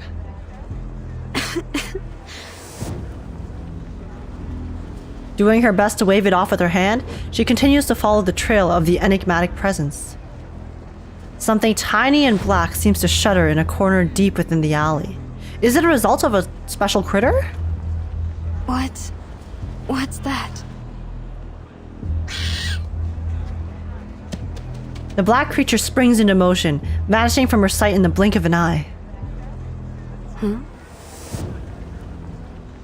Now doesn't feel like the time to focus on that little dark lump. The smog's back. Oh.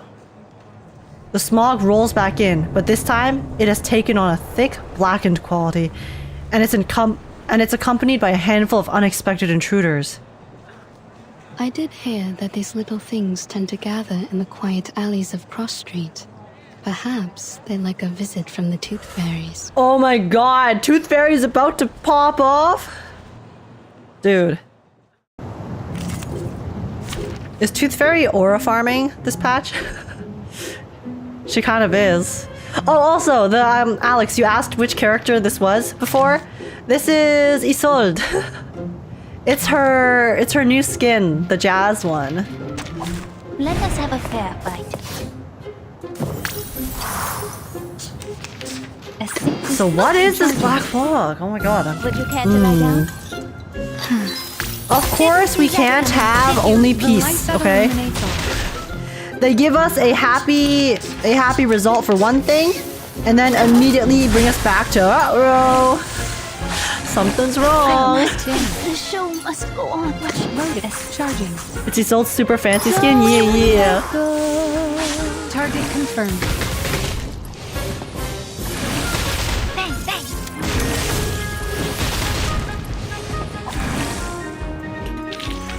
I found a tooth. Perhaps it's a gift for the tooth fairies.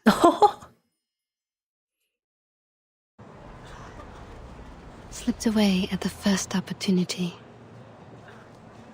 Oh my god, guys. I just realized I'm a fool. You know how I made my coffee earlier? And then how I said I didn't add enough sugar? Because it wasn't sweet enough? Now I'm remembering that I actually didn't finish mixing my coffee after adding the sugar. Because I've gotten to the bottom of the cup and the remaining liquid is literally so sweet.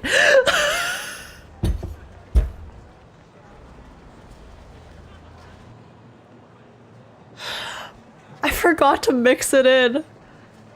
Ugh.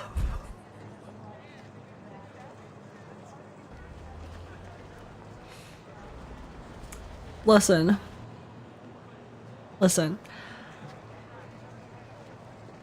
Well, I found the sugar. I'll remember this for next time. What an age. What an age. I'm low-key excited to see Age's reaction to the 2.4 trailer. 2.4 in 5 hours. Let's go. Guys, listen. We're getting there, okay? We're getting there. She can't make out where they went through the thickness of the smog. I knew it. Silently fatigued, she pauses to tidy up her hair. But what exactly was it?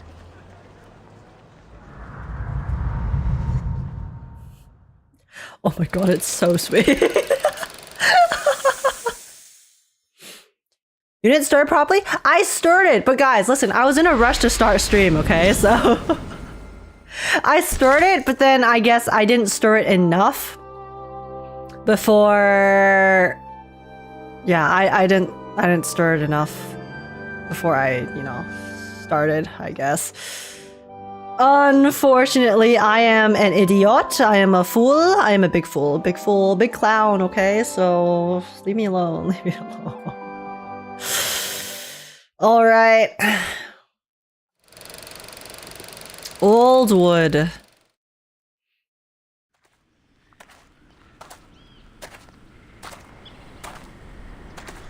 Knock, knock. Which would make the world a better place? Art or a heart of gold? Neither. The little knocker-up of Flutterpage will. Flutterpage knocks on Willow's back door, but she receives no answer. Where's Miss Willow? She should be warming up by now. Hey Flutterpage, did you ever tell Willow about the declaration that was given to Caroline? She walks a short loop around the perimeter of the house. Where's she gone? Miss Willow? Miss Willow! Oh. Silence. Knock, knock. Don't jump to conclusions. Mr. Wind will tell you the truth. A gust of wind picks Flutterpage up, raising her high in the air. She sways as she glides in through an open window.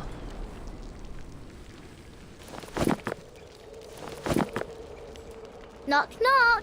I'll open all the windows and doors, and all the treasure chests too. Miss Willow? Miss Willow? Where's she gone? Hey, I'm just lurking here. Why the name drop? Idiot, Akko. What's up, Akko? What's up? Listen, we're just twinning, okay? Miss Willow? What are you doing over there? Oh? Oh wait, so she is home. Is she okay? In a dark corner, Willow stands silently before a peculiar object. She senses Flutterpage, but doesn't turn her head. You're early. Why am I not surprised? You're about as patient as a dog waiting for his dinner. I thought you'd start practicing as soon as you woke up. What you doing in this corner? Willow softly rests her hand upon the item before her. Come take a look at this. I wonder if it still works. Huh? The peculiar item sits still. Why does it look like a face? You know what it looks like? It looks like someone who's squinting their eyes closed and then going like... like this. What is this tree? Sus, it looks like you? What does that mean? What a strange thing. What do you mean by that? What is it? What do you mean? What do you mean by that? It's the sort of instrument called the didgeridoo. Come give it a try. First, put your hand on it like this.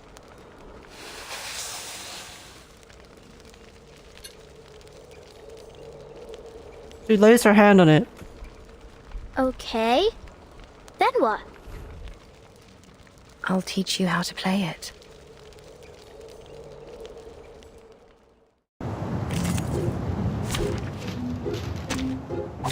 Let us have a fair fight. It looks like the plankton meme. Guys. Imagine the note you want to play. Oh. And tell it to the didgeridoo. Okay. No. Use your arcane skill. Oh.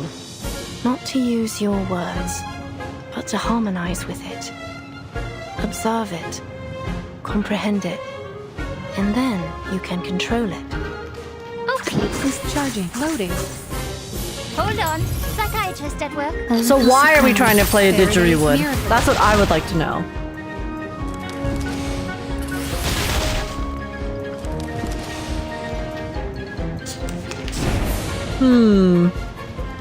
What should I...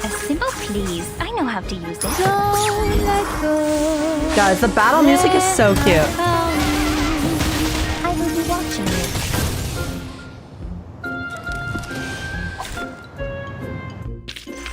Come back. I need your feedback on our session. Oh! It's beautiful. Like raindrops pattering on tree leaves. Don't auto-age, this is hard? Wait, what? Like the battle just now? Not easy. Never mind. Guys, this is like the story difficulty. Do not worry. Willow gently puts Flutterpage's hand aside before resting her own hand on it again. Also, my characters are maxed out, so... Why has it gone quiet all of a sudden? It's broken. Oh. What? I didn't break it. Did I? No. It's been broken for a long time. Has it been broken as long as you have also been broken, Willow? Is there a correlation? Well, judging by the look of it, it must be old. It's got mildew all over. Lucy kills everything. Oh, it only uses 2-star incantations. Okay, and then Lucy's FUA counts as a 2-star card. Well, I guess it worked out. This instrument is crucial to every floor ritualist. You see, we're not just dancers, but music makers, using our arcane skills to play the didgeridoo while we dance. Don't worry, Miss Willow. I know broken things ain't always easy to fix, but we can start with the easy part. Why don't we wipe off the dust first? Guys, is this a metaphor for how Flutterpage is also slowly fixing Willow as well by being with her and allowing her to kind of have this companionship and friendship through each other with her innocence and her child wisdom. Yes, her child wisdom. Flutterpage picks up a loose piece of paper and moves to wipe the dust from the didgeridoo. Huh? Is this the athlete registration form for the qualifiers? Oh! Wait, exposed? Oh. The girl blinks, her hair jutting out in every direction. She pauses for a moment as she slowly reads the paper. And look, you ain't submitted it. Why not? There's still time, isn't there? No! You already missed the window! Oh, wait, really? Blimey! We've got to do something about this. Blimey! Oh, that's right. Mr. Fogg Oh said my god, that she's two so officers British. from the Australian headquarters would arrive in London today. I think we can ask them to pull the... What was the word? The strings? Willow doesn't respond. Anyway, we need to get a move on. I'll pull you up. Flutterpage tugs desperately at Willow, who steadfastly holds her ground, leaving them at an impasse. Flutterpage. No, her eyes disappeared. That makes you sad. It's time to give up. Willow? I'm not having any of this. Zip it. Flutterpage turns her head. Give up? What do you mean, give up?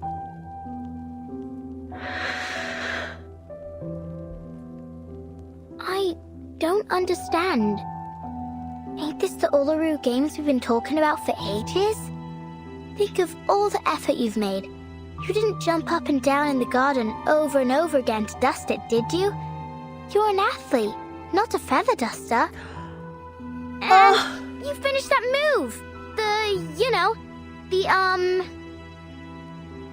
The twirl. 2.5 turn with free leg backwards and upwards. Wand throw and catch. Yeah, that one. Wait! Oh my god. Flutterpage, wow, does this mean I have the brain of a child? See? How can you just give up? They have you the tears in her eyes. She looks so sad. Yes, I've always dreamt of completing this element. No one knows better than I how much this means to me. Then why are you... I don't want to talk about it. I'm depressed, Flutterpage, okay? I have unresolved issues regarding my sense of identity, my personal security, and place in this world.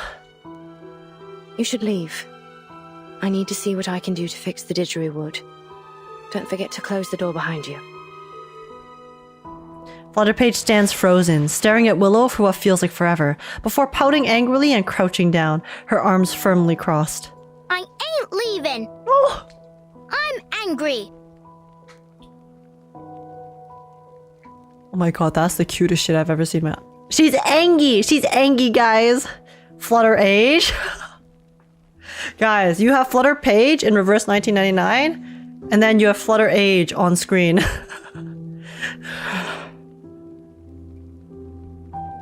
Unsure of what to say, Willow lets the moment hang awkwardly in the air. Beneath the painting of the Irish countryside, one stands and the other squats, the grandfather clock marking each passing second with its steady tick. Eventually, Willow lightly taps Flutterpage on the head with her finger. Don't be upset. It's not that serious. I mean... giving up on your dream that you finally got the courage to work towards again? It's a pretty big deal. I talked to Miss Bartley yesterday. You didn't? Flutterpage stands up. Yeah, I challenged her on your behalf with a letter. She only visited me so she could show off all the titles she's won. She's not the first to come just to laugh in my face. That ain't true. Caroline was happy when she got the letter. What? Oh? She was really looking forward to competing against you. She told me why too. She said you were the most talented and hard-working player she'd ever seen, and that it took all her effort just to keep you in her sight, let alone catch up with you. She admires her so much. Because you're different. The one true master of the art. If there were only one gold medal in the history of the floor ritual, it'd be meant for you. Those were her exact words. Caroline? Oh my god. She's literally writing prose for Willow. That was so sweet. She wrestles with her memories, yet the emotional pull of the past remains palpable. I only chose to become a floor ritualist because I had a talent for it. I wanted to win. So I practiced and practiced, paying little attention to anything else. My family, my friends, my life. None of it mattered more than victory. Oh my god, guys. So you're telling me Willow, she was just a gamer. She's a gamer. She just has the drive for competition. She wanted to be the best. Yo, mad respect. Holy shit. To me, there was no reward more alluring than the euphoria of winning. Okay. But whenever I looked back at my past glories, I felt no happiness or excitement. Instead, I'd replay every moment in my mind. Every lost point, every imperfect movement, and think about how close I was to failure. Because she didn't actually have the passion for it, she only had the mechanical... She had the... What's the term? She only had the drive for technicality, but then not actually the passion for the art itself. So then that's why she was so analytical all the time. The way that you think about it makes sense. So I pursued the next victory even more fervently. I thought, next time, I won't lose a single point. Next time, I'll be perfect. Which is... I mean, that's a good thing to have, a good mindset to have if you were trying to obviously achieve victory. But it can also get dangerous if you let it go too far, because no one can ever achieve perfection. You can strive for perfection, but telling yourself that you must achieve perfection, otherwise, you know, if there's an ultimatum, if you don't reach perfection, then mental health, boom. That was what was running through my mind when I was crowned champion of the Beltane. But there was no next time. Now what happened? What was the injury? Competition. Tell us. I need to know. I'm so curious. What happened? But you can still have a next time. You can still try again. Look at you. Your skills haven't dulled a bit. What's the point? I've pushed away everyone I wanted to honor with my victories. I've strayed too far from home. Not to mention...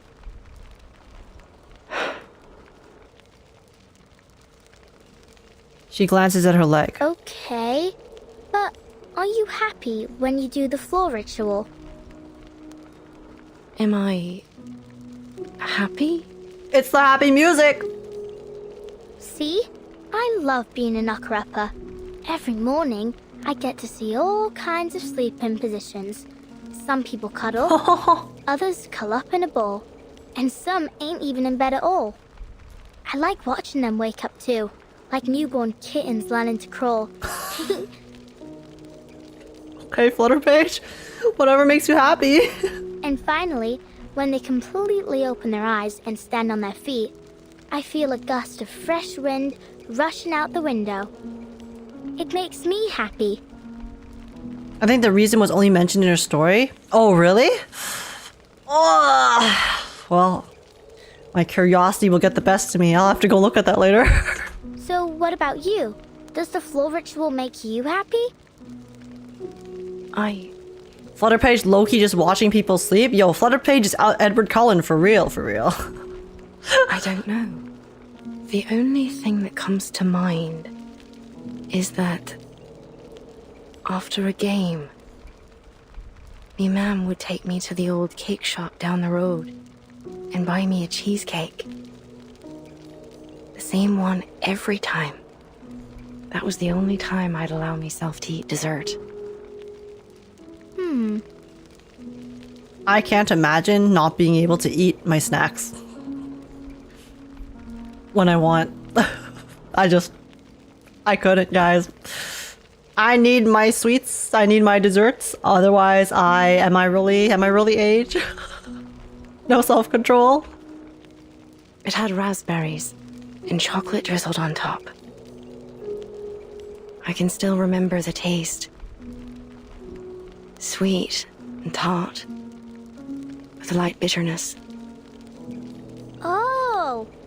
So what really makes you happy is the cheesecake after the game. What?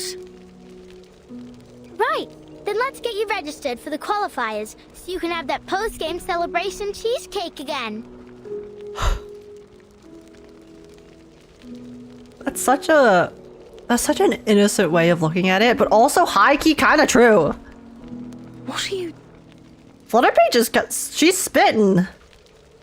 Let's go talk to Mr. Fogg. I'm sure he can find a way to get you into the qualifiers. And if your leg's causing you trouble or anything, Miss Tooth Fairy can help you out. She is a doctor from the Foundation after all. She's literally just driving straight into the heart of the matter. Her 10 out of 10 logic right there. She's so emotionally intelligent. Yeah. And I really like that about her. Wait.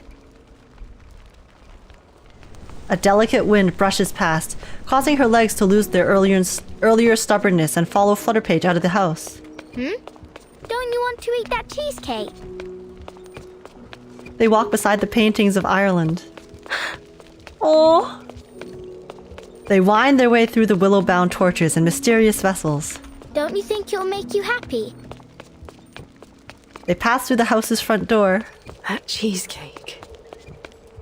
And leap out of the house. It will, right? Then let's go get it. Life's all about happiness, ain't it? God. I think everyone deserves to have a Flutterpage in their life. Just hearing and being able to witness her mindset and her kind of perception on life as a whole. It's honestly really enlightening.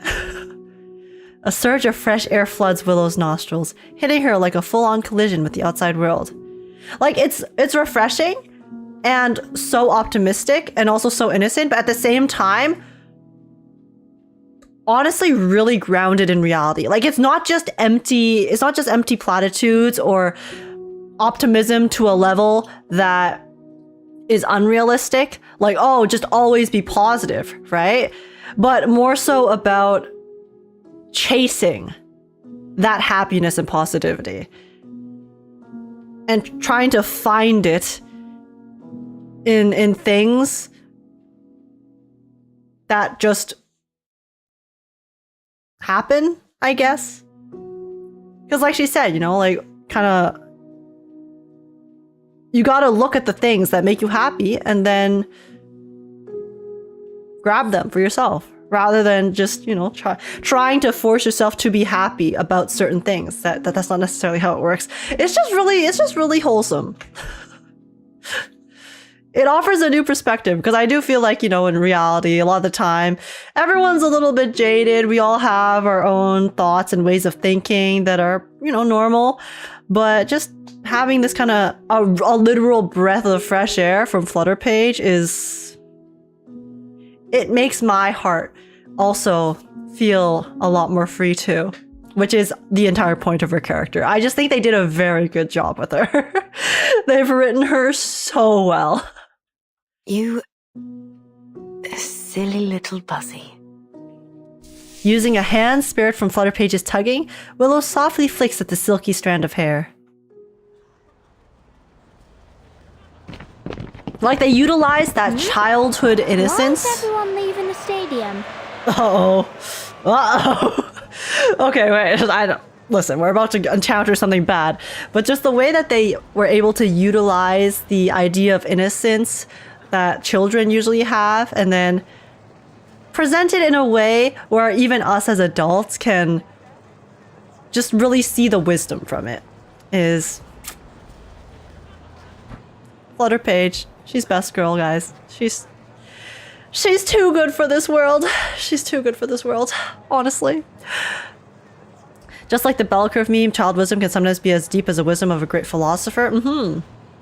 Because, you know, as you go through life, you end up thinking a lot of things, having certain mindsets that form based off of experiences. So sometimes you just need someone to take you back to, honestly, not thinking too hard. Not worrying too much about all of the harsh realities that you have to deal with, and having a renewed perspective on how to treat life as a whole, which Flutterpage is definitely giving us, so yeah. Flutterpage is still tugging Willow in the direction of the venue, but there seems to be more and more despondent people going in the other direction. Oi, where are you all going?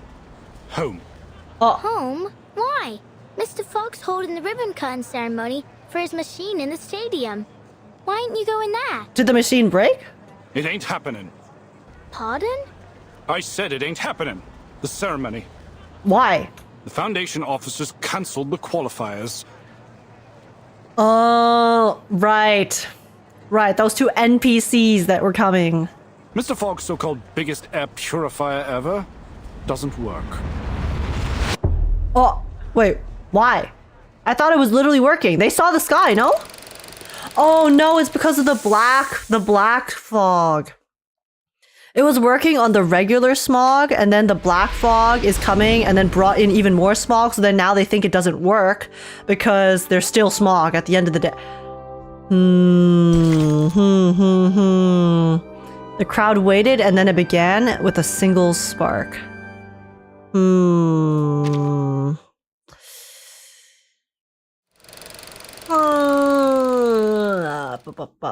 Interesting. 1 hour earlier. Please enter in an orderly manner, everyone. The ceremony will begin shortly. So guys, all we need to do is figure out the cause of the black fog and then get rid of it. And then everything will be A-okay. Right? Beside the device, the sign originally reading London Air Pollution Auto-Detecting Purifier MK2 now reads MK3 thanks to a single additional brushstroke. Oh, this is the same thing. Can you see Mr. Fog? I can't see a thing past all these people. You brought the telescope, didn't you, Dad? Maybe I can see if I look through it. Good idea. Here, take the telescope and get on my shoulders. Hold on tight, you hear? This crowd's rabid. All this pushing and shoving just to take a look at a machine. Then again, the most exciting thing we've had around here as of late is the rats fighting in the underground. Damn! Oh? I see him, Dad. I see Mr. Fog. What's he doing? Look at that handsome lad. Blimey! He's smacking the machine. It's really strange looking. About half the height of Mr. Fog and connected to a very long tube and a massive funnel. Guys, Freddy, he's no longer a rascal. He got rid of his title, okay? Oh, what's that? At the end of the day, he's just an innocent kid. Even if he was being kind of mean to Flutterpage earlier. Right there inside the machine, there's a huge mechanical organ or something. Like a lung. Where should I watch, on here or on Twitch? Whichever one you prefer. That's why I stream on both, so people can use the platform that is the one they like more. Oh, sod it. Hold tight, Freddy. Dad's going to squeeze his way to the front. All right, I can see them now. There? I don't recognize those two in uniform. Are they the officers sent from the Foundation headquarters in Australia? Yeah, and they're about to rain on everyone's parade. That's what I heard. The Uluru committee sent them here to supervise the qualifiers, and they'll report the results back to their headquarters too. Ah, so it's down to them whether our athletes make it They're to the about to ruin finals in everything. They're gonna ruin everything. I'm counting on them. Oh, please, Will. It's the players that you should count on, not the judges. Well, I hope they like Caroline as much as I do. Oh, he's a Caroline fan. Look, Dad. Me too, Mr. honestly. Fog's about to give a demonstration of his purifier to the officers. I heard that it can filter out the smog within 10 yards of itself, and it only takes one night to process the waste. The qualifiers will only last 2 weeks, so it should manage splendidly. It's working. It's working. Blimey, it's powerful. It's gulping down the smog faster than a builder downs a pint and a half. I wonder how it works. It's a miracle that a mechanical lung of this size Can purify so much air without letting out any waste. can purify so much air without letting out any waste. Oh, okay. Sorry, that was a The smog's getting slight thinner. I can see my text feeling thing. now. Look, it's even purifying the smog all the way out there. I dare say the ivy on my balcony will be enjoying fresh air within the hour. Mr. Fog's smiling, Dad. Ain't that great?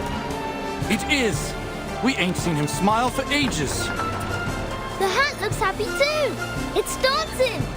Guys, it's working. Is he doing that Australian Ranger What's gonna dance happen? What ruins it? thing? Look at the expression on those Foundation officers' faces. They don't look happy or mad. Is something wrong? Oh, it broke? What's going on? The machine's shaking like hell. Wait. Wait, guys. Guys, why is there black goop? Why is there black goop on the machine? I know there's a black smog, but there's some liquid-looking fluid dripping down from the top here. Why is that? What's that sound? Some kind of alarm? No, not the London Air Pollution Auto-Detecting Purifier MK3. It's oil? Is it? Or is it a different substance that we may or may not have seen before elsewhere? Christ! Cover your ears, Freddy! That howling will make you deaf! What in the bloody hell is going on? Oh. Okay.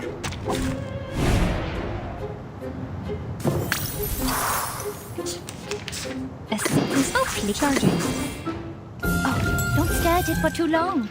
07 London Air Pollution Auto-Detecting Purifier MK3. It's my goo? Oh my god. Zip it. Zip it. No, no, no, no, no, no.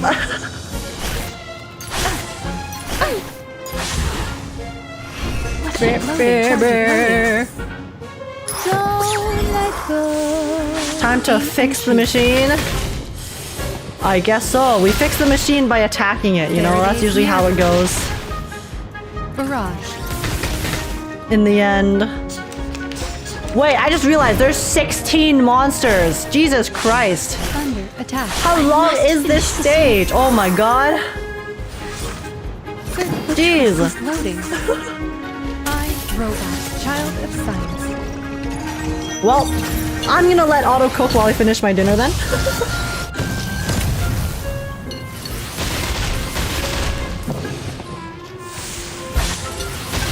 Come back to me.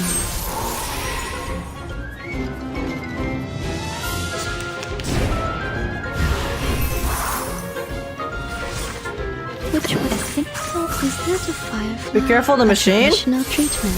Oh, what's that mechanic? What does the machine do? Let me see. Then I found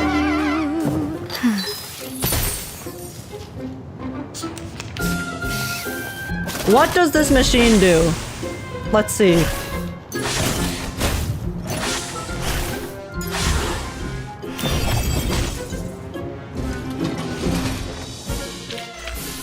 Oh, wait, And a what? tooth. Perhaps it's a gift for the tooth fairies. Wait, what?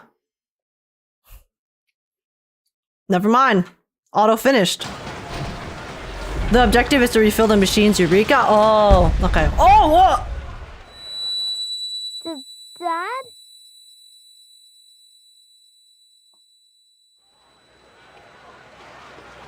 Freddy, are you all right?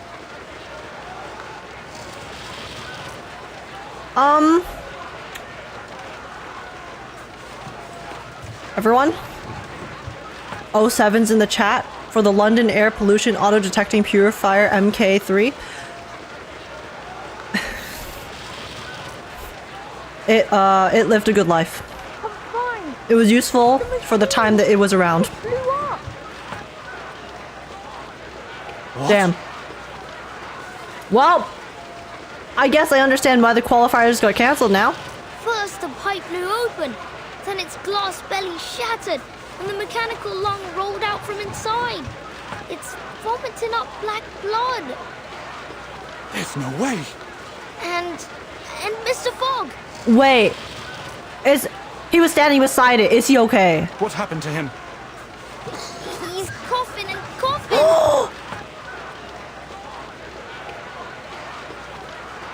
3.5 minutes. Well, I guess neither one of us won that bet. It didn't even last half as long as I predicted. Oh my god. Listen, I know these bitches are just here to do their job, but bro, they were working so hard to try to fix this problem, okay? Don't be cruel, Gregory. We didn't come all this way just to laugh at these poor people.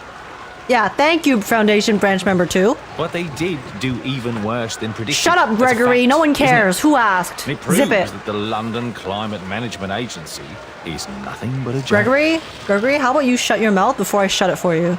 Listen, Gregory. I know you must be exhausted from the long journey and your constant sneezing, but you can't say that to their faces.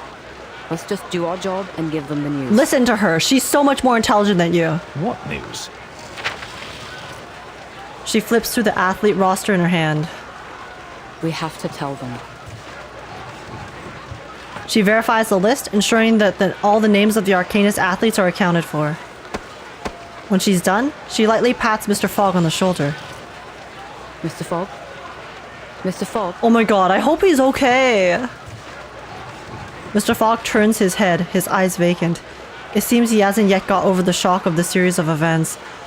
Oh, dude. Apart from, like, the physical repercussions of standing beside the machine when it was blowing up, we saw how much Arthur cared about wanting to put on the qualifiers and bringing the people together to finally be able to see the air again. Oh.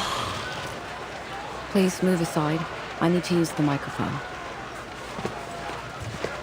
Mr. Fogg slowly steps aside. Oi, miss. What are you...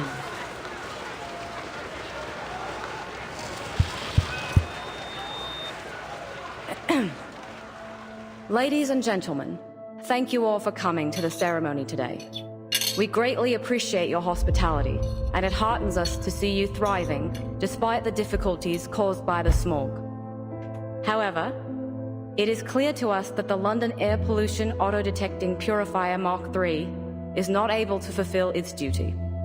Barring an effective solution, the smog shrouding London will do irreversible damage to both the athletes and the general populace if they stay outdoors for too long.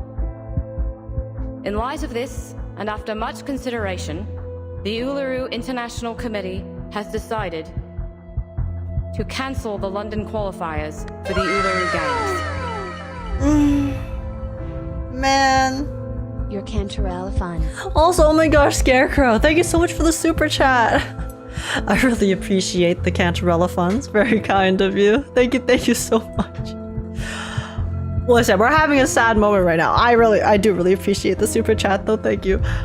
Oh my god, no.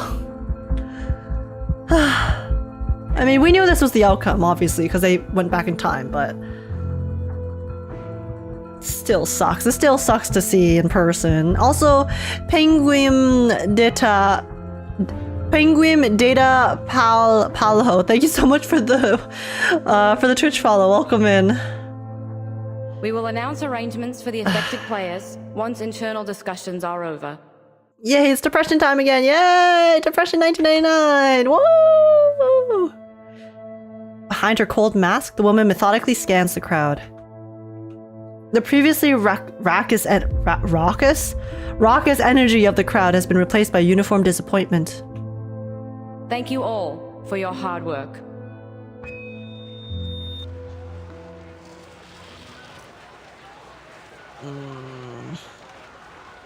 No! What?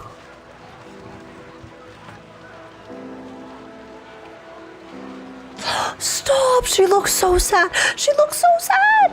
Are you saying that the London qualifiers have been cancelled? She has tears in her eyes. I'm afraid so. I wasn't there, but Mr. Brimley told me what happened in the stadium. Mr. Fogg has locked himself in his office. He's refusing to speak to anyone. Honestly, that's so valid of him. It seems there's nothing we can do about it.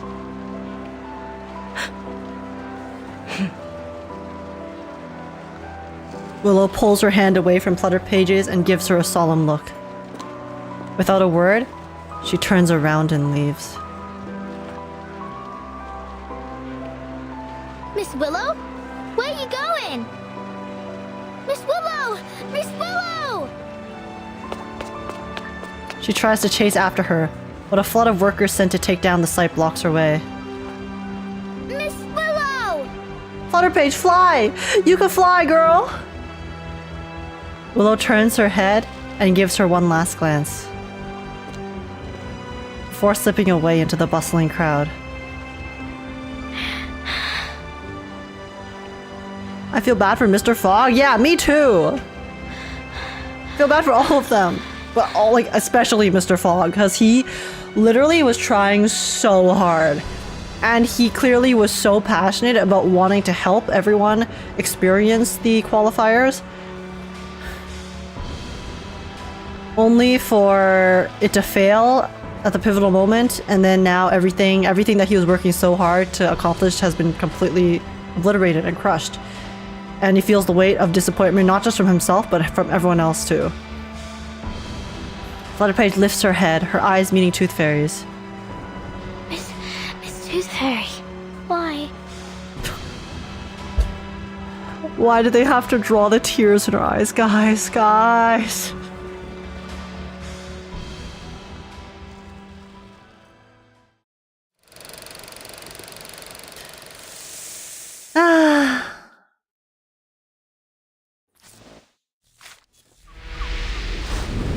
Such a ridiculously sad look. Did they have to pop up that hard with the art, honestly? I don't know.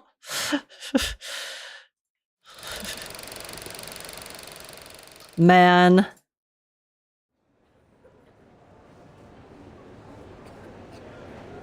The black fog seems terrifying.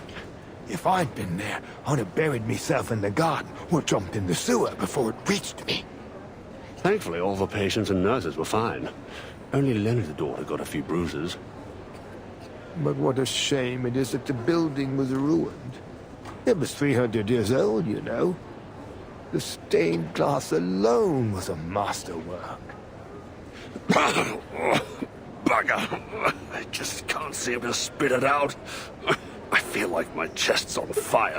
Are you gonna play your story? It's worth it even if you do it on your own time, in my opinion.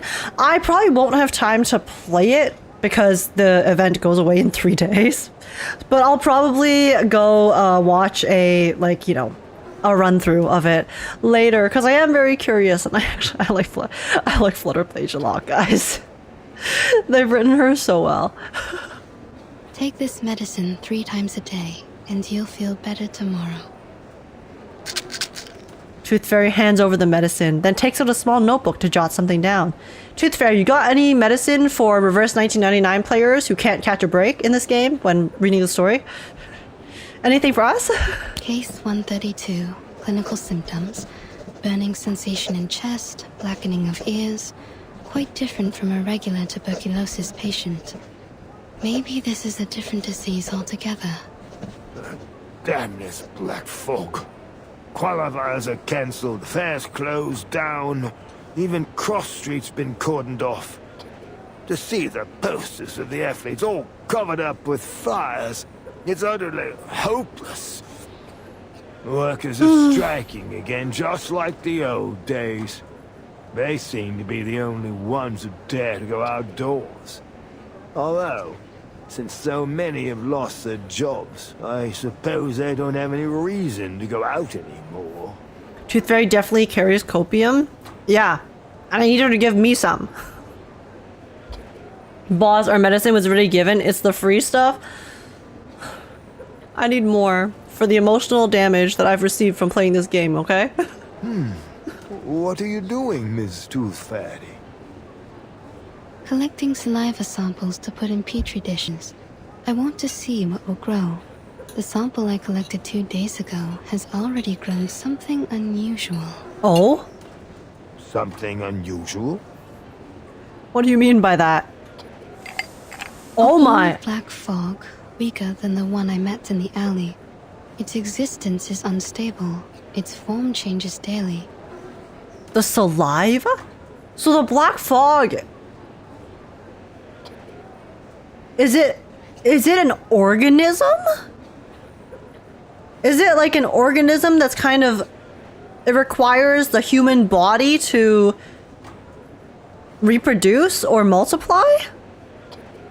But then in doing so, obviously it harms the body? It doesn't appear to have any self-consciousness, but that critter in the alley was definitely intelligent. Huh, this thing. It looks like the illustration in the old book I read to me son. I can't quite remember the title, but it does mention a creature like this. Because they said it's some sort of bacteria, right? But no, they said tuberculosis is because of bacteria.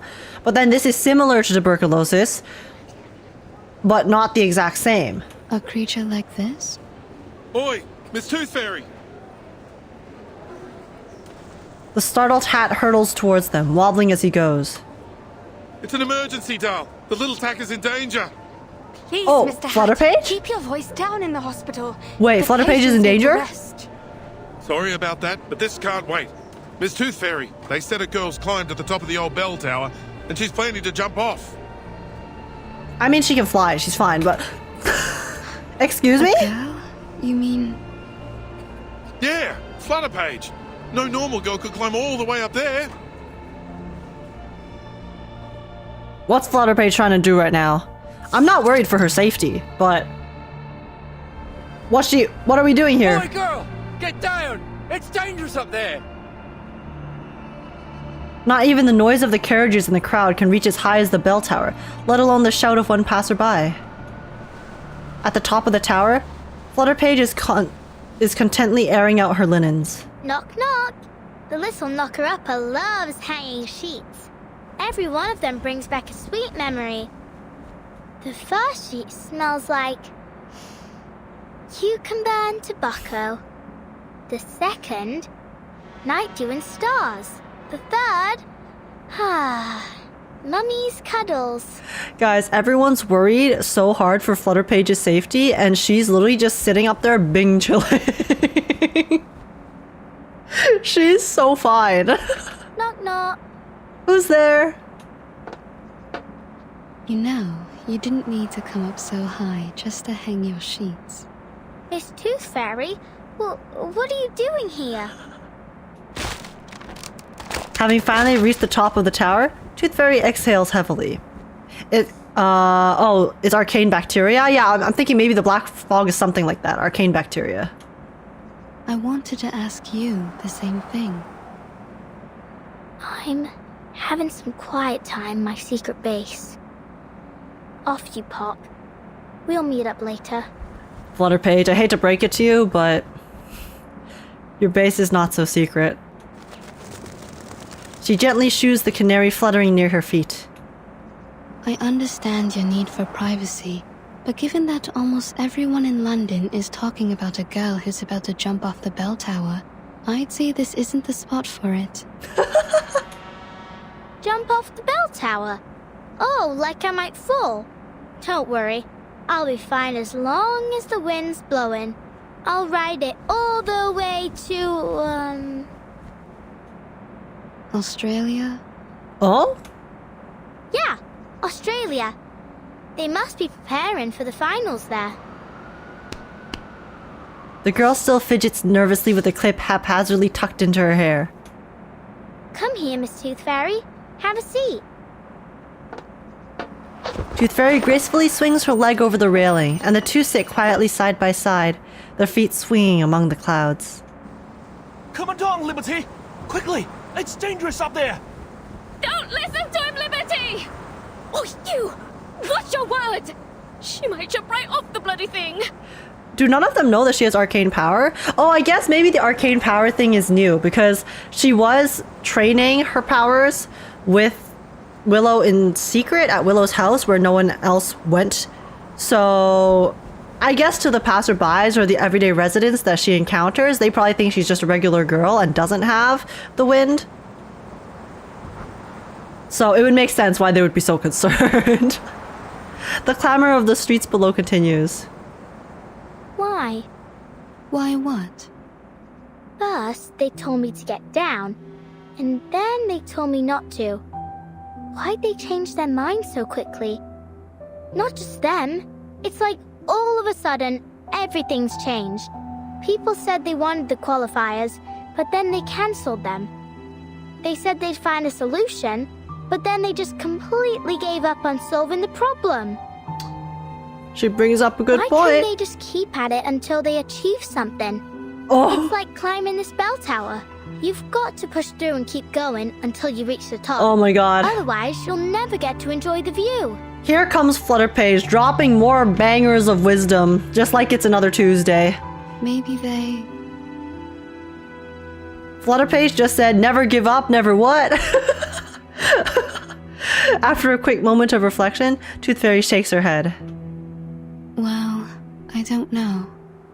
Miss Tooth Fairy, I think I did something wrong. With Willow?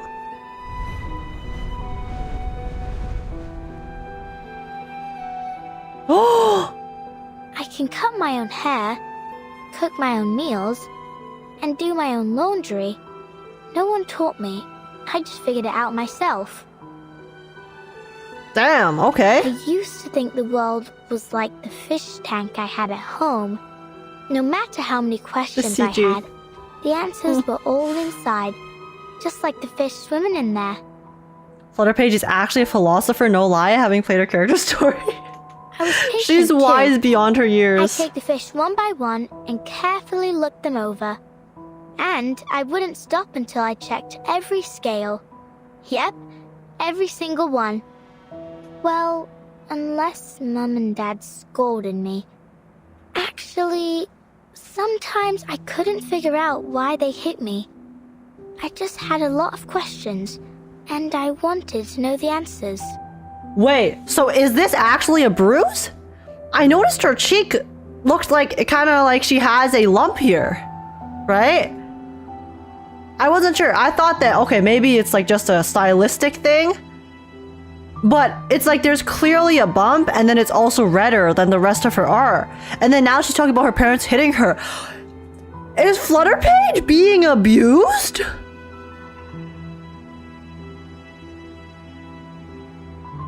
Are her parents abusive? Anyway, now I've learned the truth about the world.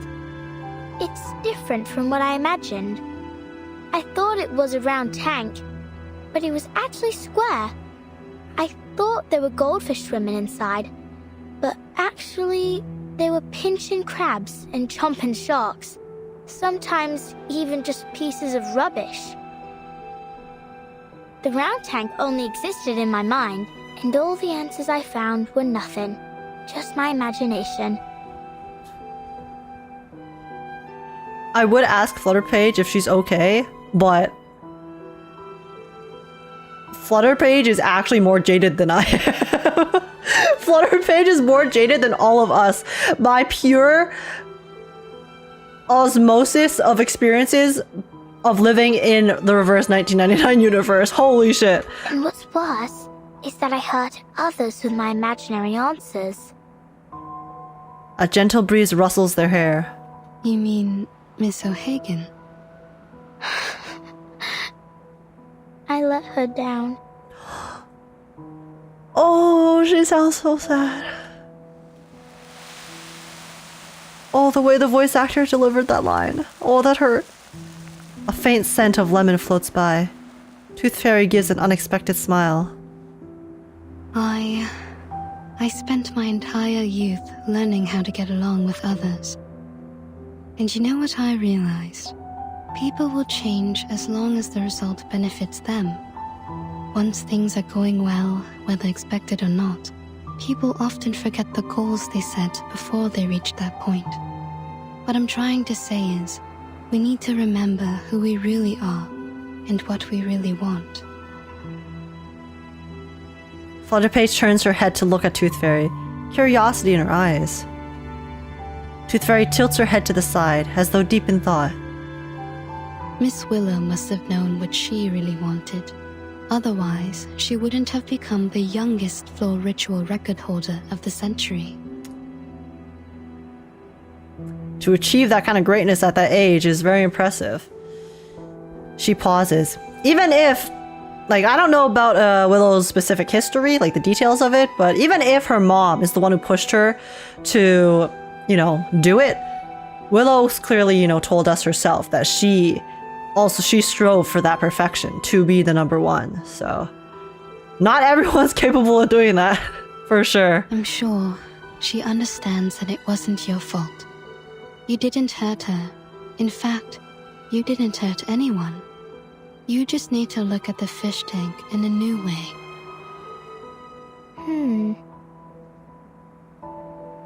Flutterpage looks off into the horizon. Ugh. It hurts. She presses her hand to her cheek, her little face scrunched up small. Oh, what happened to your cheek? What's wrong? Let me take a look. Does she have a cavity? What is her cheek? Oh! You're losing a tooth. A new tooth is pushing out the old one. The metaphors, they don't stop coming. A new tooth? But I've already lost all my baby teeth. Open your mouth. Don't worry. It won't hurt. Wait, if she already lost all her baby teeth, wait, then what's this? Ouch! Ugh! Oh, the sound effect! It's out. Look.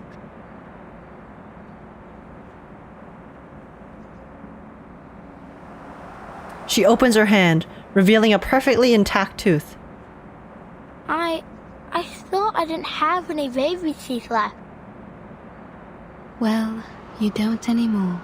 Oh. This was the last one. Flutterpage moves closer to get a better look at it.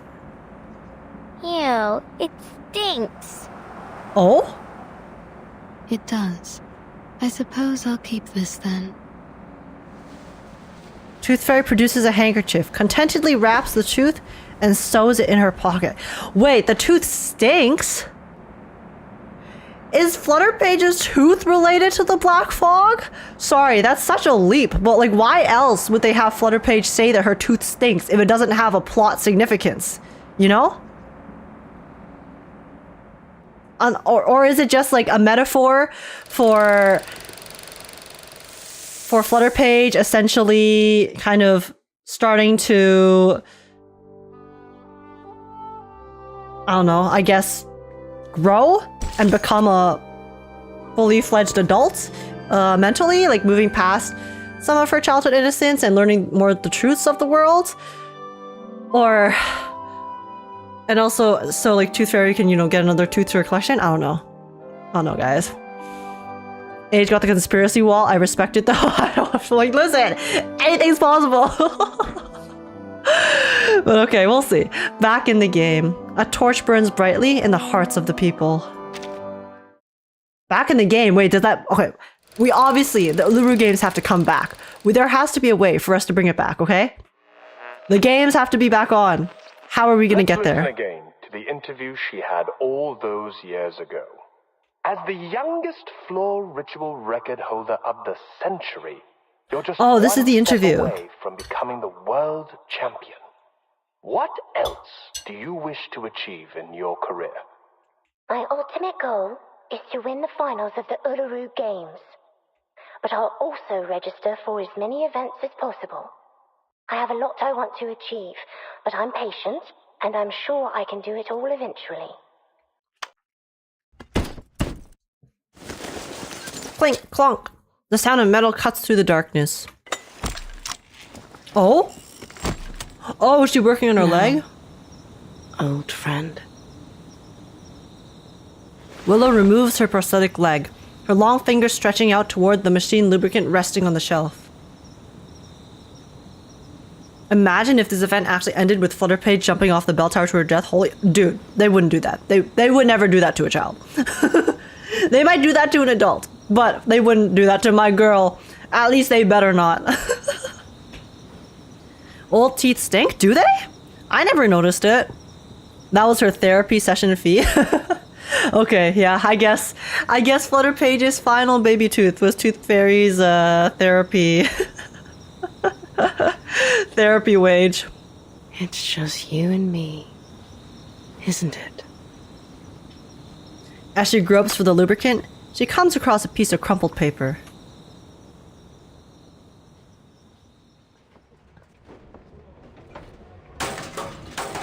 Oh, careful with the scaffolding, fellas. You wouldn't want it to fall on your feet. You'll be hobbling about for months. Workers are busy disassembling the stage, carrying wooden posts and equipment to the door. Here's the reimbursement application form. Just fill in the numbers and give me the receipts for the materials. I'll contact the Uluru committee for your compensation.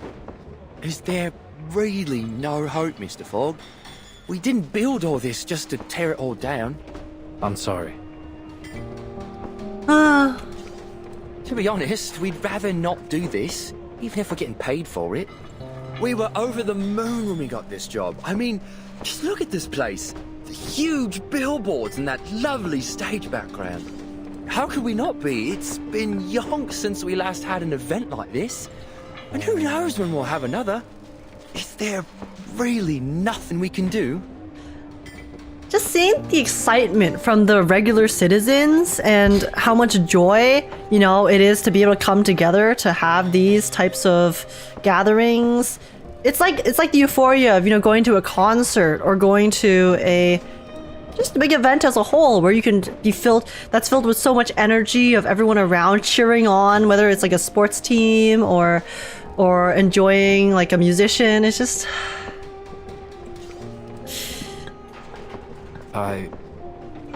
everyone wants it so bad. Excuse me, A voice floats over from behind the ladder in the worker's arms. Oops. Look at me, blocking the doorway with me ladder. Begging your pardon, miss. that's quite all right. I'm glad to stay a little longer and talk with everyone. None of us want to leave, actually. How sad. But it's true. Who'd want to leave after all the trouble we've gone to? Miss Bartley, I must say, I didn't expect to see you here after all the qualifiers were cancelled. Hello, Mr. Fogg. I'm glad to see you back on your feet. Well, I can't wallow all day. There's a lot of cleaning up to do. And someone has to do it. Dude. Arthur's also a really good character. You just feel so bad for him. Right now, I just feel so bad for this guy, man. How about you, Miss Bartley? Will you be leaving shortly? Yes. I suppose I'll go home and wait to hear the arrangements the committee's come up with. Why don't you stay for a few more days? Well, I don't think there's much point. She looks around the almost deserted venue. In fact, I'm the #1 seed this year, so I don't even have to participate in the qualifiers to advance in the finals. So the only reason she came was because she really wanted to challenge Willow. Because she already has a free pass to go to the finals. But then she came to the qualifiers because this is where Willow was, and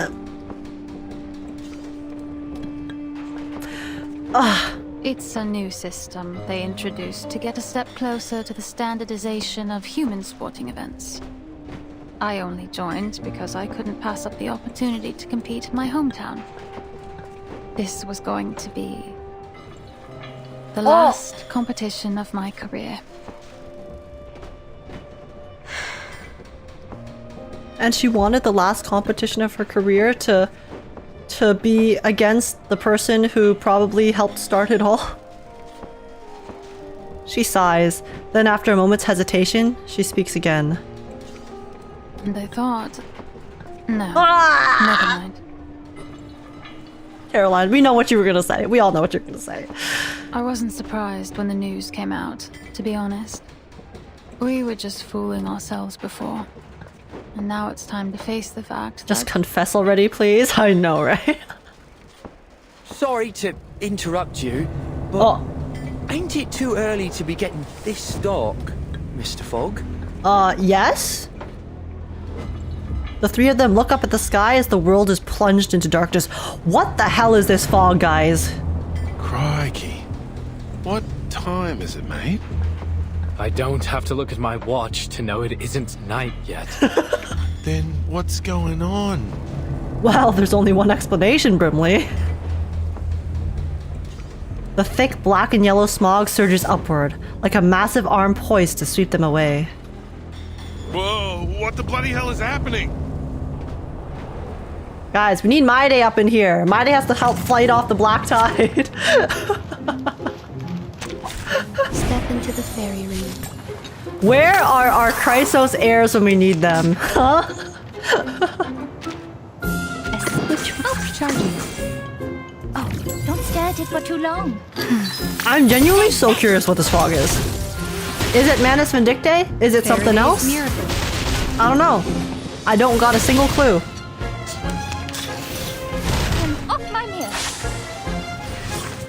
Loading. Charge. What should I sing? So untamed. Target so confirmed. free. The light that illuminates all. Then I found you. And now, to return to my long-term mission. Rest. Are you alright? All good, thanks. What the blazes was that? I don't know. It looked just like the black fog that attacked the hospital, only smaller, and it was a different shape. Let's move to your office, Mr. Fog. There's something we need to talk about. I believe all these problems we're having, the smog, the tuberculosis, the failure of your machine, have something to do with the black fog. Yeah, it makes sense. It's just like, I sure hope Tooth Fairy has I want her to have a hypothesis, Tooth Fairy. I need you to spell it out for me. I just want to know what's going on. What?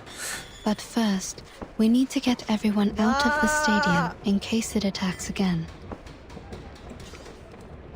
Okay. Also, the Pipsqueak, thanks so much for the YouTube sub. Welcome in. Upon entering the office, Brimley heads straight to the purifier and gives its glass its glass top a curious tap. Oh, do they have like a smaller purifier? Because I was like, didn't the other one break it? It's no use worrying about it now. The one that they had, the Mark III blew up, but maybe they have the Mark 1 and 2 still. Mr. Fogg glances at his once revered purification machine, now sitting inert in the corner. You pushed it too hard, mate. Don't be too hard on yourself, Mr. Fogg. The fact that you made something that worked at all, in just a matter of weeks, is an achievement in itself. It's true. I appreciate it, Miss Tooth Fairy. I know it doesn't make any sense. Oh, he's keeping the remains of the machine. Failed so okay. Spectacularly. The Mark III. But I just... He tries to raise it off the ground to shift it, but doesn't succeed. I can't bear to break it down. At least not for now. I enchanted it with my arcane skill. So we're linked together. Oh! It used to breathe as I did. And now I cough and splutter just like it does. So he didn't just put his all in the metaphorical sense to try to help everyone. He quite literally put his body on the line too. You should go to the hospital as soon as possible. See? How many times have I told you that and you never listened? Even the doctor's saying so. Anyway, what was it that you wanted to talk about, Miss Tooth Fairy? The experiments I've been doing these days.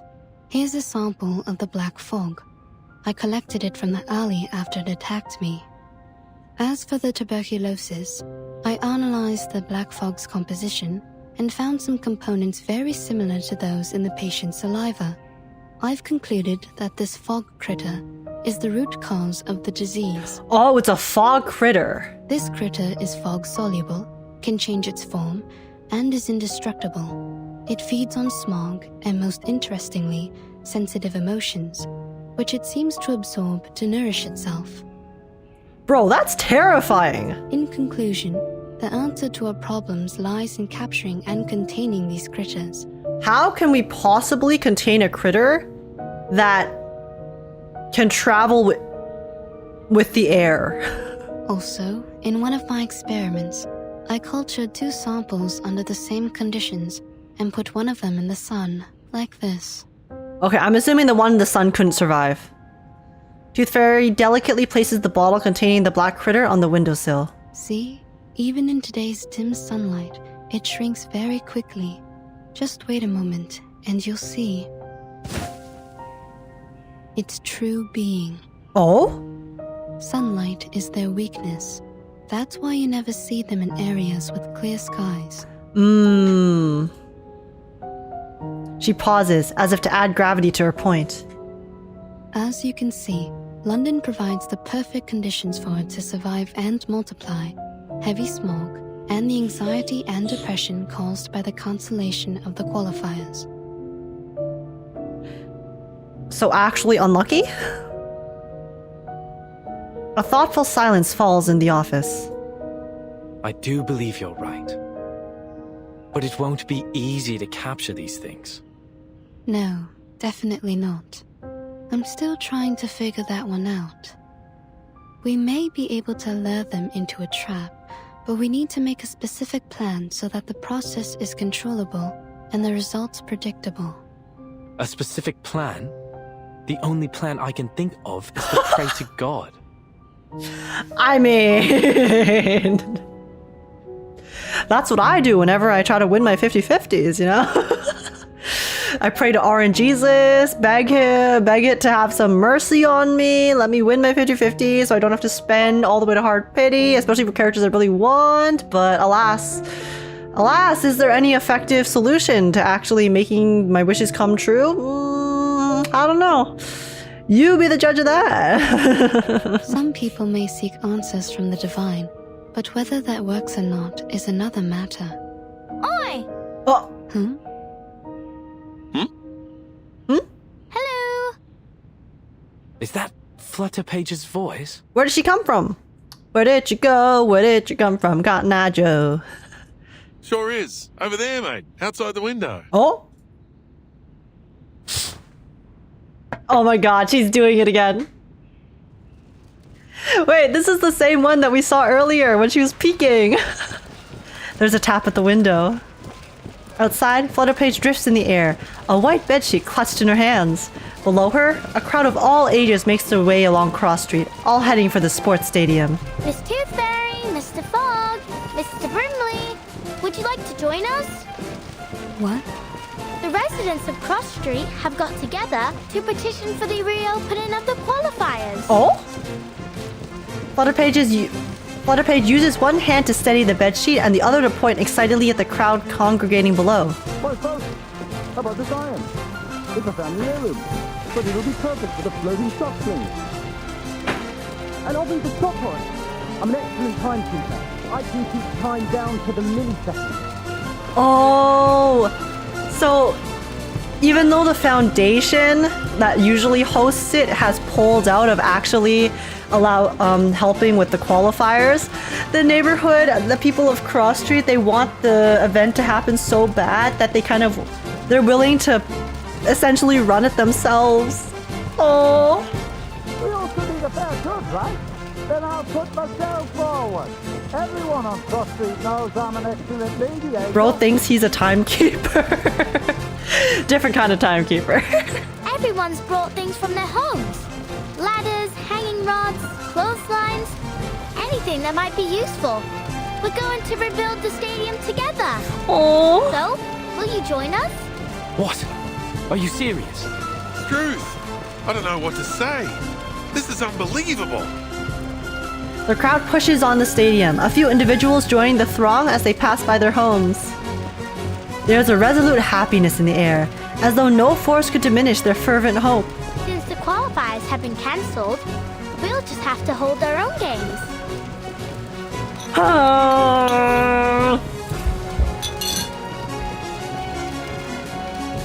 Guys, what could possibly go wrong?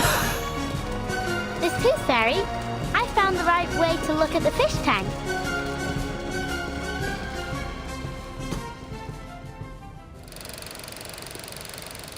What could possibly go wrong?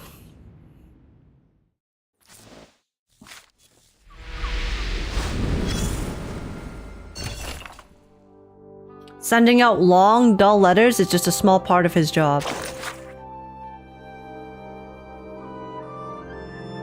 To the Honorable Head of the Foundation's London Division, allow me to extend our greetings on behalf of the London Atmospheric Cleanup Committee Office and present a thorough progress update on the London Air Pollution Auto-Detect Cleaner Initiative. Though the research has faced setbacks and failed to resolve pressing issues of the Uluru qualifiers, we greatly appreciate the open-minded approach and collaborative spirit exhibited by your department. Without your material enhancement technologies and the protocols for incantation inscription, progress would have been far more limited. As indicated in earlier communications, we are committed to sharing the outcomes of this joint research endeavor in both mechanical engineering and arcanum studies. Although the device has not yet achieved its intended results, we will honor this commitment. As per standard collaboration practices with the Foundation, since your team has provided only technical support while all material sourcing and manufacturing were conducted by us independently, the physical device will not be included in the shared materials. However, we will share its design, concepts, manufacturing data, and complete test rounds. Please accept our heartfelt gratitude for your continued cooperation. Should you require clarification or wish to discuss this matter further, please do not hesitate to reach out. Yours sincerely, Arthur Fogg.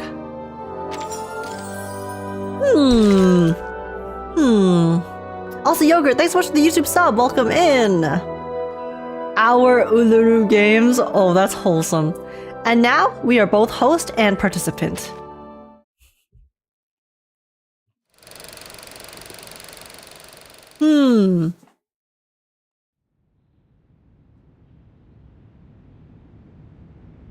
So, you're going to join them?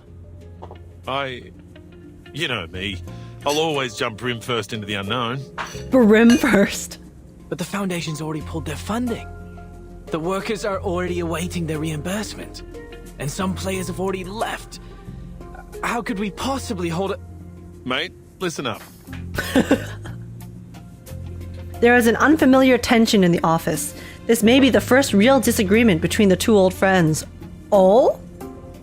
Those officers from the headquarters didn't give a damn whether the qualifiers were held or not. You could see it all over their faces. All they wanted was to minimize their trouble. Did you see how quickly they applied for the cancellation and reimbursement? How hastily they made promises to pacify the people. I've never seen anyone more ready to get things over with. They just wanted to go back home, man. They wanted to not work overtime. They wanted to get off their shift. Their job was done as soon as they got the player list. They'd probably already moved their attention to the qualifiers in other regions. After all, our qualifiers are no different from the others to them. But... ... It means something to us, doesn't it? At least for me, this could be my chance to go to Australia. My very nature wants me to run free on the Red Land, to holler out and forget all my troubles. Maybe Brimley can meet Spathidea when we get there. I think that's what we all want. In the heat of competition, people are at their best, their most pure. Think about it, mate. You're not the only one who's put a lot of effort into this machine. It hurts me to see it rotting the office too. Aww. If you're really going to give up because of a few words from an authority, then as your partner, I have to tell you, don't ever let anyone deny your achievements, including yourself. Guys, Brimley's a real one. The pep talk of the century over here. Gotta support his back. Holy shit. These words hit like a bomb, bringing his grand speech to an end. All right, calm down, old chap. Mr. Fogg, the people want the qualifiers because they're for everyone. They provide each and every person with an equal opportunity to shine. Sensing Mr. Fogg's uncertainty, Tooth Fairy smiles as she offers her contribution. And that includes you and me. Although, for us, it'll be more like a battle to fight. She gazes out the window at the people below, her head shaking gently in quiet frustration. Brimley is Mr. Slouch Hat. He was in Uluru 1 too. Oh! Oh, it's the same character? Wait, that's so cool. I thought that they were different because they had different names, but wait, that's so cute. Okay, pop off, Brimley. Slay? Words lodge in his throat like a date pit, neither going down nor coming up. After a pause, he sighs deeply. Happy for him. Honestly, will these people stop sending me petitions? I've been absolutely inundated with them. Circling to the back of the desk, he opens a drawer and throws a pile of envelopes onto the desk with feigned anger. Hopefully he gets to meet Spathidea again in the future. Brimley and Tooth Fairy remain silent, unsure of how to interpret his intent. Fine. Someone has to keep everyone healthy. I'll do everything I can to minimize the damage from the smog. After a moment, Mr. Fogg lifts his head. Don't worry. I'll talk to the relief center to sort out all of the paperwork for the event. Arthur! My goat! My goat for real! Guys, everyone in this story is the goat, honestly, except for those Foundation members. Please come here for a copy of the emergency guidebook if you don't have one. Make sure you read it carefully. We don't want anyone hurt if there's an emergency. And here, take this special sheet I enchanted to protect you from the smog. I came up with the idea a couple days ago. It can drive away the smog around you by controlling the wind. Not very effective, but it's better than nothing. Yo, Flutterpage is just constantly cooking. We need to get Gordon Ramsay up in here. He'd be so impressed. Blimey! You did all this yourself? Dude. Yes, little knocker-upper, but you don't need to worry about us. We've lived in the smog for generations. What can it hurt to hold a little sporting event? Agreed. We asked for the exhibition ourselves, so we'll pay the price if anything happens. Well, there is a rogue critter on the loose that we're trying to contain, but... Here's the confirmation. We'll get it, right? Your contingency plan has been approved by the relief center. My colleagues and I will do everything we can to keep you all safe. Our little knocker-upper? I feel like they meant to say our little fixer-upper. Because fixer-upper is a term for someone who kind of goes around and fixes things up, right? He makes things and helps out with miscellaneous tasks. As for the London air pollution, auto-detecting Purifier Mark III. I'll do my best to fix it. Next, we'll gather the athletes who have yet to leave the city and hold a small exhibition game. Of course, it won't be an official event, but at least it'll give an opportunity for the athletes to demonstrate their hard work to a group of spectators. This is so wholesome. I'm sure they'll be a great source of inspiration for the people of London as they cheer on their favorite athletes. It's wholesome, but there's 5 chapters left, so... I'm scared. Oi, Mr. Fogg. Knocker-upper was a real job? Oh, really? It's Mrs. Brown's leek and potato soup with bread and butter. Oh, okay. I've never heard of the term knocker-upper. Oh, Mrs. Brown. Please give her my thanks. Has everyone eaten? Knocker upper is her job though. She wakes everyone up. Oh, is that what the job is? Someone who knocks on doors and windows to wake everyone up? I didn't know that that was an actual job. Okay, but that makes sense. Alright. Yeah. Mrs. Brown, Mrs. Jones, Ben's son and I have been cooking since 4 in the morning to get food out to everyone. But it still ain't enough. Almost everyone in the neighborhood's coming. All right, I have to go make more soup. See you later. Hey, what's that you got from the knocker-upper? An enchanted sheet, apparently. She'd tell me to blow it when I need to use it. It was during the Industrial Revolution, right when time started getting standardized. Oh, that makes sense. Because back then, they didn't have alarm clocks, right? Oh yeah, before they invented alarm clocks. So they have to function as alarm clocks. And so yeah, so they're basically people who knock people on windows to wake them up. Flutterpage's role. We did see this. I think it's really cool how they reverse, like when they write their stories, they stay so loyal and true to the history. Like I genuinely did not know knocker-uppers were a thing, but I've actually learned something about a actual role and job that existed in history because they put it in reverse 1999. Like, it's so cool. Would you look at that? It conjured a gust of wind. We can use this while we're working. Yeah, it blows the smog away. All right, well, sort of. Mr. Fog! Mr. Fog! I'm here to help! Oh, it's Lisa! Oh, you. You're the girl from the market, aren't you? Yes, that's me. Let's try our best to fix the machine together. But there's no need to worry. Mr. Fog, we can still hold the exhibition even if we can't do it. But we will try our best so that people have less damage to their bodies. ... The exhibition. All right.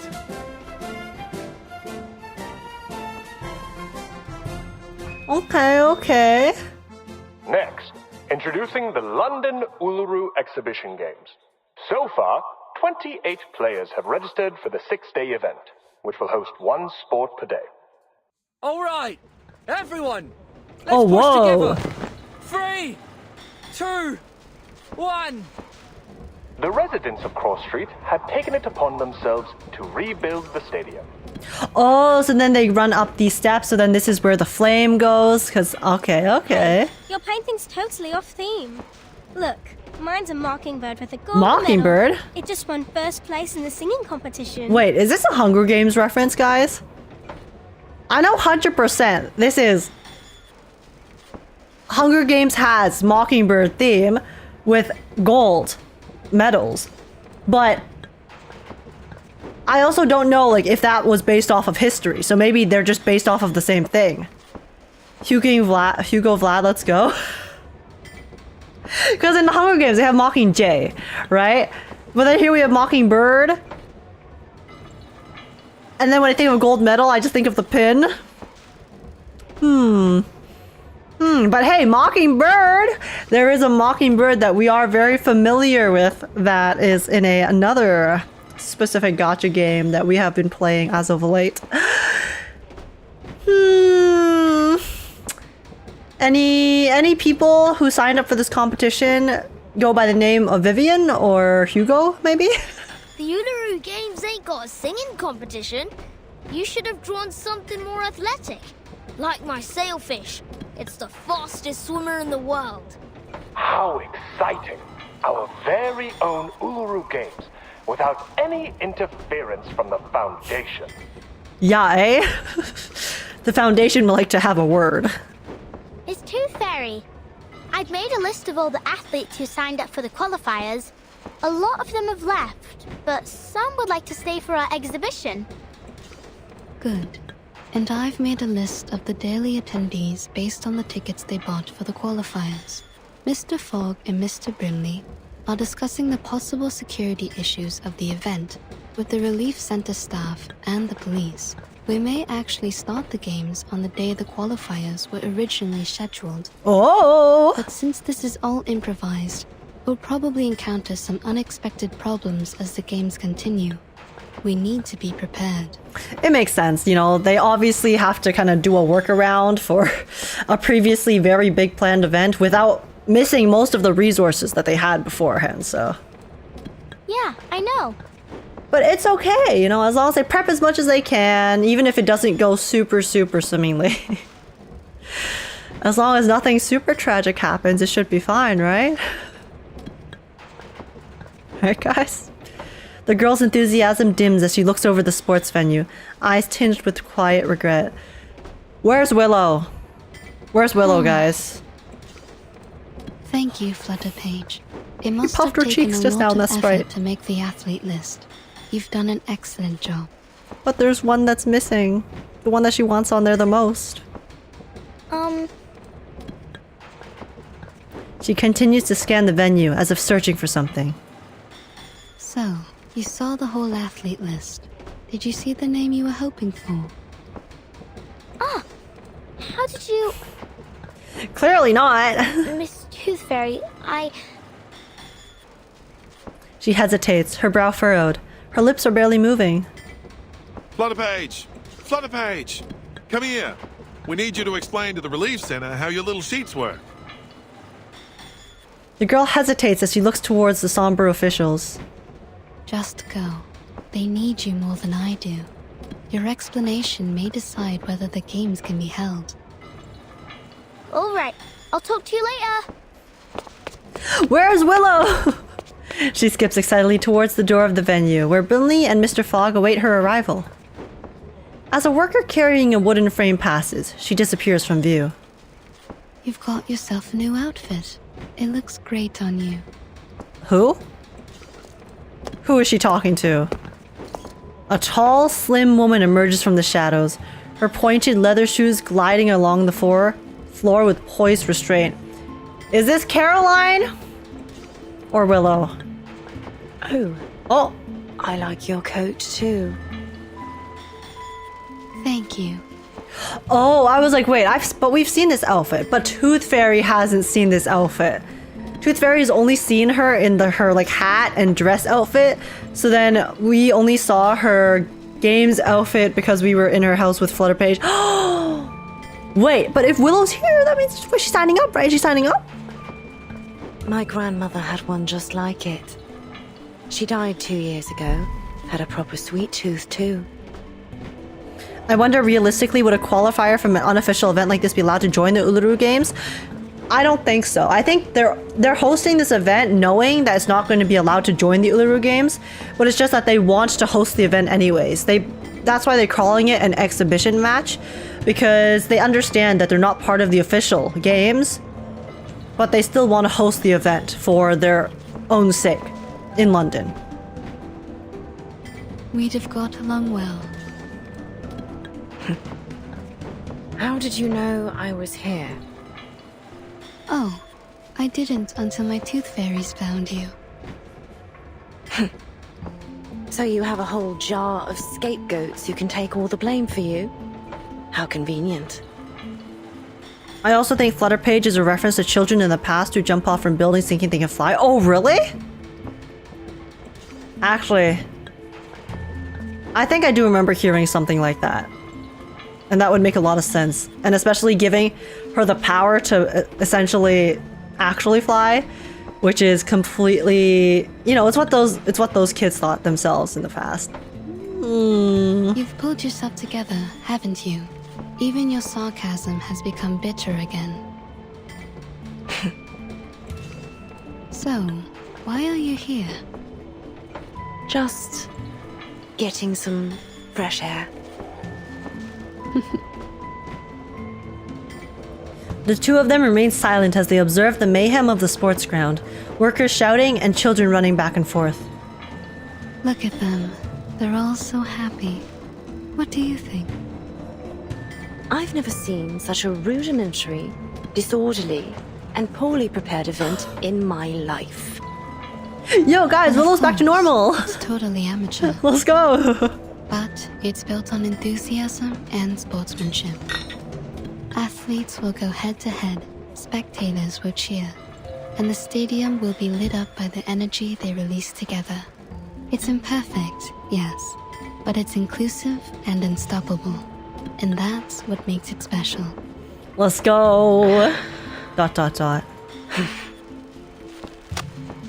Willow holds a crumpled registration form in her hand.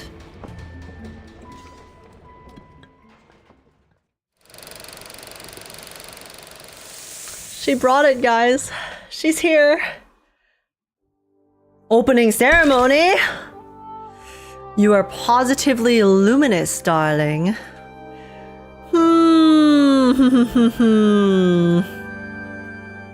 4 chapters left, and the opening ceremony is just starting. Does this bode well? Huh. I don't know. Okay, guys. I have reached an impasse. I mean, it's not really an impasse. Because looking at the time, it's already 11:30.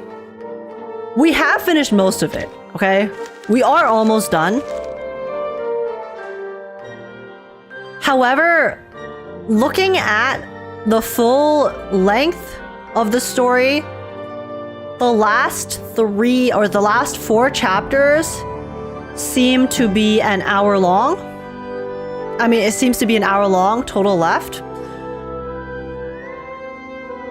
And it is already quite late, and I do have to get up at 6 a.m. Or I guess before 6 a.m., like 5:30 a.m. so that we can stream the WUA special program.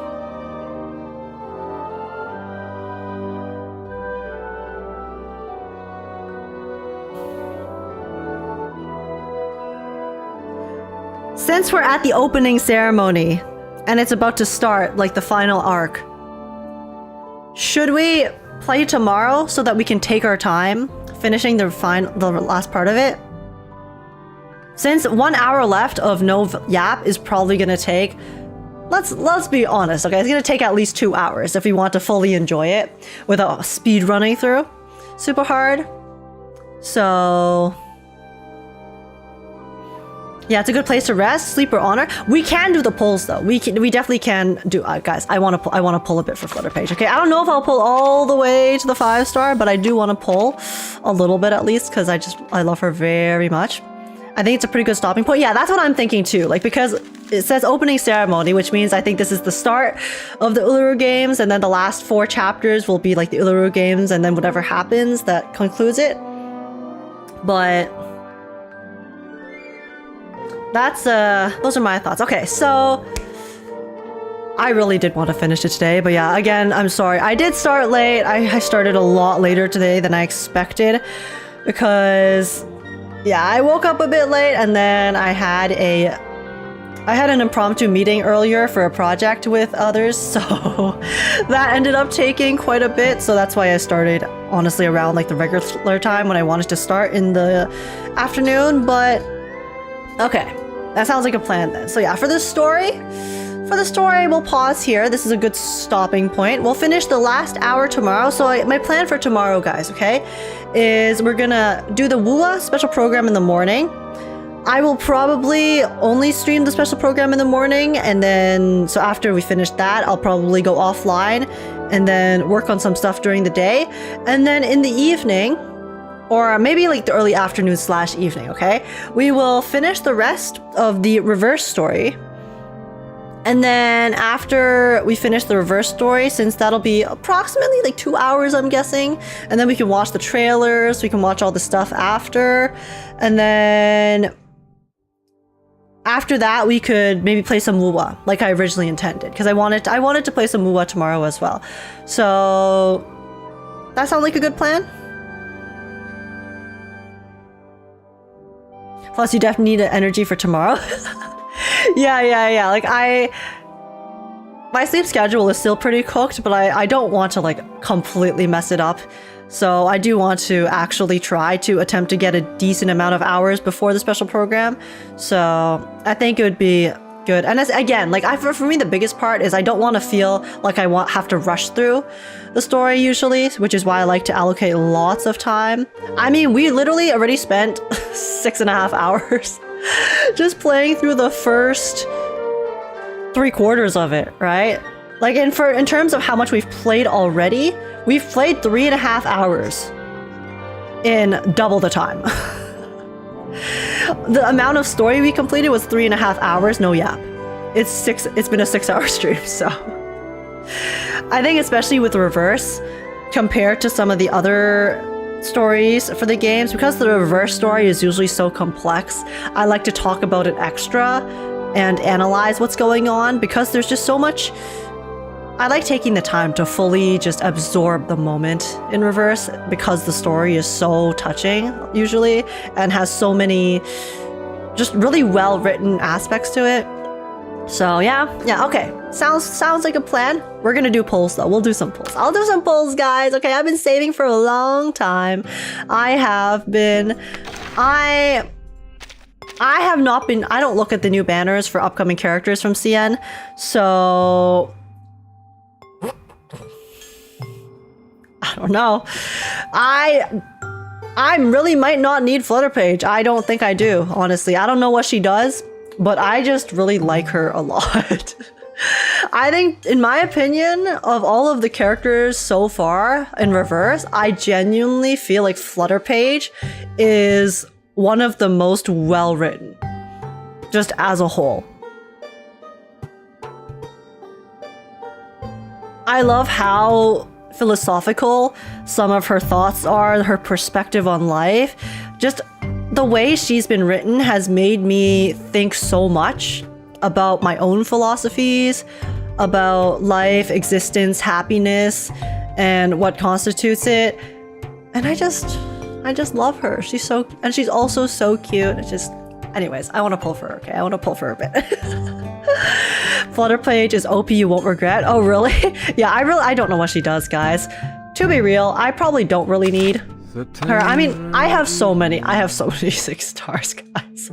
I have most of the 6 stars in the game, apart from some of the standard banner ones. I mean, technically all characters, apart from the specific limited ones, do go to the standard banner eventually, but I clicked the wrong thing.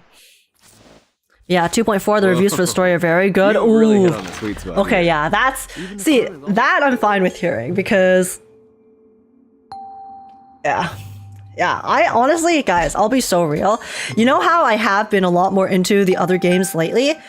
Playing 2.3, this is a lot better than I expected. I did kind of expect to be a little bit bored. I won't lie, because of the previous Uluru games. Again, I think the previous Uluru games were fine. It was a fine story, but to me, it wasn't anything special. When I was playing it, it was enjoyable, but at the same time, it didn't captivate me as much as the other stories. So I kind of had a bit of an expectation that maybe London Dawning would be the same, but I personally feel like just the character writing and the characters themselves in this story have been so well written. I'm really impressed. I'm so impressed.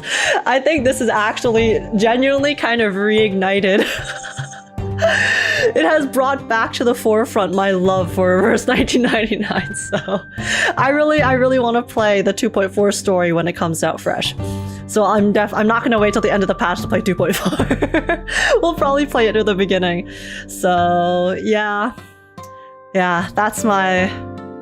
I'm excited. I'm really glad. I was tempted to just not play London Dawning, but I'm really glad I did. So. Thank you guys for pushing me to play it before it left. I am very happy about it.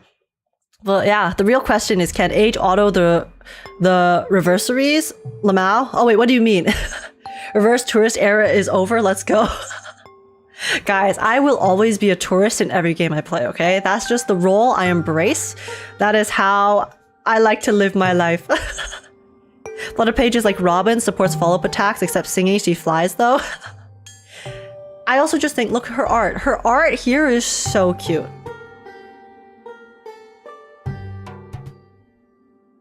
She's adorable. And it kind of looks like she's on a swing, you know? She's on a swing holding on to the clothesline. Yeah. Alright guys, let's do some summons. My current record is, I got Lopera last. Okay, yeah, it's been a hot minute. But yeah, I got Lopera last. And so we are at 2 pity. And then... let's see. I might go all the way for Flutterpage. I won't lie, guys. I like to save because I don't know what the upcoming characters are. Because usually, for the most part, I like to pull for characters I simp for. Obviously, I don't like simp for Flutterpage, okay? But I love her a lot as a character, and she's so daughter. I just want to give her a hug. She's so, I love her, guys. Okay. So yeah, I'm probably just gonna go to the guaranteed for her and get her, even if I lose my 50-50, so that's how much I love her. Okay, I do have enough. I really hope I don't have to go to the guaranteed so that I can save pulls for upcoming characters, but we'll see. Also, Sami, thank you so much for the 15 months. I really appreciate. Thank you so much. That's really kind of you for the 15 months of Prime. Big heart. Flutterpage come home? Hopefully she does. Talking about adopting her? Yes, guys. We have to adopt her right now, okay? Let's see. Reverse 1999 is very kind to me in my gacha luck. Of all of the gacha games I played, Reverse is the one where I have the best luck. So let's see if that can... let's see if that can hold true, okay? Let's go. Come on. Gold? Not gold. Look, let's see orange, okay? We are at 2 pity. 2 pity. Can we hit an orange? I've seen her in YT ads every day. LMAO. Oh my god, really? Flutterpage? Actually, I don't really see YouTube ads because I still have my uBlock, but oh my god, Comrade Part, thank you so much for the 2 months. I really appreciate it. That's also really generous of you. Thanks so much for the support. But okay, I give you luck. I got a double during my polls. Let's hope that we can hit her in a timely manner without spending too much currency, okay? Let's do it. Come on, orange. Oh no, okay, it's gold. This is only a 5-star. But yeah, I do also really want Brimley, so hopefully we can get a Brimley as well. And let's see, you got this. Oh my gosh, Ambi, what's up? Thank you. I hope I got this too. Okay, let's see. Come on, Brimley. Wait, Brimley is mineral. He's mineral, right? Good to see you again, mate. See this outfit here? It memorializes a great adventure. I thought it fitting as I'm headed on a new journey with you. It's an amazing start. I'm ready and willing. All right. As always. All right, very good. Okay, we got Brimley, which was, we wanted at least 1 copy of Brimley. Very nice. And now we're gonna try to hit the 1.5%, okay? 1.5%, 50-50 win. Here we go. I got Flutter before Brimley somehow. I didn't. I got Brimley first pull, so... Alright, this is going to be 22. 22. Come on, orange. Oh my god, no, it's purple. Okay, I'm skipping.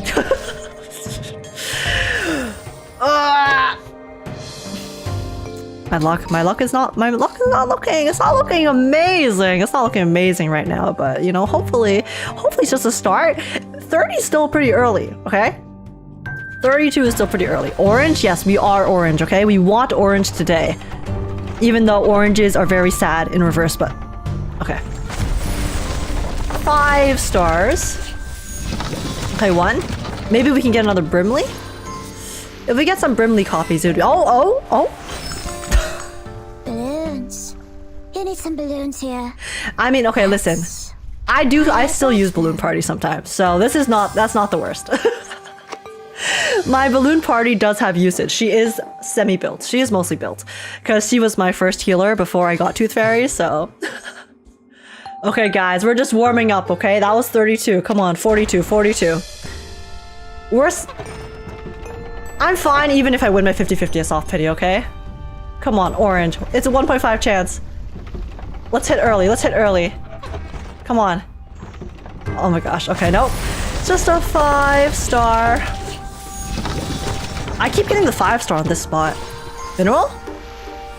Oh, Brimley? Good to see you again, Okay. mate. See this outfit here? Okay. Let's go. Come on, guys. Let's see. That was 40. Was that 42? I think this is 52. Okay, we're getting, I feel like we're going to soft pity. But as long as we win our 50-50 at soft pity, that's all that matters, okay? I'll take a soft pity 50-50 win. I don't need to hit every single time. I really don't. Just let me win my 50-50. Because I want Flutterpage very bad. Are you guaranteed? Nope, I'm not. Last time I got Lopera, so this is a 50-50. This is it. I think this one's the soft pity, right? Oh no, it's not. Okay, the next one's soft pity. Oh my god, my 5 stars actually are always on the slot. Does this mean I'm hitting my pity 5 stars? Oh wait, no, 5 stars aren't even guaranteed. Everything in the world is born of laws and regulations. Oh my god, guys, there are it's no Brand. coincidences, let alone adventures. It's there are Brand. only expected results, such as our encounter. Reverse 1990 Brand just arrived. Let's go. Okay, guys. I'm taking a sip of water. Chat, this is the one. This is the 6 star. This will be orange. Okay. Soft pity. I just want to win my 50-50. I want to win my 50-50. Oh, is it the same VA? Yes, it is! X's VA from Reverse is Brant's VA from Mua. Which is great, because I like both the characters. Though I do like Brant significantly more than X, but X is also a vibe. But okay, guys. Maybe a double? We do have a chance for a double. Who knows? Okay, no double. It's on the same spot again. Guys, every single 5 star I've gotten today has been on this spot, including my 6 star. Okay, chat. It's 50-50 time. We have a 50-50 here. I have won my past few 50-50s in this game. And then the times I didn't, I hit early. This time we did not hit early. So. Oh my god. I was able to win my 50-50 on my day 2 days ago, okay? So. Can my reverse 1999 luck keep up with my previous win streaking? I am feeling super motivated to play reverse again. Come on. Come on, let's see. Wait, who's Sonetto in Wua? Sonetto's VA is Frolova in Wua. But okay, guys. Okay, Flutterpage is star. So we're looking for star and then the Flutterpage, obviously. What could possibly go wrong? Please. Please, nothing go wrong. Nothing go wrong, okay? Okay, I'm clicking it. Here we go. Star. Star. Star. Star. Come on, give me a star. Give me a... Greetings, Marcus here. I've heard a lot about you from a special someone. Your collection is something I can't wait to get my hands on. So here's my ID, employment certificate, transfer records, medical report, and... Huh? You don't need these?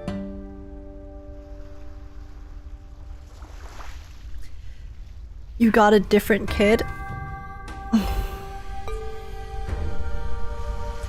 I did get a different kid. Oh my god, no, Marcus, why? Why, Marcus? Why are you doing this to me?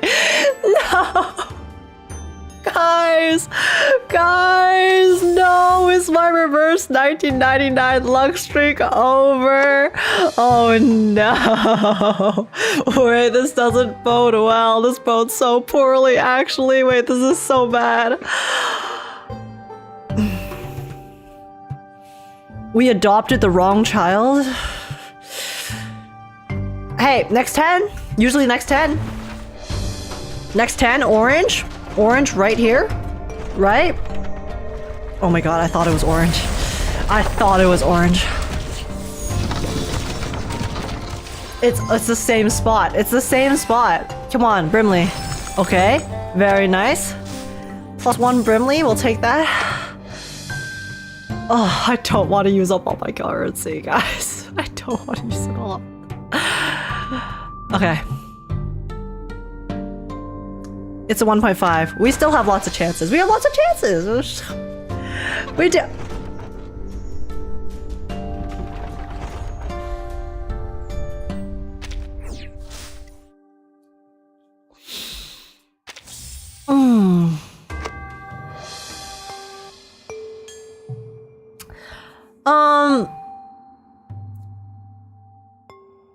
P5 Brimley incoming. Can I get a P0? P0 Flutter page? Any Flutter pages in the chat? Oranges? Yes, guys. Spam oranges. Spam oranges. Orange on the way. We need orange so bad right now, okay? 30. I'll take it at 30 after 50-50, okay? I'll take it. Come on. Come on. Orange. 1.5. 1.5. Reverse 1999. You want me back so bad. You want me back so bad, don't you? You want me to come back to this game? You want me to be invested? Give me an orange right here. Right here, and I can never quit this game, okay? Come on. Come on. Come on. Come on. Orange. Orange. Oh, guys. Let's stop here. There's a mail next patch. Okay, that sounds like 2 patches. Again, mate. See this outfit But here? Flutterpage, guys. Flutterpage, I love her. I love her so much. She's daughter. She's daughter. I don't care. I don't care. We're going. We're going. We're still. I don't care, guys. I don't know. It's fine. I'm getting her. I am getting her. Come on, orange. Any oranges in chat? Or this is like 40. This is 40 in. Okay, we can save. We can still save 30 pulls if we hit here. If we hit here, we can still save 30 pulls.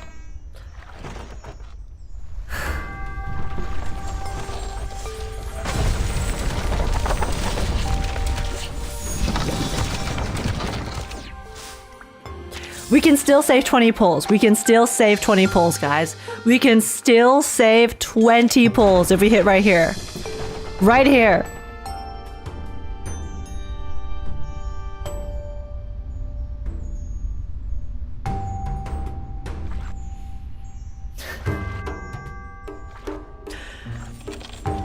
Oh, guys.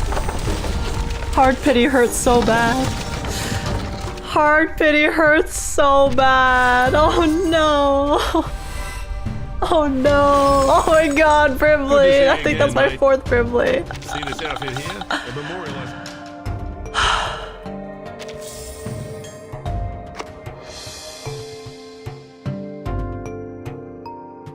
Do single pulls, boss?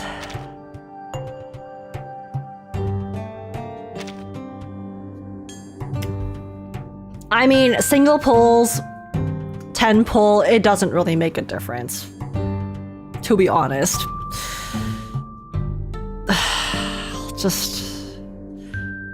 I'll just do a 10 pull. It's all good. No doubles with single pulls? Exactly. Exactly, guys. Oh, I can't believe we hit a hard pity. Well, guys, I guess my good luck streak in this game had to end eventually, right? It had to end at some point. Of course, no double. Oh. Hard pity feels like shit, chat. Holy shit. Holy shit. Imagine if it's double. Well, yeah, I guess imagine is all we have to do right now, so...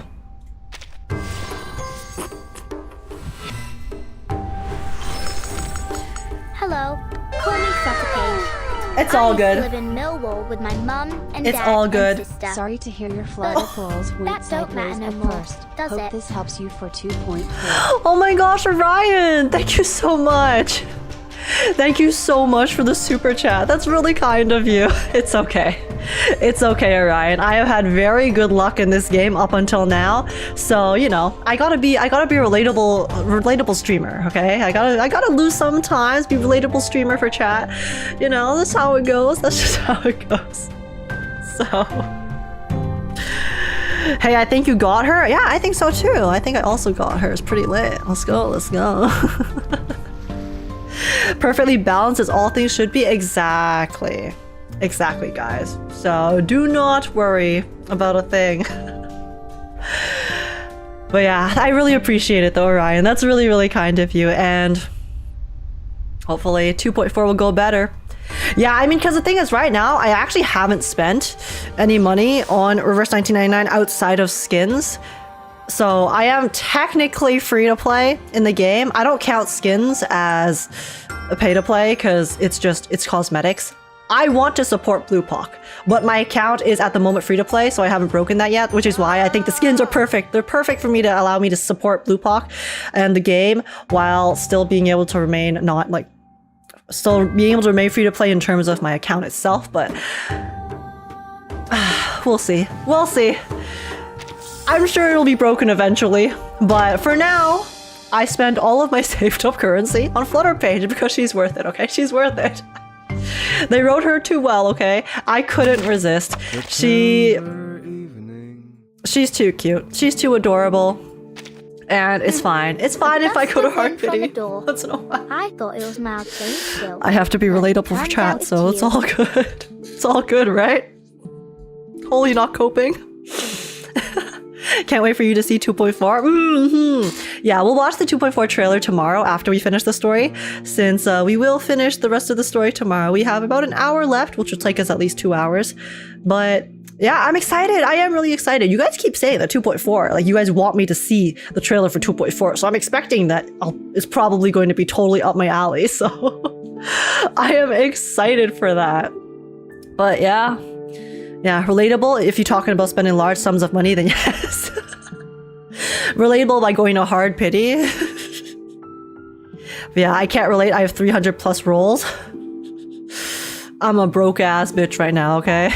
2.4 is peak over peak. Really? Is 2.4 main story or is 2.4 event story? Because the last main story we had was... Oh my god, I'm trying to think of... It was... the Anjo Nala one counts as main story, right? So 2.2? Yeah, so 2.2 counted as main story. Next main story is 2.6. Oh, really? Oh, wow. Oh, okay. Interesting. So we're gonna have a bunch of event stories in a row. See, that's the thing though. I honestly... Okay, because usually when it comes to gacha games, right? When there isn't main story, even if the quality of the side story is pretty good, usually it still feels like it's a, you know, a bit of a filler patch for the most part. But in reverse, because I am genuinely of the belief and opinion that Reverse's side stories and the event stories are so high quality, it's really hard for me to tell which patches are main story and which patches are event story purely based off of how, like, I guess my impression of remembering it, you know? Usually, like, you know, even with Zenless, right? It's like, I think back, okay, like 1.5 was, you know, the story was pretty good, but at the end of the day, it still kind of was filler story. And I kind of have that impression of it as much as I enjoyed the story itself. So I can very easily differentiate between like, oh, what was main story, what was filler, but Reverse, I genuinely, it's like, I felt like 2.1 was really good, 2.0 was really good, and then 1.9 was main, and then 1.8 was also really good. It's just like every single event feels like it could be a main story. So, I always forget. But, yeah, never mind, she lost, she deserves that bad luck. This is revenge for my Lucy pulls. I'm so sorry, Hype. Listen, sometimes you win some, you lose some. That's just how it goes. Hard pity came through today, unfortunately, but I will spend the currency for best girl. So Flutterpage, she deserves it. She deserves it. I love her. I love her so much. But yeah, The next main story will be at 2.6. I'm so impatient. Oh my god. I am just excited and I hope that they're cooking. I hope they cooked for 2.6. You guys could be waiting 2 years for updates like Fake Grand Order. A few months is nothing in comparison. Oh no! Wait, does Fake Grand Order really update that, like, not often? That rarely? Oh. Yo, Age Brimley has a line about Oliver and Arthur Fogg if you're curious and have him in your crew. Oh really? Wait, I can just check the voice lines here, right? Ranger Brimley salutes you. Voice. Where is it? Do you know which particular voice line it is? Like which indicator, or do I not have it? I think it's idle 1. Oh, there's only one idle. Ladies and gentlemen, my name is... Ladies and gentlemen, I'm Brimley. Or chit-chat 1. Ladies and gentlemen, I'm Brimley. Oliver. Oh, okay, it is. I'm glad to hear the name stuck. Both Arthur and Margaret loved that name. Oh? The world has become disordered and cruel since the storm, but I take heart knowing one good thing came despite it. Wait, that's so wholesome. Because Oliver... Where are you, Oliver?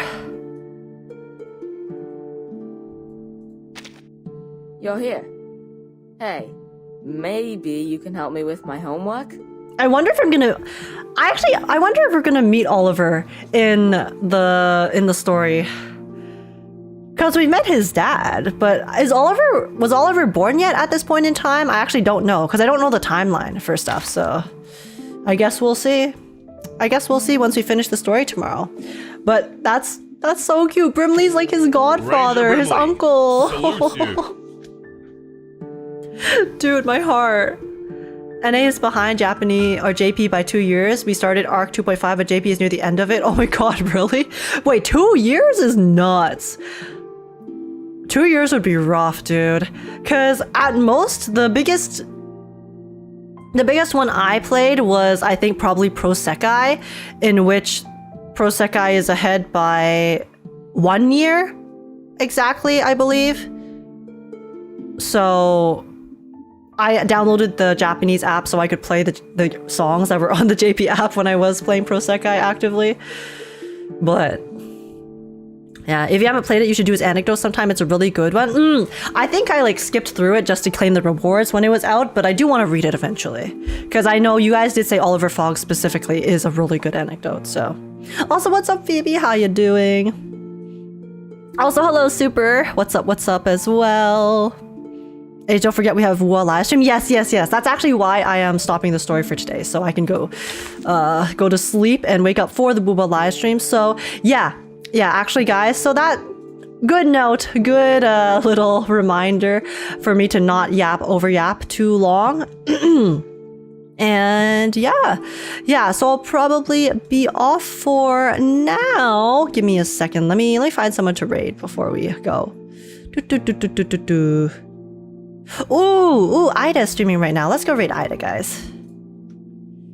Ida is currently playing some escape simulator with friends. So yeah, okay, we're gonna go raid Ida, who's currently doing that. But apart from that, thank you guys so much for coming. I hope you enjoyed the reverse stream. Again, we'll finish the last 4 chapters, the Uluru games, tomorrow probably in like the afternoon/evening time. But I will see you guys in the morning. So in like 6 hours. I'll see you guys in 6 hours for the Wuthering Waves 2.2 live stream, which will be happening. So yeah, I'm gonna go get some rest, and I'll wake up for that in the morning. I will not oversleep this time because I cannot oversleep because it's live. So yeah, I'll see you guys for the Wua live stream in the morning. Hope you guys enjoyed the reverse stream, and yeah, guys, every time I come back to reverse, I'm like, oh my god, I really missed it. So I am sorry for making you guys wait so long for reverse, but when I hyperfixate on the other games, it's very hard for me to want to like let go of them. So yeah, we'll definitely be playing 2.4 a lot earlier in the patch this time around, since the 2.3 story really has reignited my love for Reverse, and so yeah, I really want to play that earlier on together with you guys. So we'll do that. We'll do that when the patch comes out. Honestly, I think it's next week, right? Since this one's ending in a few days. So yeah, I guess next week we'll have another Reverse stream. And yeah, apart from that, I hope you guys enjoyed. Thanks so much for coming by. Thank you so much everyone for the raids earlier to ALG, ShinyBot, and also Saint Tontas. Hope you guys, if you guys came from their streams, thank you so much for joining and staying. I hope you enjoyed your time here. Apart from that, we're going to be raiding Ida, who is a VTuber, V-Singer friend of mine, who is currently playing some Escape Simulator with friends. So go send her and them lots of love. And apart from that, see you guys in the morning for Wuwa. And then after Wuwa, I will see you guys in the afternoon for finishing Reverse and then more Wuwa. So thanks so much for coming, guys. Take care. Have a lovely rest of your day, morning, evening, wherever you're on the world. And I will catch you guys later. See ya, see ya, see ya. Bye-bye. Take care, y'all. Peace out. Bye, chat. I'm waving.